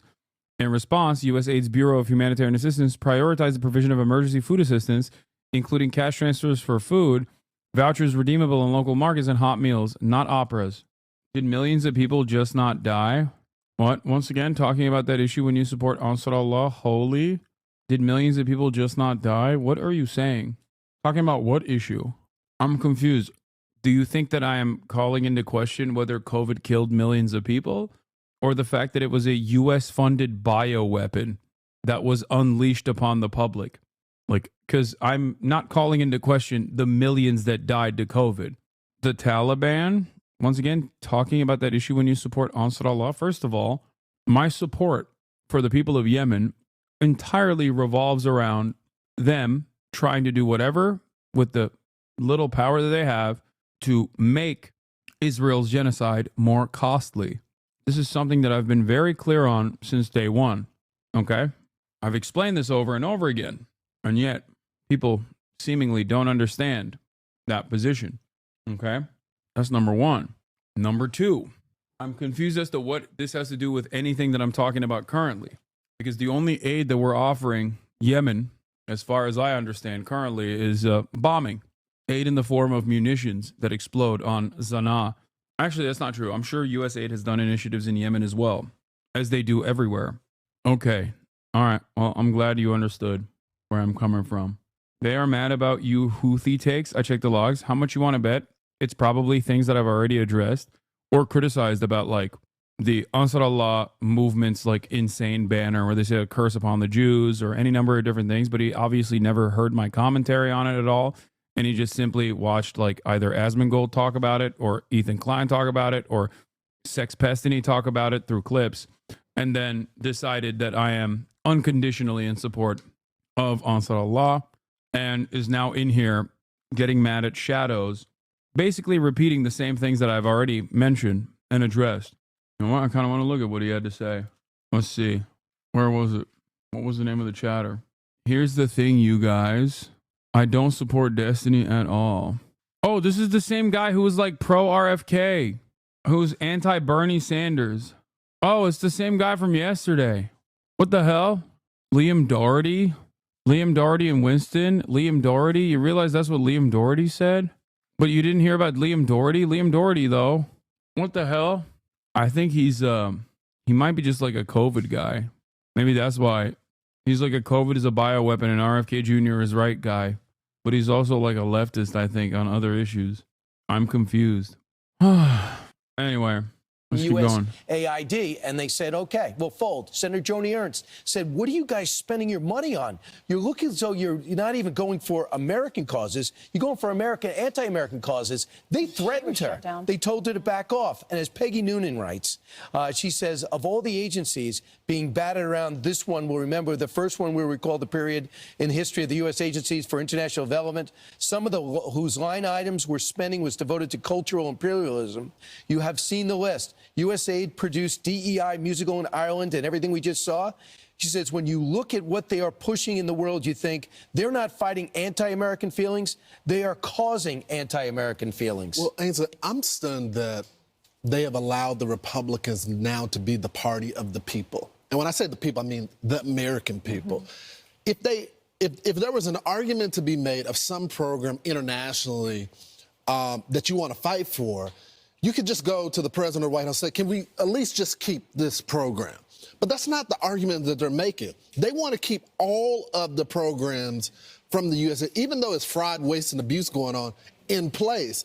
And I just don't think this is of course they're not going to win against the Republicans, but they're not going to win with the American people. They're not going to have all these Americans calling and protesting to keep programs for foreign governments. Yeah, you're going to have progressive people that want to keep all of those programs, that whole scroll of list. But the common sense, middle of the road, Democrat or Republican is going to say, and all the Republican Party is going to say, stop wasting our money. We're in debt. We're giving money to these programs that we don't agree with to other countries. They don't need these programs. Some of them, yes, maybe. And there's an argument for that. If it's feeding children or if it's preventing HIV from a child from getting HIV and they're. You're coming across a little woke, lady. Maybe because you're DEI right now, which is what I'm using as a substitute for being a woman. Okay. What do you mean? Feeding the hungry. Sounds woke to me. Fuck that. We should kill the hungry. What kind of woke shit is this? You want to combat HIV? They're allowing to send that drug over or the malaria drug. I get it. But these programs, I mean, it's so much waste. And the Democrats, what are they scared of? Are they scared to save money? Are they scared that we'll pull back the curtain and actually see how progressive these Democrats really are? They don't want this done, and it just baffles most Americans. So here's Joe Rogan saying, hey, guys, this is what America voted for. What's fascinating right now is we're getting a chance to see what happens when you take a business approach to the government. The same people that say we need radical change. Right. We need radical change. We've got corruption. We need radical change. Okay, well, here's your radical change. We don't need this, but you do. Yeah. The government does. They need oversight, and they haven't had that. And because of that, you're seeing this. Not just waste. You could call it waste, but it's deeper. It's deeper than waste. It's corruption. And you're seeing that corruption get weeded out. Some of the people working for Elon Musk Group, Doge, are in their 20s. So what is wrong with 20-year-olds? Have you talked to them in terms of being the Silicon Valley is populated by mostly 20-year-olds, 20 to 30-year-olds. This is their generation. This is intuitive to them. They're great at it, and they helped Elon Musk build 7 major companies to make him the richest person in the world. So between 40 and 60,000 workers have applied for the 6-month buyout. So they're examining whether we can do that or not. Bottom line is, our federal structure is too big, so in any company, you have to pare it down. When your number one expenditure is paying the debt on money you owe, this has to be the focus. But if you look at the left, all they're doing is mocking Elon Musk, one of the smartest, richest people in the world, and ripping 20-year-olds because they're examining the Treasury. So I hope the judges don't get in the way of this paring down and slimming down of the government. Well, I just know the executive branch has large discretion over these funds. And when I look at all the crises in America that we're currently experiencing, we can go all the way back to Ohio, East Palestine. Were there protests advocating for those people? Have there been protests in Los Angeles for the rebuild? North Carolina, have we seen people assemble to give those folks the funds that they need? They have not. And I think it's a slap in the face of the American people. And one viewer came on the Martha show yesterday, and I'm not saying this is true, but the viewer said, are they getting money? Like, why are they so passionate? For the average day American at home, this is an independent voter. She's like, why are they like this? Are they getting kickbacks or something? They're so passionate about this money. Next up, the NGOs. They're examining what's going on there. Oh, we need that, right? Okay, and Joe Rogan's right. It's corruption. It's more than waste. If you could. Oh my God, Boo Boo Bennett. Have you missed the part where Joe says, I guess we're going to own Palestine now, and laughs? Yeah, he's a fucking piece of shit. He's a right-wing asshole. What do you mean?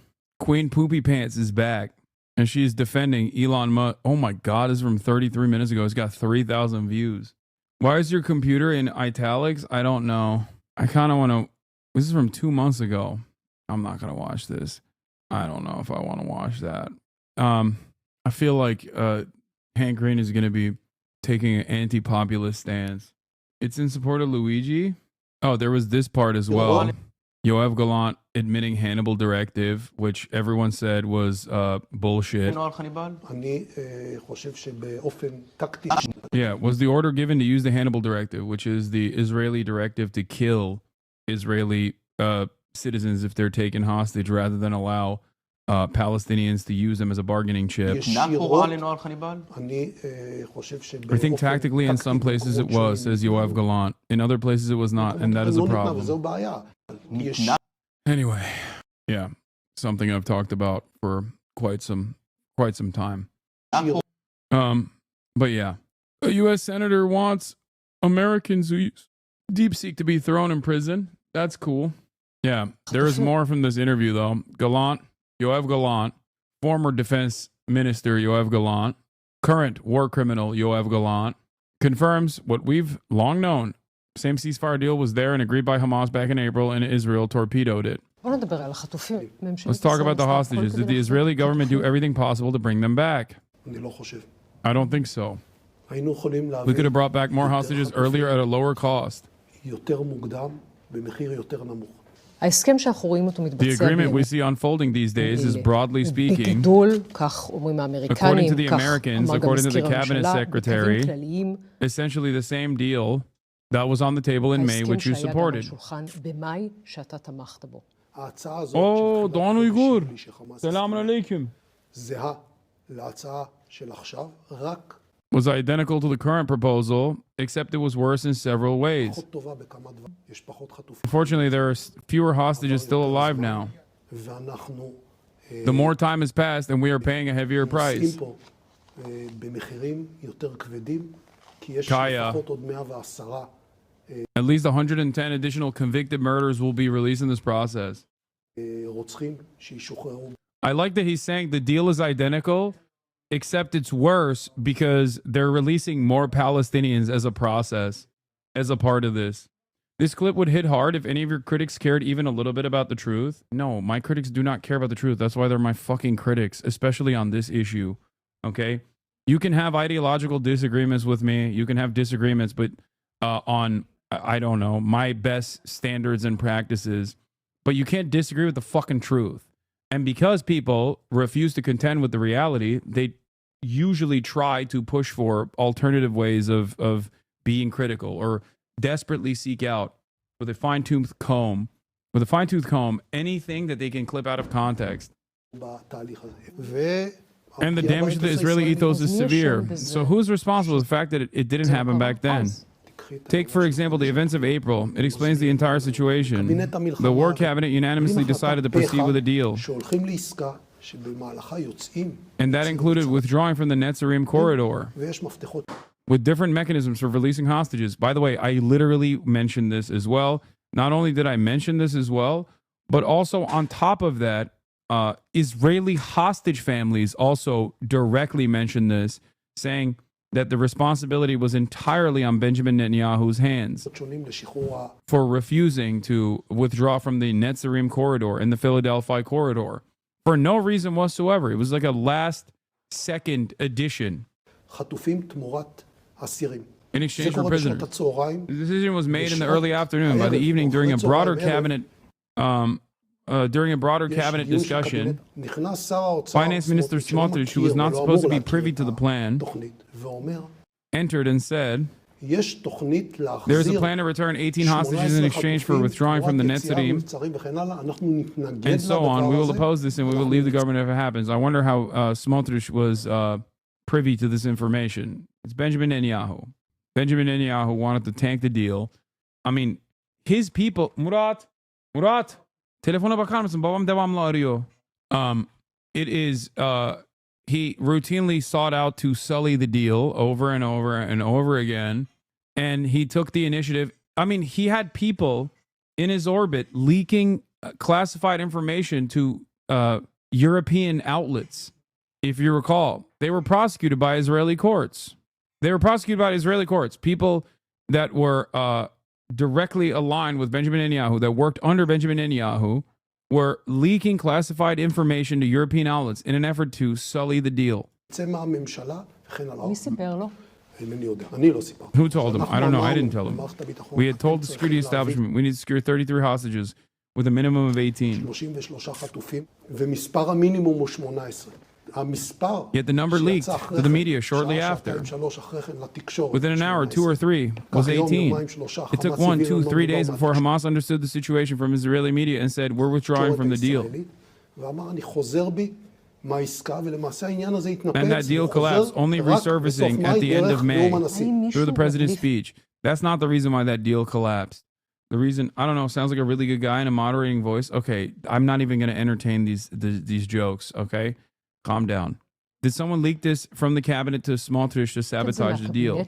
No, the real reason why the deal fell apart is the Netzarim corridor withdrawal. Okay? That's the real reason.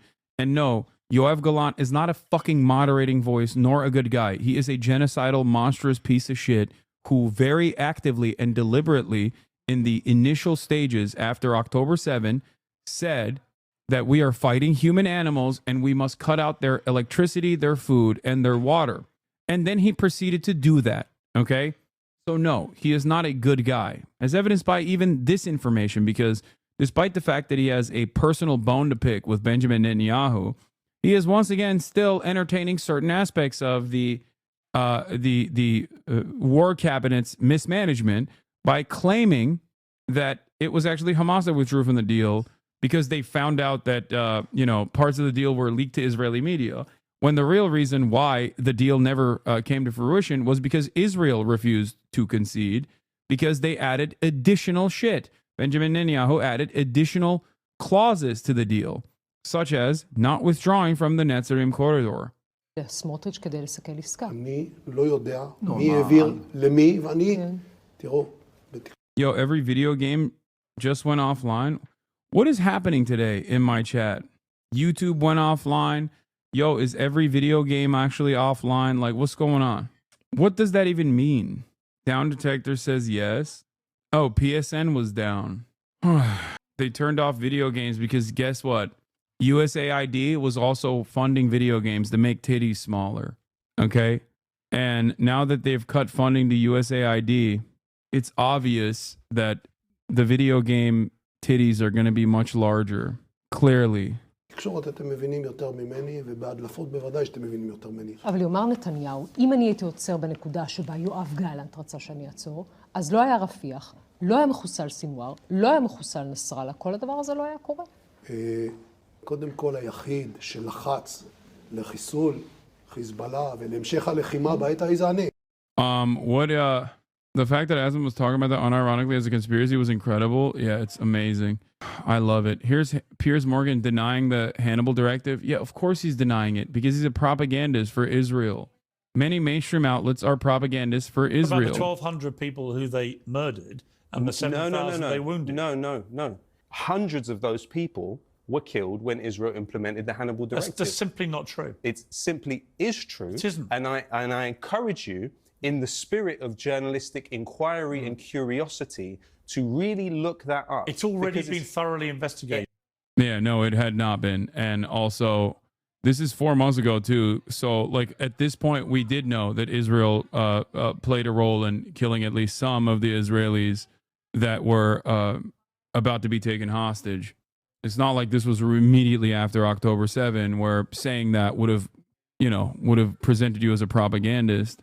He can't deny it. It's been one whole day. Fix the camera angle. Shut the fuck up, stupid ass, dumbass bitch. Shut your stupid bitch ass mouth up. Anyway, they released footage of the Apache helis and tanks shooting at the kibbutz at the Nova Festival. President Trump signed an executive order establishing the White House Faith Office. What? What the fuck is this? To empower faith-based organizations, community groups, and houses of worship. This initiative strengthens families, uplifts communities, and protects religious liberty. Establishment of the White House Faith Office? What the hell? Oh my God. Oh my God. Let's talk about Kanye West. Confirmed, Israel killed his own citizens. Is this released? Is this actually released footage? Okay, anti-Christian bias. Eradicating anti-Christian bias. Oh my God. I don't think so. Maybe an example of the doctrine. Yeah, I don't know if this was real footage or not. They have an advisor too. She's a televangelist who has been advising Trump for years, Paula White Cain. Nice. Wait, that's Paula White Cain? Oh my God, remember her? Oh my God. And strike and strike and strike and strike and strike and strike and strike until you have victory. For every enemy that is aligned against you, let there be that we would strike the ground, for you will give us victory, God. I hear a sound of abundance of rain. I hear a sound of victory. I hear a sound of shouting and singing. I hear a sound of victory. I hear a sound of an abundance of rain. I hear a sound of victory. I hear a sound of an abundance of rain. I hear a sound of victory. The Lord says it is done. The Lord says it is done. The Lord says it is done. For I hear victory, victory, victory, victory in the corridors of heaven. In the corridors of heaven, victory, victory, victory, victory, victory, victory, victory. For angels are being released right now. Angels are being dispatched right now. Hamanda aka ata raka teda baka sanda ata ambo osa kata rite eke banda ata rike didi ashata. For angels have even She's spitting, dude. Bars. been dispatched from Africa. Okay, I think I have to watch this now. Blonde Politics, the silly serious, Dark Gothic MAGA, because approximately 25,000 of the probably 100,000 different chatters have linked this today on numerous occasions, even though it's a video from 2 months ago, and you guys have literally non-stop been sending this video. You're like, you have to watch this video. If you don't watch this fucking video, I'm going to kill myself. Please watch this video. It is the best video that has ever existed in the history of politics. Is there something going on? Did your dads watch this video? Did your moms watch this video? Is this popping on like Lib Talk? What is happening? What the fuck is going on? Why is this the video that you guys desperately want me to watch? Yes, my dad actually watched this video. Is it popping on Lib Talk? Is that what it is? Like liberals are watching it or something? Lib Talk and it's all over Reddit? We are paid to promote this video? Okay. Why you have to be mad? Because I get really annoyed when it's like, when everybody spams the same fucking link, dude. You did it, Reddit. I'm watching it. Like every morning I wake up happier than the day before because all of these forms of repression that I just had gotten used to. Hallelujah. Disappeared so far up their own woke asses. If those people stay in control, I think that the Republicans could have an electoral majority as far as the eye can see. It's really the dawn of a new crypto era. The future is gonna be amazing! More than any other sector, the tech industry invested in this election. Crypto accounts for more than half the corporate spend, with no other industry coming close. It's not unusual for... This shit is making numbers, doing numbers in Blue Sky.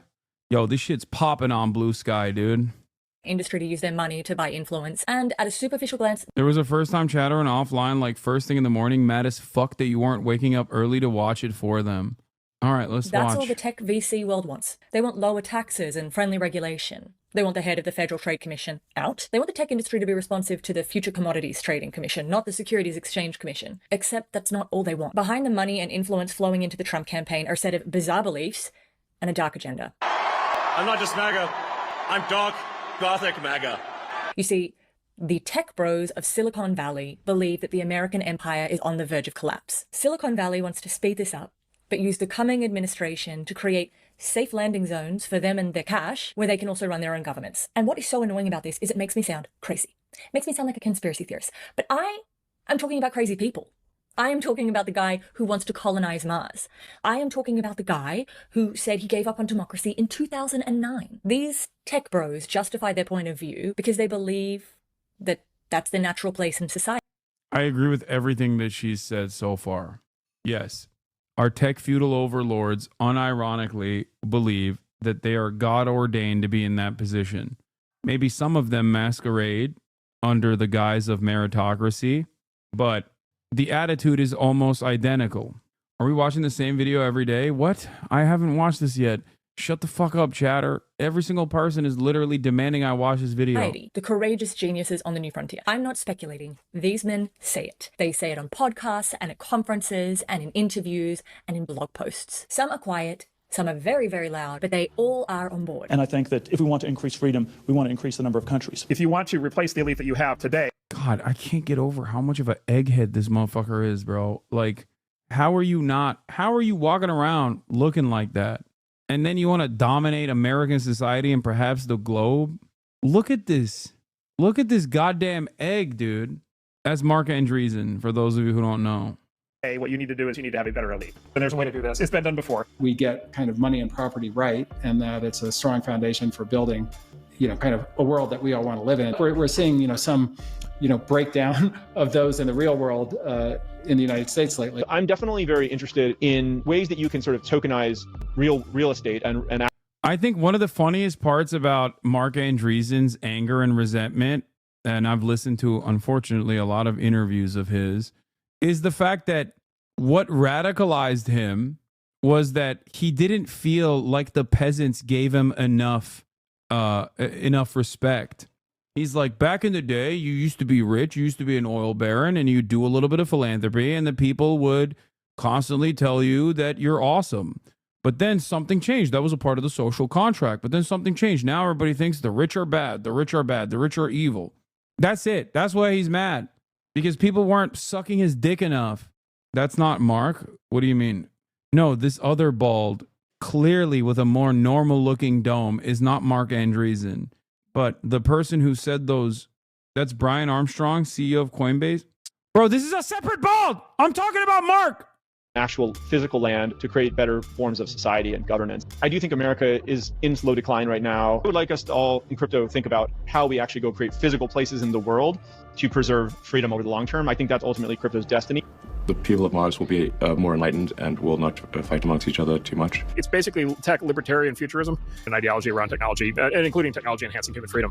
I am trying to fix government in the U.S. The point was like, let's have a new government. Where do we sort of go from the wisdom of crowds to the madness of crowds? We're far too far on the side that you can describe as collectivist, centralized, Borg-like, conformist, and also generally just simply incorrect. I think that what Elon's doing is showing a path to fighting back. The left-wing elite's going to be kicking and screaming the whole way. Mark Cuban, one of the more normal billionaires, had this to say about this particular group of men that I'm talking about. What's happened in Silicon Valley is insane. Right. It's not so much a support thing, it's more like a takeover thing, trying to put themselves in a position to have as much control as possible. They want Trump to be the CEO of the United States of America. I think he's not a good billionaire, okay? There is no such thing. But him and Bill Gates, I think, are looking at the situation and going, dog, we're fucking billionaires. We already own the government. Why are you fucking up the bag by taking an active role in the government? Okay? That's the frustration, because like Bill Gates and Mark Cuban both have been very critical of the right-wing tech bro, the openly right-wing tech bro attitude that is fairly present in Silicon Valley now. And they look at that and they're like, dude, when you're a billionaire, you're supposed to be fucking silent, you know? You're supposed to be making these moves in silence. You're not supposed to actively assume the reins. You're not supposed to openly say you're, moving the government in this direction, especially because nobody likes the government. So you are associating yourself with a negative entity for no reason when you could make the government keep doing your bidding just quietly behind the scenes. And I think it's narcissism. I don't think it's like some great, brilliant capture of power. I think it is pure narcissism. These guys don't simply want to control the government, which they already do. They want to get credit for it. They want to be praised for it. They want to be loved. They want to be worshipped. What? Please do not ridicule people simply on how they look and how you perceive their looks. HasanAbi, Trump behaves like that, to be honest. Yeah, that's the biggest negative about Donald Trump, is that he fat shames people. You're right. And not that he's a fucking racist, rapist, fascist. I know. Shut the fuck up, chatter. I'm going to call billionaire Mark Andreessen an egghead because his cranial outline is that of an egg. Okay? And they want to be the board of directors that makes him listen to them. Now, this hypothetical board includes a couple of power players that I think are worth keeping an eye come on. on! Namely, come on! I mean, come on! Come on! If I did not openly joke about this man's dome, I would be doing you a disservice, because it's such an elephant in the room that if I don't address it, people are going to be like, why is this guy not addressing the most obvious thing that we are literally looking at right now? Come on. He looks like a cartoon character. Like, heads are not supposed to look like that. People will start suspecting me of being paid opposition for not openly saying the truth that everyone can see. Here at the HasanAbi broadcast, I do not shelter you from the truth. I tell you openly what my eyes are seeing. Okay? That's why Mark Andreessen and his net worth is increased, because egg prices have shot up spectacularly under the Trump administration. And therefore, the top egg is also a more valuable egg now.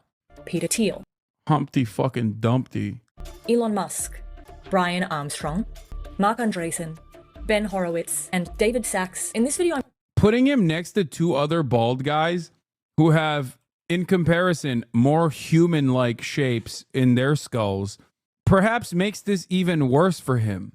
Like, they could have spliced Elon Musk here and maybe David Sachs.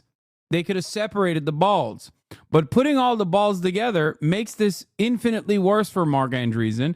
Ironic enough, because Ben Horowitz is his business partner. Okay, so he's constantly surrounded by people that have a normal bald look, which makes his head look even funnier. It is crazy. Imagine a lifetime of people constantly thinking about how your head is egg-shaped, especially because your business partner is also bald and has a normal looking head in comparison. He looks like one of those conehead babies, but didn't come out of it. Yeah.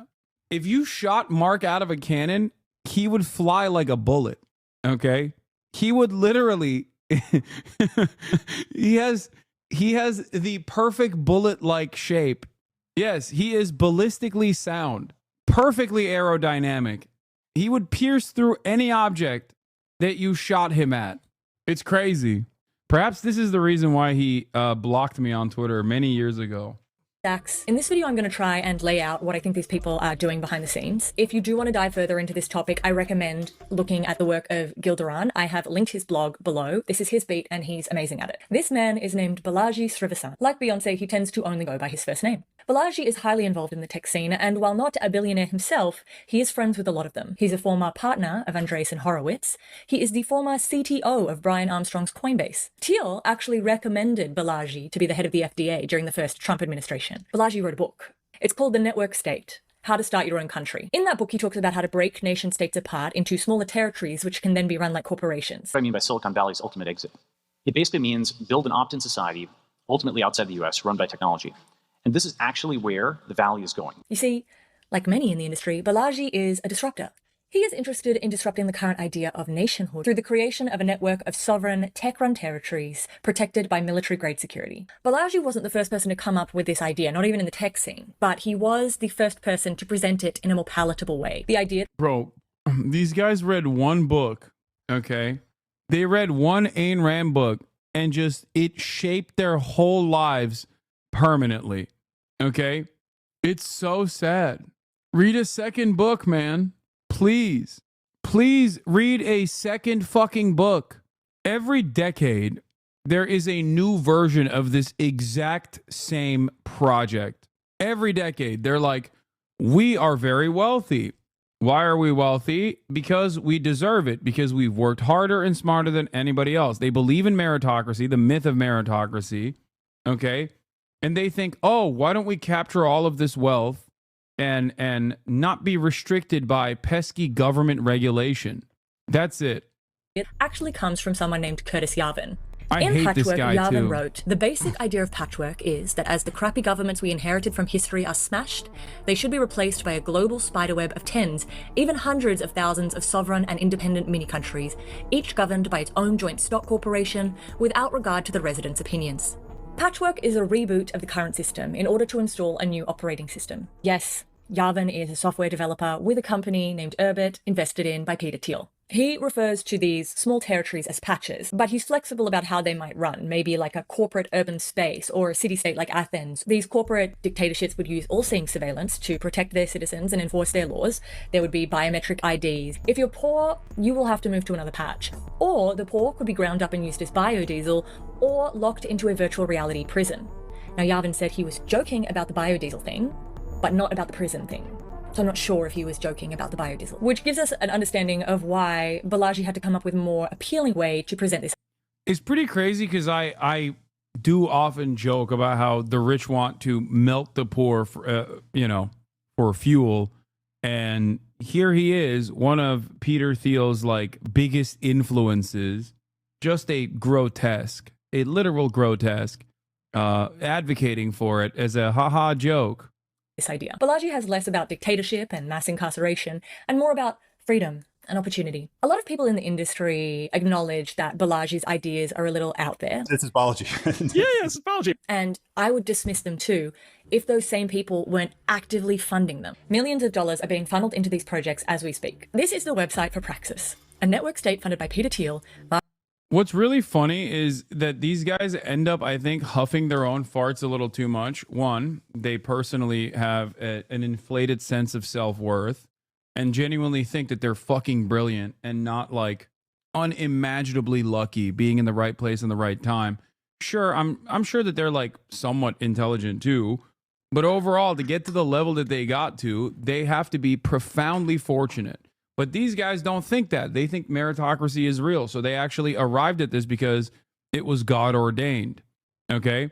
The other myth that the other like myth making that they have ended up believing is the notion that like the American government is simply a restrictor of innovation and not a major proponent of innovation and not unimaginably, its contributions are not unimaginably important.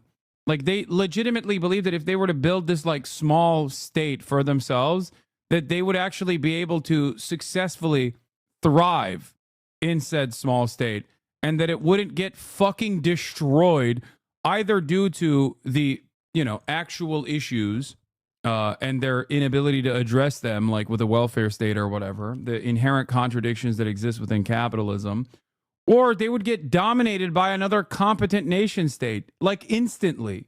It is hilarious. Dude, a little micro nation like this run by a bunch of autistic nerds who think that they're brilliant would get dominated by like, not even China, okay? Because everyone immediately thinks, oh, they get dominated by China. They get dominated by like Somalia, okay? A country that is far smaller, or rather far poorer than the United States of America. I'm not even saying Mexico. I'm saying like a cartel in Mexico could overtake this. They do more administrative governmental duties in the fucking areas that they have cultivated as fiefdoms than these fucking dipshits do. They don't realize that they would probably be overtaken by one of the shittier cartels, not even like one of the big ones, in perhaps a week. They are so stupid. Mark Andreessen, Balaji, and Sam Altman. Through their shared capital fund, Pronomus, which is dedicated to funding the creation of network cities. The website for Praxis says, as local communities dissolve and nation-states stumble, network states will... Hamas does more administrative work? Of course they do. The Taliban does more administrative work because they are a government. These people only suckle on the teat of government and think that that everything the government does is bad because they're fucking stupid, okay? They're stupid. They're dumb. They literally believe the lies that they tell people, which probably makes them a more competent liar, especially if you believe your own lies. Then, yeah, you'll be a better liar overall. But they're stupid at the end of the day for believing in this fucking lie. You think the government creates bureaucracy because it's a, nanny state communist propaganda tool or something? No, they have to. You fucking idiot. It's so annoying that these guys would just be like, nah, you don't understand, dude. If left to my own devices, I would create this incredible libertarian utopia. Okay, who's going to build the fucking roads for commerce, dumbass? I know your ass ain't building it. You're an agoraphobic autist. How are you going to build the fucking roads? You think you're going to be able to enslave people to do it? No, you're not. It's not happening. Yeah, they'll just keep saying you have violated the non-aggression principle. The next global superpower will be a network state. The next America will be on-chain. The stated goal of Praxis is to build a corporate government with a global footprint. It will have territories all over the world. Crypto will be its currency. The modern global system, once the greatest power in the history of man, has become a brittle, jerry-rigged contraption incapable of carrying out the most basic functions. As these governing institutions continue to degrade, people will come to realize that no one is truly on their side. As nation-states falter, network states become inevitable. I should mention that Pronomus Capital is funding the creation of... If you don't believe in meritocracy, then you have to admit your success in Twitch is all luck and no skill. I disagree with you on a lot of things, but even I don't believe that about you.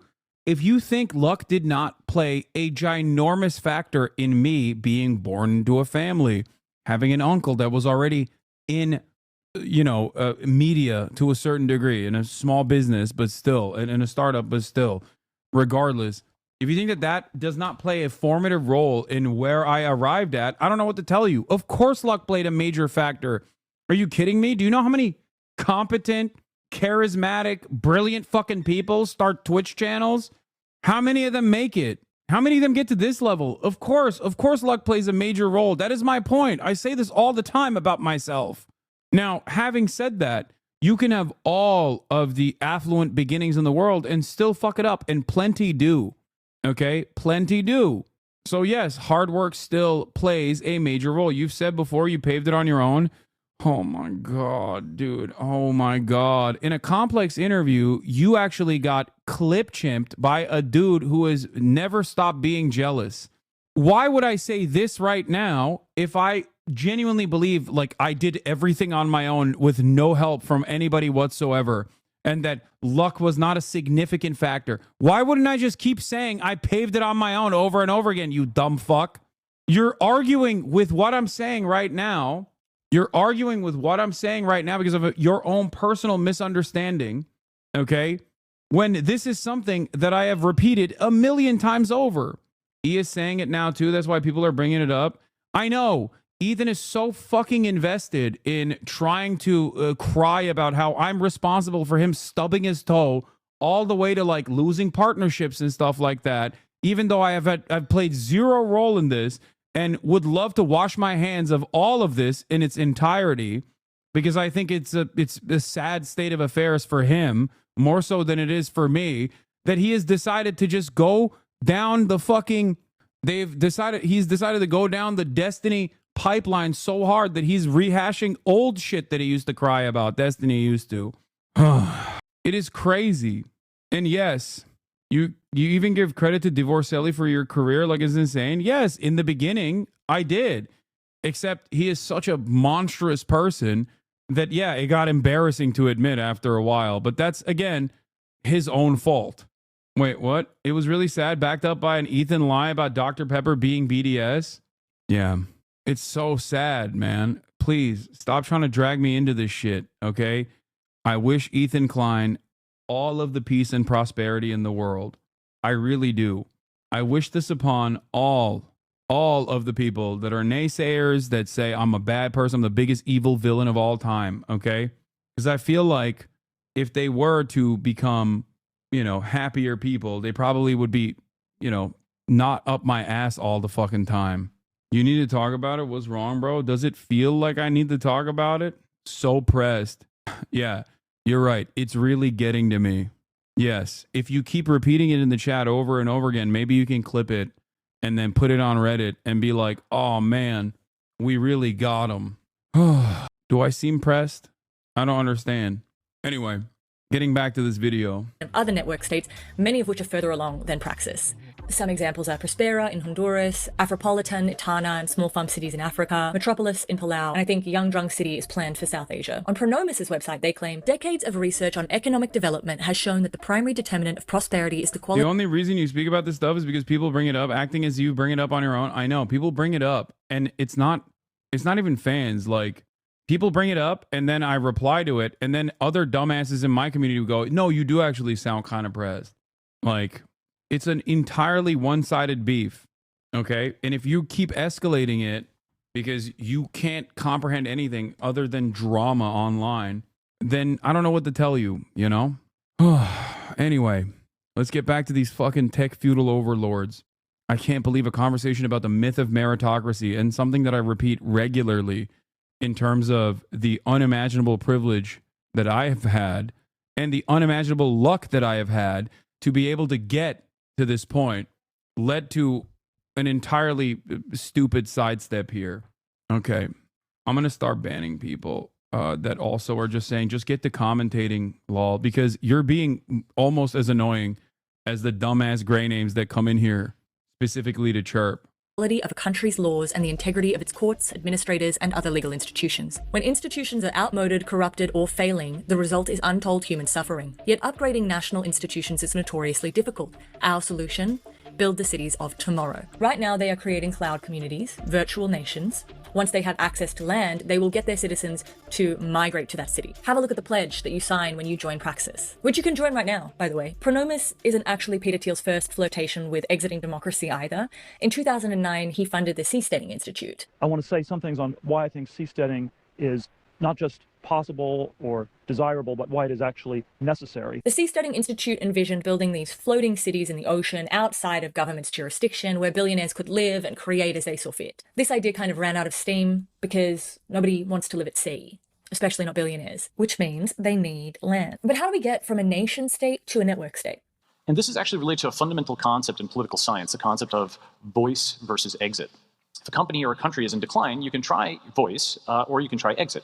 Voice is basically changing the system from within, whereas exit is leaving to create a new system, a new startup, or to join a competitor sometimes. There's another way that Balaji also talks about how this could possibly happen. He calls it tech Zionism. Right. You know, what I'm really calling for is something like tech Zionism, a movement supported by a global network to take back territory in the city, floor by floor, street by street, block by block.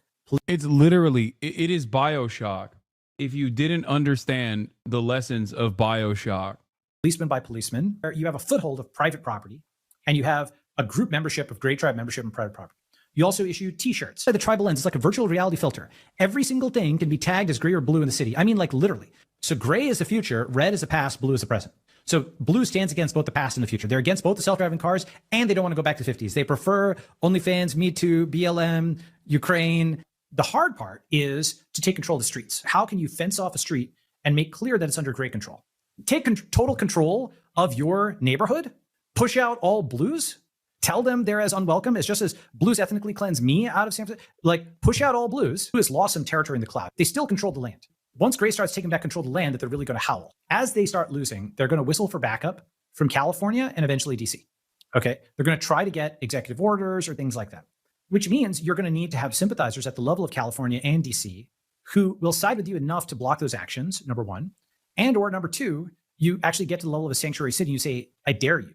Keep in mind, actions like this are already being attempted in places like Solano County, where they're trying to build California forever, or the actions that Gary Tan is taking in San Francisco. But the people in these areas are putting up a fight, and it's costly, and it's slowing everything down. Fortunately, Trump is talking about something called freedom cities, the creation of new cities on federal land. Almost 1/3 of the landmass of the United States is owned by the federal government, with just a very, very small portion of that land, just a fraction, 1/2 of 1%. Would you believe that?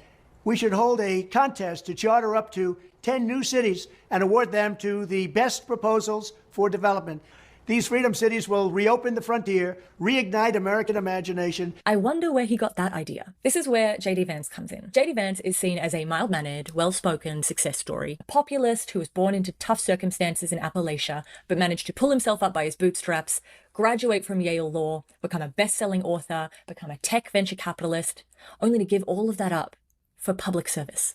Yeah, he just brown-nosed his way up to the top, sucking up to liberals and then most importantly, Peter Thiel. When he was officially tapped on the shoulder for giving Peter Thiel a massive foothold into the Trump administration, the vice presidential nomination, many of his former colleagues celebrated. Elon Musk, David Sachs, Mark Andreessen, and Balaji all tweeted their congratulations. After all, it was a strange choice for Donald Trump, especially compared to Mike Pence. But when it comes to J.D. Vance, a lot of people make strange choices. Peter Thiel invested $15 million in his campaign to become senator, the largest single donation to a Senate campaign in history. J.D. Vance is an extension of Peter Thiel. That doesn't mean that he is beholden to him, but it does mean that Peter Thiel has had such a huge influence on J.D. Vance's life that you cannot understand him without first understanding who Peter Thiel is. I'm Peter Thiel. I build companies and I support people who are building new things. I would say Peter Thiel is the most honest representation of what Silicon Valley is today. Worth up to $9 billion, extremely well connected. He started off as a member of the PayPal mafia, the guys who invented PayPal, and they originally intended for that to be a libertarian alternative to the US dollar. When it wasn't that and they sold out, he used the money that he made from PayPal to invest in other companies, including being the first outside investor in Facebook. And today he has invested in a huge portion of the tech industry, including companies like Sam Altman's OpenAI. He's also a big deal in the tech defense sector. He owns Palantir, which is a surveillance software that is basically omnipresent in the US government. Did you guys see that Palantir guy with the kooky hair be like, we kill people all around the world. We're murderers. We love doing murder on a quarterly earnings meeting. It was insane. It's used by the CIA, FBI, ICE, Homeland Security, various police forces. No, Alex Karp, yeah. Palantir is also used by private companies such as Cambridge Analytica. In 2009... Alex, as always, we have a lot of individual investors on the line. Is there anything you'd like to say before we end the call? This is what he said to his retail shareholders. We're doing it. We're doing it. And I'm sure you're enjoying this as much as I am.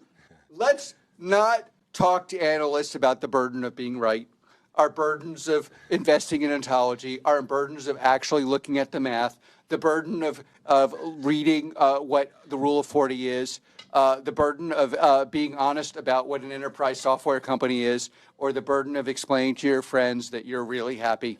Maybe we should just stop talking about it. I'm very happy to have you along for the journey, and you are partners for us. Every Palantirian, we are crushing it. Everyone else who's listening, we are dedicating our company. We have dedicated our company to the service of the West and the United States of America, and we're super proud of the role we play, especially in places we can't talk about. And we love our success in the U.S. and globally. Also, you know, we are doing in the United Kingdom and many other places. Palantir is here to disrupt and make the institutions we partner with the very best in the world, and when it's necessary, to scare enemies and on occasion kill them. And we hope you're in favor of that. We hope you're enjoying being a partner, and we're really happy and very, very focused on what we're doing. Thank you for your time. The stock went up 23% after this call, by the way. Nice. It's an interesting change in attitude, I think. That's what this marks. An attitude shift, a noticeable attitude shift. Back in the day, these guys used to at least hide. Like Google had a do no evil policy, right? They used to hide the more nefarious things that they did. Now they use it as a marketing technique where they're like, no, we are really fucking bad. We're awful pieces of shit. We love murder. We are doing murder all the time. We are evil people who like doing bad things. It's kind of interesting. Yeah, Google also dropped its pledge not to use AI for weapons and surveillance. Tech Giant says it updated its ethics policy that it will use AI in line with international law and human rights. Thiel wrote a manifesto called The Education of a Libertarian. In this manifesto, he disavows electoral politics and democracy because he doesn't trust the people with big decisions, and he's come to believe that democracy and freedom are inherently incompatible. Over time, he has talked extensively about finding areas where great men can make choices as they see fit, unbridled by the law. Thiel gave the Trump campaign $1.25 million. What was he meaning? Kill people or kill their competitive business? I don't know what Palantir is. Palantir is surveillance technology. So yes, he means literally kill people. When he says kill people, he means actually murder, like end organic life. Trump represents isn't crazy, and it's not going away. He points toward a new Republican Party. He points even beyond the remaking of one party to a new American politics. And in return, he got an office in the Trump Tower where he had the president's ear and suggested candidates for his administration. Some of his selections didn't make the cut, like Balaji, but some did. Michael Kratsios was put in as the Chief Technology Officer of the United States of America, a position I did not know existed, and Michael Anton was put on the National Security Council. Michael Anton wrote a very concerning essay called The Flight 93 Election, which I have linked below, and it is very enlightening about who Peter Thiel thinks belongs on the National Security Council. And remember Curtis Yarvin, who we were talking about before?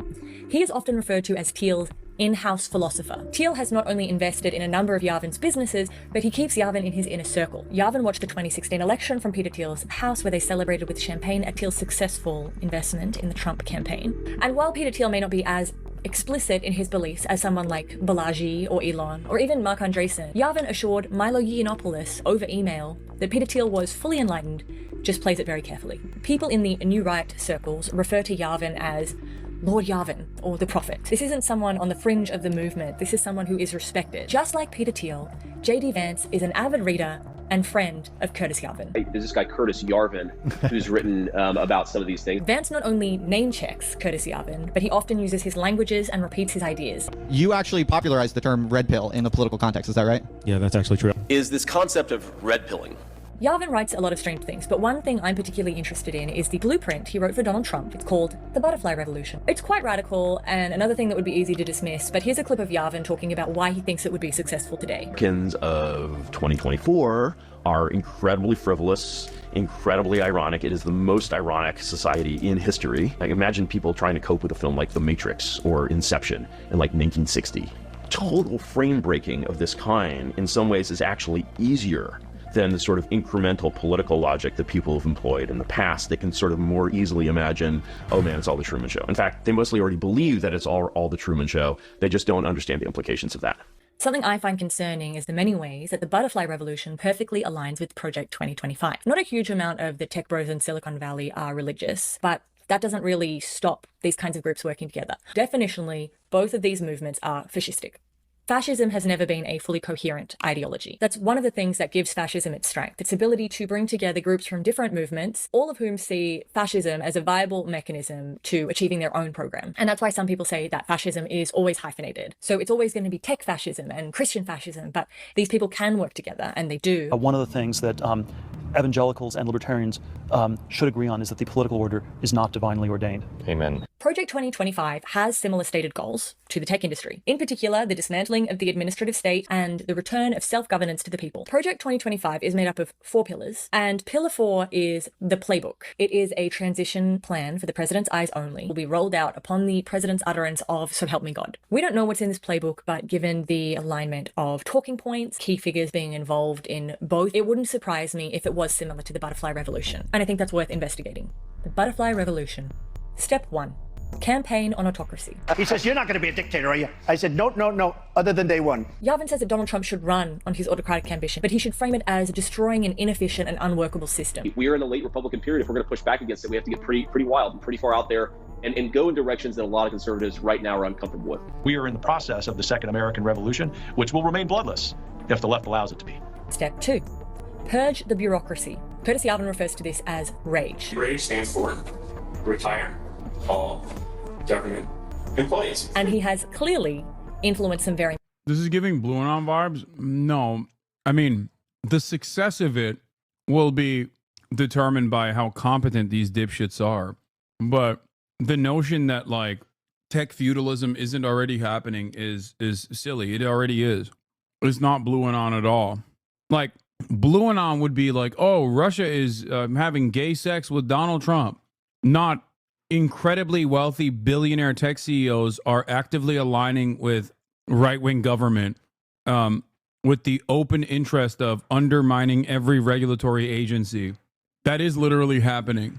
Unless you haven't been keeping up with the news for the past, 3 weeks since Donald Trump took control over the government.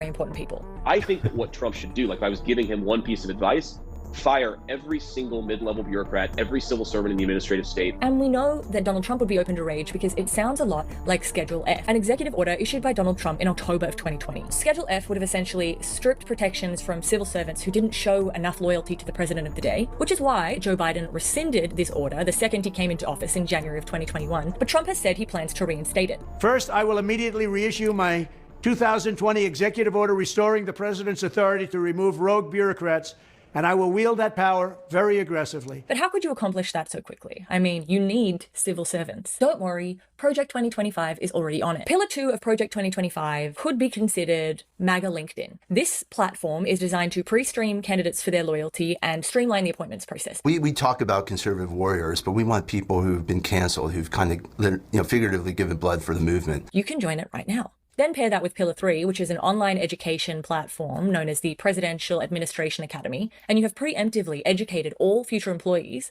on what is expected of them from the conservative administration. Step 3. Ignore the courts. According to Yavin, the president should simply state that he believes Madison v. Marbury was decided incorrectly, declare a state of emergency, and that way Supreme Court rulings would be merely advisory. When the courts stop you, stand before the country like Andrew Jackson did and say the Chief Justice has made his ruling, now let him enforce it. But thanks to recent Supreme Court decisions, he may not even need to do that. The High Court has just issued one of its most consequential rulings in recent decades, a decision that not only affects the 2024 race for president following last week's contentious debate, but also the future of the presidency itself. Trump v. United States has laid the groundwork to ensure that Donald Trump can ignore the court. Now, the president has absolute immunity for core official acts and presumptive immunity for all other official acts, a distinction that has not been clarified by the court, with only a few examples being provided and absolutely no guardrails to stop the misuse of this decision being put in place. Today's decision almost certainly means that there are virtually no limits on what the president can do, because the power of the office will no longer be constrained by the law, even including the Supreme Court of the United States. The only limits will be self-imposed by the president alone. Step 4. Co-opt Congress. Yavin suggests that Trump handpick candidates for every single seat, with the sole criterion being personal loyalty to him. Because you can't have a parliamentary dictatorship if you don't have Congress. And while it seems like a big task, Yavin assures us you only need a couple of $1 billion. I know some people with a few $1 billion. While Peter Thiel may have decided to sit this election cycle out, Elon Musk, Mark Andreessen, Brian Armstrong have not. We got to get the congressman elected, and we got. Chuck dies. Thank you for the 25 get the subs. I mean, that's arguably true. It's just that good people should have taken that stance towards the Supreme Court decades ago, but they got complacent because of the most liberal Warren Court. But yeah, the president should tell the Supreme Court to go fuck itself way more often. Got to get the senators elected because we can take the Senate. Trump didn't tell the Supreme Court to go fuck itself. Trump took over the Supreme Court and then used it to give himself more power. So there's still some semblance of institutional control there. He didn't undermine the Supreme Court. He kept it and is using it to suit his own agenda. Pretty easily. And I think with our little secret, we're going to do really well with the House, right? Our little secret is having a big impact. He and I have a secret. We'll tell you what it is when the race is over. Step 5. Centralized police and government powers. In this declared state of emergency, Yavin suggests that Trump take direct control over all law enforcement agencies, federalize the National Guard, and effectively create a national police force that absorbs local bodies. I think that actually the support of the Democratic public is a cipher. I think that actually all you need is command of the police. This is so that a centralized police state can be created to back the power grab, and I'd say there's no way this could happen if Donald Trump hadn't tried to do it before. We know that he sent the National Guard during the George Floyd protests. And then I was insistent on having the National Guard go in and do their work. It was like a miracle. Everything stopped. And we know that he wanted to invoke the Insurrection Act. If your state refuses to take the actions that are necessary to defend the life and property of their residents, then I will deploy the United States military and quickly solve the problem for them.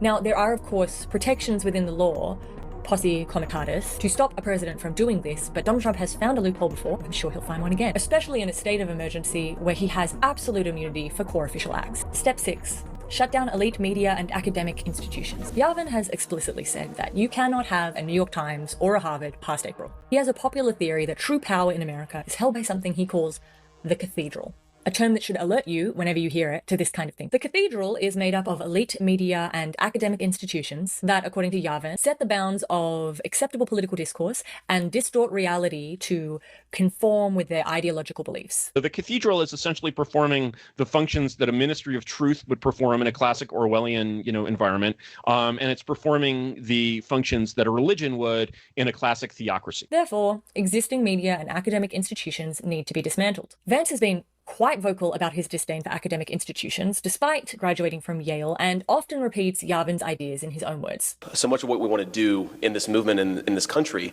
I think, are fundamentally dependent on going through a set of very hostile institutions, specifically the universities, which control the knowledge in our society, which control what we call truth and what we call falsity, that provides research that gives credibility to some of the most ridiculous ideas that exist in our country. And so I think if any of us want to do the things that we want to do for our country and for the people who live in it, we have to honestly and aggressively attack the universities in this country. Trump has said that if elected, he will reclaim the universities from the Marxist maniacs and lunatics who currently control them. How will he do this? When I return to the White House, I will fire the radical left accreditors that have allowed our colleges to become dominated by Marxist maniacs and lunatics. We will then accept applications for new accreditors who will impose real standards on colleges. In his Agenda 47, Trump has proposed a law to monitor universities for civil rights violations. I will advance a measure to have them fined up to the entire amount of their endowment. That means he could essentially put an institution like Harvard out of business overnight. Elon Musk spends a significant portion of his time trying to undermine existing media in favor of his own platform X. Trump has absolutely no problem getting rid of legacy media. He has repeatedly talked about the government's licensing of broadcast airwaves and about 15 times threatened to revoke licenses of existing stations. And it's frankly disgusting the way the press is able to write whatever they want to write, and people should look into it. Step 7. Turn out your people. Get your people out in the street to show their support for you anytime a government agency tries to obstruct you. Yavin says it should be like the post-Soviet revolutions. It should be masses of people. It should be joyful. And we know that Donald Trump has no problem in asking people to physically show their support for him. We're going to walk down. It'll be like the dissolution of the USSR. That's right. It's just that I don't think it was positive. What? Can you believe the university has tens of billions of dollars in endowments for siphoning off 60% of research award money for overhead? What a ripoff. Last year, $9 billion to the $35 billion of the National Institute of Health granted for research was used for administrative overhead, what is known as indirect costs. Today, the NIH lowered the maximum indirect cost rate. Research institutions can charge the government up to 15%, above what many major foundations allow, much lower than the 60% that some institutions charge the government today. This change will save more than $4 billion a year effective immediately. Today, the NIH NIH director issued a new directive slashing overhead rates to 15%. I want to provide some context on what that means and why it matters. While the NSF and NIH have indeed a mission to fund specific research and innovations via grant making, they do a lot more than that. Their principal role is to support a scientific ecosystem in the United States that includes everything from education and training to infrastructure and communication. To this end, they support the institutions where grantees work by paying facilities and administration's F&A costs to research institutions such as universities. These costs above and beyond our direct amount of the grant and are essential to fund university infrastructure and personnel. These F&A costs, colloquially known as overhead, are typically north of 50%. At the UW, for example, the overhead rate is 55%. That means that if I get federal grants for $1 million of direct research funding, the university receives an additional $550,000 to cover operating expenses and such. Right. Pentagon is doubling the number of media outlets losing their physical workspaces. New York Times is out, Washington Post is out, NBC is out, CNN, Politico, The Hill, The War Zone, NPR. In is the New York Post, Washington Examiner, OAN, Newsmax, Huffington Post, The Free Press, The Daily Caller, and Breitbart. Nice. State propaganda, baby. Now, ironically enough, these guys also do pro-State Department propaganda, but just not enough of it. Not enough of it for J.D. Pondon. Barry Weiss's The Free Press, and Tucker Carlson's The Daily Caller. Amazing. Well, maybe this level of like access removal will force the hand of a lot of these mainstream institutions into actually doing adversarial journalism. They do pro-State Department propaganda, but they don't do pro-Trump propaganda. So they're gone. Or maybe they'll just capitulate further, who knows, and beg on their hands and knees for a seat at the table so they can get that sweet access once again. Other schools may have an even higher overhead rate. Harvard is around 69%. This new order slashes that percentage to a maximum of 15%. This means cutting one of the most important sources of university funding nationwide by 75% or more. The policy does not affect funding going forward. All existing NIH grants will have their indirect rates cut by 15% as of today, the date of issuance. For a large university, this creates a sudden and catastrophic shortfall of hundreds of millions of dollars against already budgeted funds. This order did not come out of nowhere. It was a core component of Lindsey Burke's Department of Education chapter and Project 2025 report. Private foundations typically pay 10 to 15% overhead rates, and the logic of this comparison is made explicitly in today's supplemental guidance from the NIH. It is difficult to overstate what a catastrophe this will be for the U.S. research and education systems, particularly in biomedical fields. It is deliberate and wanton devastation entirely out of scale with any concern about DI activities on campuses. The goal is to destroy U.S. universities. Indirect rates are not determined by the NIH, says Jeremy Berg. Instead, they are the product of elaborate negotiations between each institution and the cognizant federal agency. I mean, NIH funding, NIH grants is one of the only things that has kept America being somewhat dominant in the field of novel chemical compound discovery, even though we do spend a lot more money and create a lot less or innovate a lot less per capita in comparison to other European nations. Not entirely sure about China, but a lot of Trump's initiatives always feel like genuinely hurting America, like more than anything else. To the Capitol, because you'll never take back our country with weakness. You have to show strength. Once this butterfly revolution has taken place and the presidency looks more like a CEO or a king, the court of tech geniuses will have a much more realistic shot at getting what they want. One thing I can tell you about these Silicon Valley tech bros is that they are long-term thinkers. They are planning for years and years and years into the future. In case you needed more evidence that Silicon Valley and Project 2025 are in bed together, there is this strange tech conference called Reboot. And in September, at the last Reboot conference, which is all about creating a new reality, there was a special secret guest speaker. That secret guest speaker ended up being Kevin Roberts, who gave a speech titled Tech and the American Republic. The point of trying to put Vance in the VP position wasn't just to have him one heartbeat away from an old and ailing president. It was to introduce him to the world as the new blueprint of the Republican Party, to provide a strong option for a post-MAGA Republican Party, a party that will co-opt the government to destroy the country in order to allow self-described great men to install themselves as mini kings. Do you think that America will be balkanized soon? No, I don't think so. I think the power of the state is, especially if you can take it over this way, is far too valuable. Thank you, Kaya, for reacting to my video. Yeah, that was a great video. It was not lived up. I don't like this demonization of Silicon Valley. There are many common folks like me working for these billionaires in the tech sector, and this is nothing like reality down here. Good luck, chatter. I think you know better than anybody else that your bosses are actively looking to replace you with AI if they can. The job you do and the people who pay you are two entirely different things. Yeah. Michael Reeves' video, that would be fun. All right, let's do it. Caught this hilarious gem on YouTube. What is this? No, I'm not going to watch this. This is going to trigger the fuck out of Ethan. There's a live police chase where... And the first few weeks of the second Trump administration. Go back and listen to what Steve Bannon told PBS's Frontline in 2019. The opposition party is the media. And the media can only, because they're dumb and they're lazy, they can only focus on one thing at a time. All we have to do is flood the zone. Every day we hit them with three things. Possible DUI They'll bite driver? on one and we'll get all of our stuff done. Bang, bang, bang. These guys will never be able to recover, but we gotta start. Oh my God, everybody wants crime so fucking bad. Literally everybody lost their minds. Where is the car? They're not even following the car. No, it's a fire hydrant. What am I looking at? There's another pursuit somewhere, too. Chat, what am I looking at? Oh, it's the car hanging out behind the tree? So he just stopped? Oh, it's moving. It's moving. He's hiding. He's hiding from the helicopters. Or wait, no. It's this. Oh, it's the gray Benz. No way you're using Pokemon's name for your extremist bullshit? What the fuck? Pokemon's name? What? What the fuck is this guy talking about? Mrs. Beetlejuice, please explain what you mean, because this is perhaps... Well, I guess the chase is over.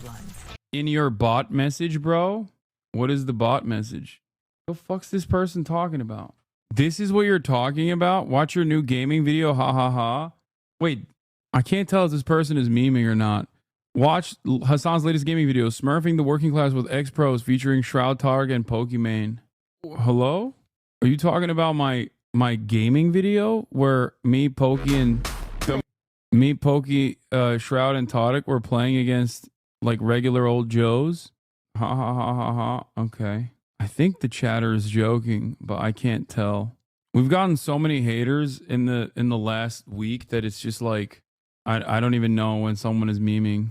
Start with muzzle velocity. So it's got to start, it's got to hammer, it's got muzzle velocity. Muzzle velocity. Bannon's insight there is real. Focus is a fundamental substance of democracy. It is particularly the substance of opposition. People largely learn of what the government is doing through the media.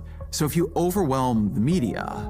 A record-setting number of executive orders. Everybody pardons. Violence, non-violence. Including assaulting police officers. Birthright citizenship. We live in unprecedented times right now. If you keep it moving from one thing to the next... So far, so good. Is this legal? If you give it too many places it needs to look. You've never been deported before? We got to fill. All at once. All federal grants and loans will be halted. Look, there is a purge happening. Frankly, unprecedented in its nature. Guantanamo. DEI. The Gulf of America. No coherent opposition can really emerge. It is hard to even think coherently. Donald Trump's first 2 weeks in the White House have followed Bannon's strategy like a script. The flood is a point. The overwhelm is a point. The message wasn't in any one executive order or announcement. It was in the cumulative effect of all of them. The sense that this is Trump's country now. It is his government now. It follows his will. It does what he wants. That he is limitless. If he says that birthright citizenship is over, then it's over. Or so he wants you to think. In Trump's first term, people said, don't normalize him. In a second, though, the task, I think, is a little bit clearer. Don't believe him. Because Trump knows the power of marketing, the power of belief. If you make people believe something is true, you make it likelier that it becomes true. He clawed his way back to great wealth by playing a fearsome billionaire on TV. He remade himself as a winner after the 2020 election by refusing to admit he had ever lost. The American presidency is a limited office, but Trump has never wanted to be president. What he's always wanted to be is king. And his plan this time is to first play king on TV. If we believe he is already king, if we believe he already has all that power, we will be likelier to let him govern as a king. We will then give him that power. Don't believe him. Trump has real powers, but they are the powers of the presidency, the powers Joe Biden had, the powers Barack Obama had. The pardon power is vast and unrestricted, and so he could indeed pardon the January 6th rioters. Federal security protection is under the discretion of the executive branch. And so yes, Trump could remove protection from Anthony Fauci and Mike Pompeo and John Bolton and Mark Milley, and even Brian Hook, this largely unknown former State Department. Who made me watch this? Give me the Michael Reeves video or RDC. Yes, sir. He like 2 hours late, chat, man. Streamers are really the new rappers now. Fuck, we ball, man. Where he at? He's on the way. Oh, I think that's him right there. Oh, yeah. Yeah, what's up with you, man? What's up? Yes, sir. Bro, damn. Big fan of you, man. No cap, man. As everybody should be, bro. Yes, bro. Y'all welcome Jay Rich to the chat, and man. no, I'm not freestyling. Yeah, man. But, hey, man, so what we about to do today, dog? Yeah, well, I got motion all around the city. Hey, we're not taking no pictures today. Hey, we're not taking no pictures. I'm not taking no pics. I'm not taking no pics. No. Bro, Dez never stops. Oh, yeah, what's up? Hey, you a fan? Just all the time. Yeah, I appreciate that, man. Picture, bro? Yeah, no cap. Yeah, for sure, for sure. Come on. Yeah, you got motion. You got motion. Hey, stop playing. You know I ain't taking no pics, man. Okay, I got you. You see? Look, man. Look. Okay, I'm trying to get a picture. Bro. Yeah, bro. Man. You ready? Let's go. I'm trying to get it, like, just, you know. Appreciate you. He lit it. There we go. That's what I like. You know what I'm saying? I got you, bro. Oh, yeah. Hey, man. Hey, Chad, y'all think I show my cards, Chad? Yeah, I should show them right. Yeah, I should show them. This don't even mean that much to me, bro. Right. My bad. Man, I like this. Yeah, I got like one of those. I got my mom one of those. Oh man, that's impressive. Yeah, I'm not gonna lie. This is my crib though. Welcome my crib, you know. Yeah, this is cool. I feel like this where like it's cheaper over here. Yeah. I just got it 2 weeks ago. Yeah. I understand how you got that big of a house. Yeah. My car's back here though. Niggas had their time. Exactly. Like this. Come on, bro. My Ferrari and my Rolls Royce right there, man. That's my baby right here. Yeah. I'm getting all the hoes in that one. Stop looking at me. Yeah, we can go ride in them if you want. Yeah. Been one before? Yeah, just hey, what kind of question is that? Come on, man. Oh, my bad. Come on, man. Hold on, nigga, is that a castle? What, right there? Oh yeah, that's my homeboy Tony house. He got that from streaming too. He got that from streaming? Nigga, that's some Harry Potter castle type shit. Yeah, bro. Yeah. Hey, shout out to Tony Can't Quit TV, man. Make sure y'all go follow him, man. No cap. Type shit. I mean, that shit. I love the chat. Big Tony. On that shit top. normal. I mean, yeah. Y'all streaming niggas getting a little bit of money, but what you do? Oh, shout out to $2,000 donut. Like, What you doing, Chuck? Yeah, $2,000. Yeah. Chat, you think we gonna get a speeding ticket? A ticket, chat? Yeah, come on, you ready? Oh, you can just open. No, he know how to open doors, bro. Yeah, I said I be just go over it like What? that. What the hell, man? You gonna scratch my car? No, that's how you usually, bro. Come on, man. All right. I ain't new to this. I'm true to this, nigga. Yeah. Is it still on 125 now? Yeah, we better go. This one cool. I feel good. Yeah, go ahead. You know how to start it? Yeah. Fuck this gross display of wealth. This is just nasty as the political situation. Why do we care? They are rich. Fuck them. Who are these people? Okay. Chatter. This is called a joke. Okay. The joke of this is supposed to be that rappers who think they are really rich and constantly flexing actually ain't shit in comparison to streamers. The title of the sketch is called Streamers Are Really the New Rappers Now. Okay? Sketch comedy is a form of art, a visual and audio medium that is intended to satirize normal existence for the goal of making you go, ha-ha. Sometimes you involuntarily go, ha-ha, when you see something that is known as a funny thing, okay? It makes you think sometimes. And in other instances, it can make you even involuntarily react by laughing. It's called laughter. Okay? Bro thought jokes would fly. The joke here is that streamers have a lot of motion. Your HasanAbi sign is starting to fall down a little bit. No, it's not falling down a little bit. It's falling down a lot bit. No, it's right here. Just start. Say, bro, he know how to start Lambos, man. Yeah, bro, I know. No, I'm just saying, like, I know how to start them. I know how to start them. Oh, okay. So that's a special sitting. No, you just. Oh yeah. In this sketch, Mark Phillips of RDC is portraying himself as a rapper who thinks he has a higher status than the streamer, only slowly but surely finding out that the streamer actually has experienced a lot more financial success than the rapper. There we go. Yeah, man. Mine used to do that too, just like that. Yeah, yeah. When I had one. You sure you can drive this? Yeah. Oh, come on. Oh. Are you good? Yeah, nigga, yeah. Oh, just making sure. It just seemed like you just never drove this car before or something. Nah, you having the time of your life. I'm just saying, like, where I'm from, like, my brother who fucking, bro, my brother ain't here to experience the shit, dog. Oh, your brother, man. Shout out to your brother, man. Shout out to Keezy, man. Rest in peace to him, man. Okay. What's that right there, big bro? Like, that's a subscriber? Oh, yeah. So basically, he just paid for the stream and watch it with no ads. The ads, you get money for the ads. I get money for the ads. So you run the ads, big bro? Yeah, I run the ads. Oh, okay. Yeah. You're scum rape denier. Wow. Not subscribing, I'll run the ads. Yeah, and what was you saying about OBS? OBS, it's right here, like, you know what I'm saying? Like, you can switch to console stream, desktop stream. Okay, that's why you need 2 screens. Yeah, that's why you need 2 screens. Hey, big bro, you know man, you smart as hell, bro. Yeah, exactly. I ain't gonna lie, I'll kill some shit behind you, bro. I'll kill some shit behind you, bro. I appreciate that, man. Dead ass, I'm not playing. Y'all see my eyes, nigga? Hey, that's come from Jay Rich himself, chat. What's up? Yes, sir. It's blood right here, man. Hey, I appreciate that, man. I appreciate you coming on the stream for real, you man. already know. Did you watch the Lucas skit they did? Imagine you just got home for a 9 to 5 all week, and to unwind, you're like, I'm going to go into this dude's chat and call him a rape denier. Yeah. Since you were in Japan, here's the documentary the RDC made about the Luka trade. You know the Luka trade was so insane. I said this before already, because RDC didn't come out with a sketch immediately locked in the chamber, ready to go. Like, they caught RDC off guard.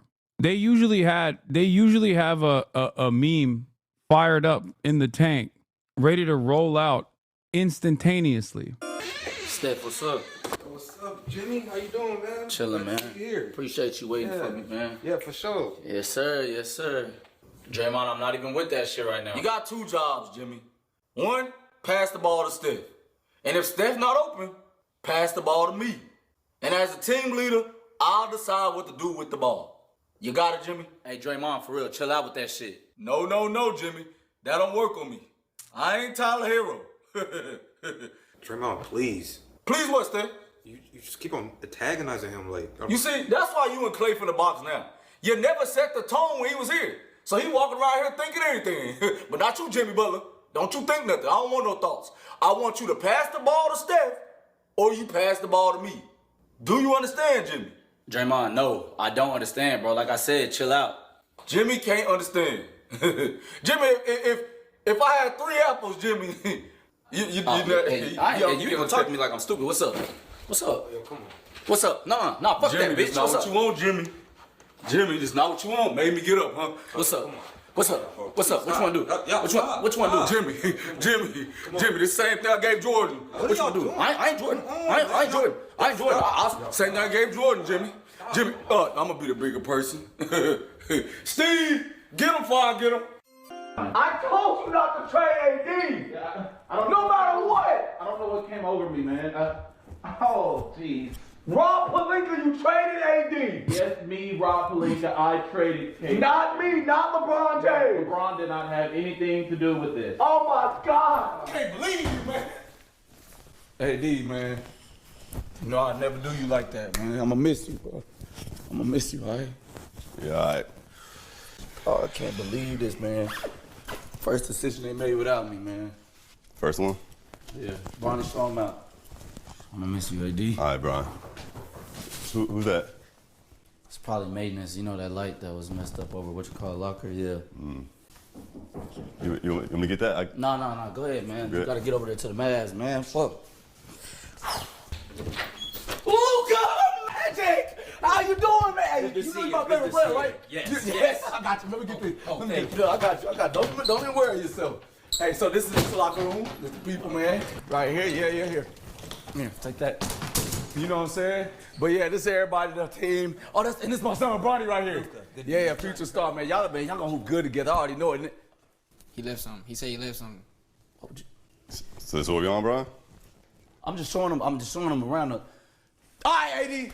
What was I supposed to do? Yeah, I'll put the trade in. Man, what the fuck? What are you doing? What the fuck you mean? What the fuck? Man, we won a ring together, bro. That was fun. That shit don't count. And don't can't guard Jokic. And Luka can't guard him either. Yeah, you can guard Luka. But look, I didn't dispute AD. For me? I didn't dispute. How you do for me? Let me tell you. Look, let me tell you. I sent you over there with Kyrie. Huh? You know Kyrie. I know Kyrie. Come on. That's what I'm saying. Clay. Yeah. Look at your team. I did that for you. Y'all gonna win the ring. You think me and Luke can beat y'all? No. I did that for you. I guess that makes sense. Yeah, you gotta think about that. Yeah. Like, man, come on, AD. Appreciate you, Brian. Our bond over these past years, man. Yeah. That's real. Like, that's for love. real. That's love. That's yeah. Luka Magic trade we ever made. Wait a minute. LeBron, I have something to say. I'm going to drop 60 on every nigga head in Dallas, Texas. Whoa! What the fuck? You can't be saying that.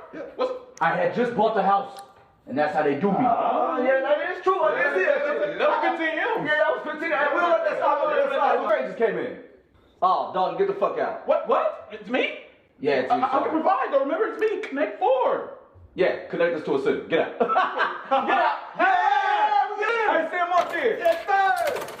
What? What's happening to you? Oh, Charlotte, bro.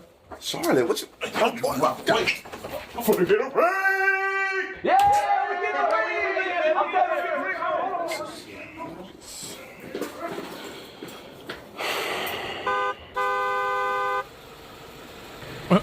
You said what?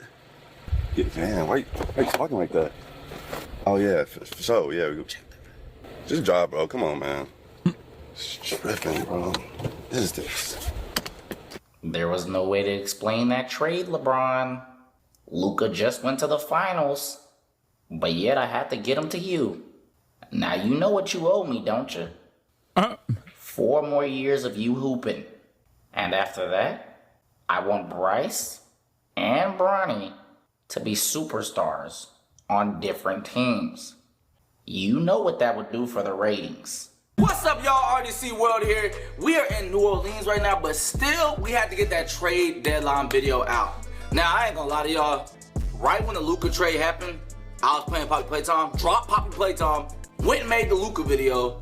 But I was like, man, why don't we just wait until the trade deadline? Because what if more stuff happens that could add to the video? Now, whether that was a good idea or not, y'all still getting the video. Because there's a lot of people who've been pressing me for a whole week off that Luka video. You don't make LeBron videos no more? Oh my God, you're this. Even if I stop making LeBron videos, nigga, we be making shit all the time. Stop acting like we're just sitting there doing nothing. All right, we worked all night for the LeBron video, worked all night for everyone. Stop it! But I just have to tell y'all that real quick. Love y'all as usual, really I do. And I hope y'all like the video. This NBA season finna be fucking crazy. It truly is. There'll probably be a few more videos at some point on something. You know what I'm saying? So just stay tuned. RDC World is dropping a lot of videos on this channel. Cause everybody think we just forgot about this channel magic. No, we got stuff cooking. All right. Wait, Nico Harrison has hired full-time security team to guard his home after trading Luka Doncic. Oh my God. I think this trade came down from Miriam Adelson. I think Miriam has a lot to do with this. Okay. I think she wanted the trade to happen because I think she wanted the team to tank because she wanted to move the team to Vegas where her casinos are. That's what I think. Now, do I have any evidence for this conspiracy? No. I just wanted to shit on Miriam Adelson, who gave $100 million to Donald Trump so that Donald Trump would permanently annex the West Bank for Israel. That's what I think. Or to leverage it to legalize Texas gambling. You saw that TikTok too, huh? No, I've been saying this because I've been trying to shit on Miriam Adelson any opportunity I can get. I have no evidence for this at all. I just hate Miriam Adelson. Nice eyebrows. Do you do them yourself? No. She wants to move the team to Vegas. The Buffalo Braves did this exact same thing in 1978 when a new owner bought them and purged the team and then moved to LA to become the Clippers. Yeah. Understandable. Have a nice day. All right. I'm done, chat. I'm tired. I'm going to spend some time with my family. That's all I got for today. Love you guys. And I'll see you tomorrow. Another 7-hour half day in the books, dude. Anyway, like I said, love you all. Peace. And I'll see you tomorrow, as always. Bye-bye. The starlock to the starlock to the top, it just begun. There he is again, her sun is streaming, her sun is streaming. There he is again, her sun is streaming, her sun is streaming. Review in the P.O. box, Uncle Uger's face. Sudden discord at your prop, great names take on breaks. Tiny Bernie Sanders, LGBTQ Air Force. The whole left at your fingertips, Ane at your door. H3 crowded debate, the Young Turks online show. 3 full fucking years of this, plenty more to go. 90-day fiance, talks of champagne bourgeoisie.